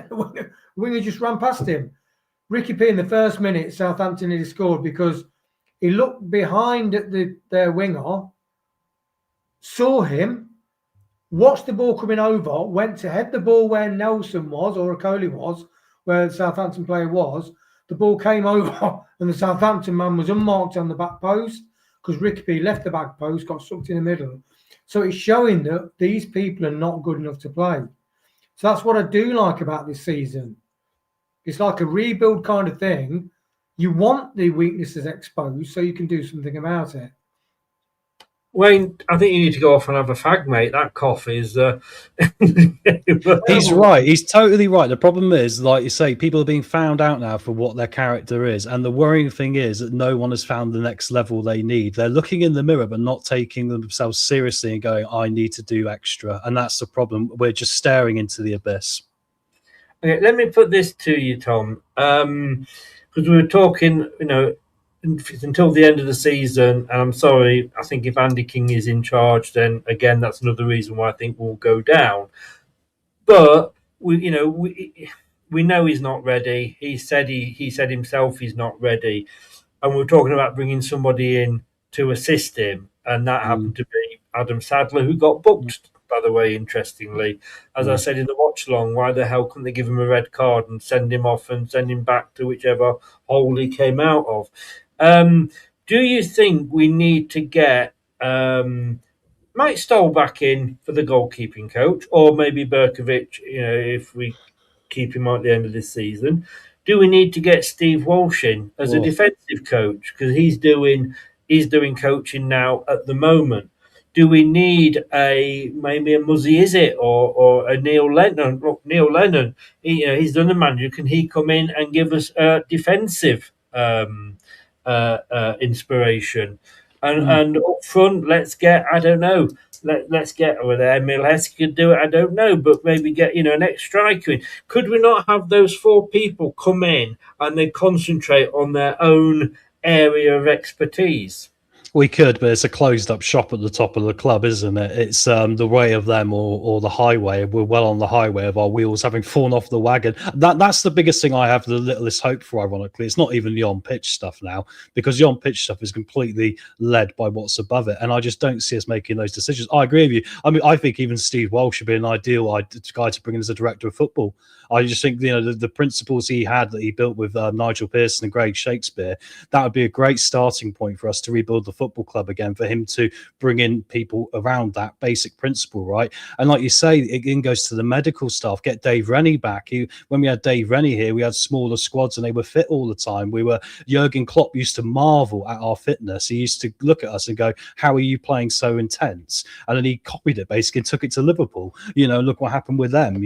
We used to be the envy of people because we had those people in here. And it's just really galling to me how it must be personal egos that have got in the way of what is right for the football club, because otherwise you do not let these people go. You literally treat these people like they're the biggest part of your world. And now ex-players don't get birthday messages from the club. They don't get, Wes Morgan doesn't get one, Jamie Vardy doesn't get one. I mean, why are they like a dirty image? Why are they such a dirty thing for this football club? I'm sorry, as soon as that is being projected out there, I'm turning it back around, holding the mirror up to the club and going, I think the dirty people are the ones that need to look in the mirror. You guys, that needs to change. And that really annoys me because I really want them to get it, Chris. I've been saying all season, I want them to get it because I do not particularly want them to go. I want them to get it right. I want us all to get back together, what Top says. But unfortunately, the words are meaningless and it creates a further divide the further we're getting down this season. And I think it's irreparable now. Yeah, I will just... Sorry, Jim. Yeah. Tom's right, because as we know, it certainly can't be the players that just give up on the field. The people aren't coming. They're doing their protests outside the stadium. They're not showing up. It's the people at the top. They are, like Tom said, their way or the highway. And what it's doing is it's directly affecting the club in every single way, from treatment of ex-players, like Tom just said, to they're not willing to allow people below them, whether it be Kingy or whoever, to change. And I mean, the players can go out and they can just not play. It doesn't mean anything to the top, to the board, to the ownership. And it just befuddles me. How in the hell can they like to see what's going on when they're allowing it to happen? And if they bring another manager in that doesn't have any fire to light a fire under these players, it's just going to be a joke of the rest of the season. Chris, how many times do you say what you do for this channel is what's best for the channel? How many times have you said that to me? How many times have you said that to all of us? The football club can't do that.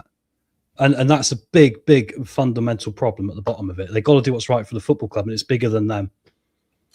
No, I agree. And I would just, in just going back to your point about letting people go and holding on to people, I would just say as the likes of, because a lot of people always say, oh, it all went downhill when Steve Walsh left and he took all his details off to Everton. Steve Walsh, for family reasons, wanted to move back up to the northwest, and that was why he went. And I think sometimes you have to say, yeah, that's bigger than the club, So true. In which case, but majority of people, yes, like you say, we they won't do it, but we need to get people in that are helping. And when you look and thinking, well, you could have bought Dave Rennie back, or you could have bought Mike Stow back, and the one you bring back is Adam Sadler. I'm sorry. Right, we're going to round it up now. This is going to be interesting. Wayne, your performance.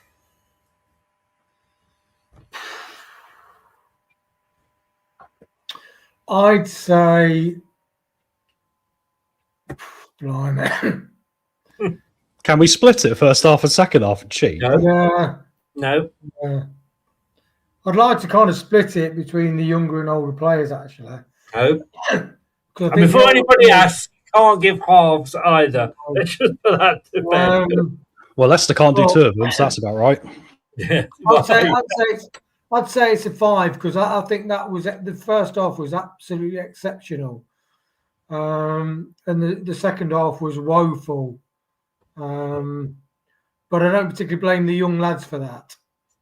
We've got a mismatch of a team that's got great quality but no backbone, and that's down to the older players. That is, so I say 5 in support of the younger players. But yeah, 5 for the younger players, none for the older players.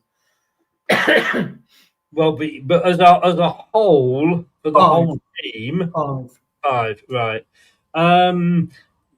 Gray's gone 7 there. You've been on the Jack Daniels, Gray. Jim? I've been on the Stella, so I would say 6. And here's the reason why. I agree with what Wayne said, everything about the younger players, but I also will put it on, and Kingy, I won't put it on the player's performance. His changes made the biggest difference, because had they continued to stay on and play hard, I don't think we give up that 3-goal lead.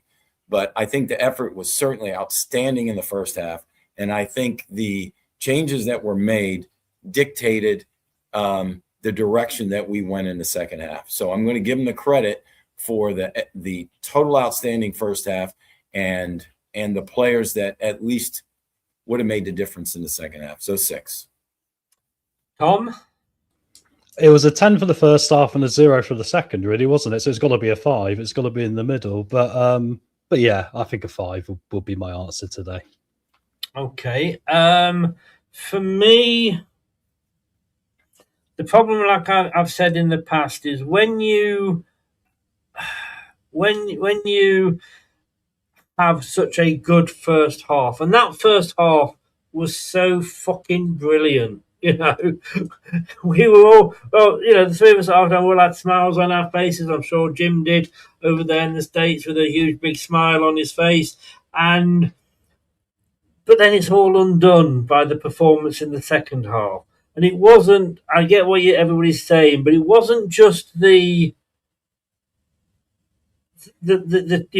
changes or whatever, but players that were doing everything right were doing everything wrong in the second half for me. You know, did Mavididi deserve to go off particularly? I don't think his replacement made any difference. You know, did Daka deserve to go off? Absolutely not. And I think if you're not going to bring Richards on, when you're hoping that you're going to hit them on the break because they, you know, the tails are up and they're going for it. Keep Daka on, stick him up, and like they've always said, takes out 2 of their defenders to mark him and hit them on the break. And because of that, whilst I'd want to give more, I can't. I'm afraid going to give them a 3. Because, like I say, everything that was good in the first half was absolutely awful in the second half, even before any of the subs. I'll go first with my man of the match. For me, I said it earlier, so you know where it's going, which is why I said I'll go first. Mukasa for me. Mukasa for me. I just think he ran the show. He was all over the place. He put, you know, the other guys to shame, and he seemed to fit in almost straight away with Daka, with Fatawu, with Mavididi, and of course he got a goal as well. So yeah, for me, and I do not understand why he went off. Was it a fitness thing? No, because he's 18 years old. He's been playing this season. Why would it be a fitness thing? Another reason why I'm saying Andy King is the world's first surviving brain donor. I just don't get it. I think Jeff's... Yeah, what time is it over there in the Philippines, Jeff? Are you still half asleep? It was good, but man of the match? Wayne? Yeah, Mukasa. He looked quality. Pure quality. Did defensive work too. It linked all the entire field. The loss was avoidable, wasn't it? So the loss was avoidable. Mukasa, very exciting. And that's why you can tell these lads that come from the top academies, they're ready for the Championship / Premier League, pure and simple. Yeah, Jim? I thought Skip had a very good game. I thought he was everywhere in the first half. I thought he was playing great in the midfield. He and Winks controlled the game in the midfield. I thought even in the second half he was driving. I saw him chase down one of the Southampton players down the sideline. He was really hustling, and I think he saved a goal by diving. So I had him ticketed. But I think in the long run, Mukasa was divine. And to follow up what you said, I think the Lion King was the man of the match. Yeah. Simba. Yeah. I can't wait for Mahogany to get a game, to be honest with you. That's going to be... I just hope he's not wooden. Tom? All I can say is Mikasa Sukasa. 4 of us all say the same. Yeah. Interesting, when Page came on, he literally pointed to the lad and say, I'm dropping back into the midfield like he was told to. Like you say, that changed the game today. Mukasa was the man. Yeah. Okay. I didn't load this up, so bear with me, because I have got Alan's in here, but I didn't want to load it up because I know Tom can see everything that's below. So I didn't want him reacting until I actually loaded it up. So just bear with me, ladies and gentlemen. And I will, if I can find it, do my best to bring this up.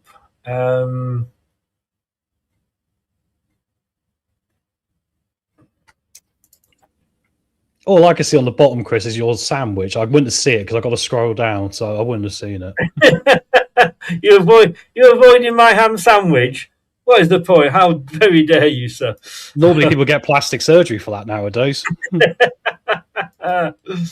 we go. This is what Alan has sent through. He said, man of the match. And he was very much like you guys. It was a tale of two halves. And he said, if I was just judging the first half, it would be a 10 for the team performance. But his actual, let me bring up his actual words. But first reactions to that, guys. No one deserved man of the match, and the team performance was a 0. I don't buy that. I don't. Well, buy I that. kind of You can give him a 3 like you did. That was legit, but a 0, that's discounting the first half even existed. And you had to at least have the man. Look at the 4 of us. If 4 of us can easily say Mukasa, I wouldn't say no one. Plus, Mukasa got taken off. Who knows what he would have done if he'd have stayed on? Good point. Yeah, loads of little things, isn't it? Loads of little things today. I think it's interesting, though, because I don't think 0 is the wrong answer either, actually, because I get why people are going to give 0, because ultimately throwing away a 3-goal lead is pretty unforgivable in any circumstance, right? So I get the 0s. I do. Yeah. I mean, I get it as well. I mean, his actual text was, I can't believe what I've just seen, Chris. You and the rest of us. Going from a perfect 10 to a 0, unbelievable. So the team 0, if I could just score the first half 10, and I kind of understand that, but you know, I respect Alan, but I for me, well, you know, I've just given mine, haven't I? And we just went man of the match. How can I give one? And again, you know, we don't know if what would have happened if Musaka had stayed on. Look, if you could say that the only substitution that was needed was Lascelles. I can never pronounce that name. But let's say he'd only made that substitution, then everybody would have been, and me would have been going mad. Why didn't you make substitutions? Why didn't you, you know, bring these players on? So whatever was going to happen, he, as a manager, he's going to get roasted, isn't he, Tom? Yeah, exactly. Yeah, I mean, this.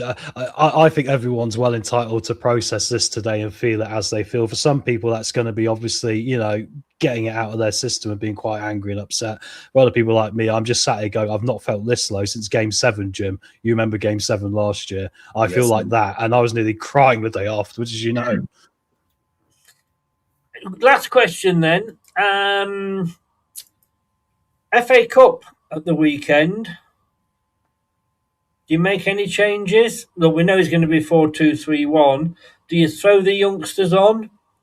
Forfeit the game. I think we could do with a time off. We might as well just forfeit the game. I know it sounds a bizarre thing to say, but I'm not just saying it to be negative. I actually think the time away now, rather than going into a game on Saturday, could actually do the team the world of good. In some ways, I wish we'd blooming gone out to Cheltenham, had the weekend off.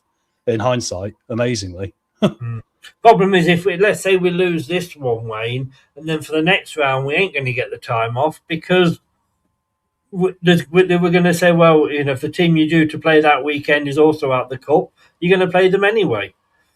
You're clutching for straws at positives, aren't you, really are clutching at straws. Yeah, difficult time, very disappointing. And what's even worse is, we were all saying in the chat, it wasn't like, oh, that was quite a good move, oh, that was a good goal. It was like, wow in the first half. It was beautiful football. All the goals were beautiful. Chris, I would get him back out there. Yeah. I'd get him back out there and get the kids out there. Because guess what? You have a week between games from Saturday to Saturday. Then you work on it. But get them back out. Worst thing in the world is let them dwell for a week and a half. Because it's the next game, we've got to get a strong team out there and try and get this ship steadied again. I think if we over rotate, we could throw the game, but I kind of think we need to use it to try and help us constructively somehow. Yeah, let me just bring, because I'd forgotten, we've got Steve's video coming up. So let me just see, should we have a look and see what Steve had to say? I know, I'm a bit like that as well. But let's have a look and see. I've got to find the right thing again here now. Here we go. This is what Stevie had to say post game. Well, lads, I am fucking livid. That was a fucking disgrace. Honestly, sack the lot of the fucking cunts. I'm sick of it. Relegators now. That is a fucking absolute fucking disgrace. 3-0 up and cruising at half time, and then that in the second half. We're going down. There's no fucking ifs, buts or maybes about it. And I'll fight anyone that says that we're not. Genuinely, how bad can it be? Like, that is the most embarrassing thing I've ever seen in my life. And I'm sick of it. Genuinely. This club has no soul. They've ripped it out of us. Just relegators. Close the fucking club down. Honestly, close the club down. Fucking disgrace. Well, he's not sitting on the fence, is he? I'm just surprised he didn't launch a stone at the glass window on the way out. The big Leicester one. In fairness, though, Jim, that's his immediate reaction.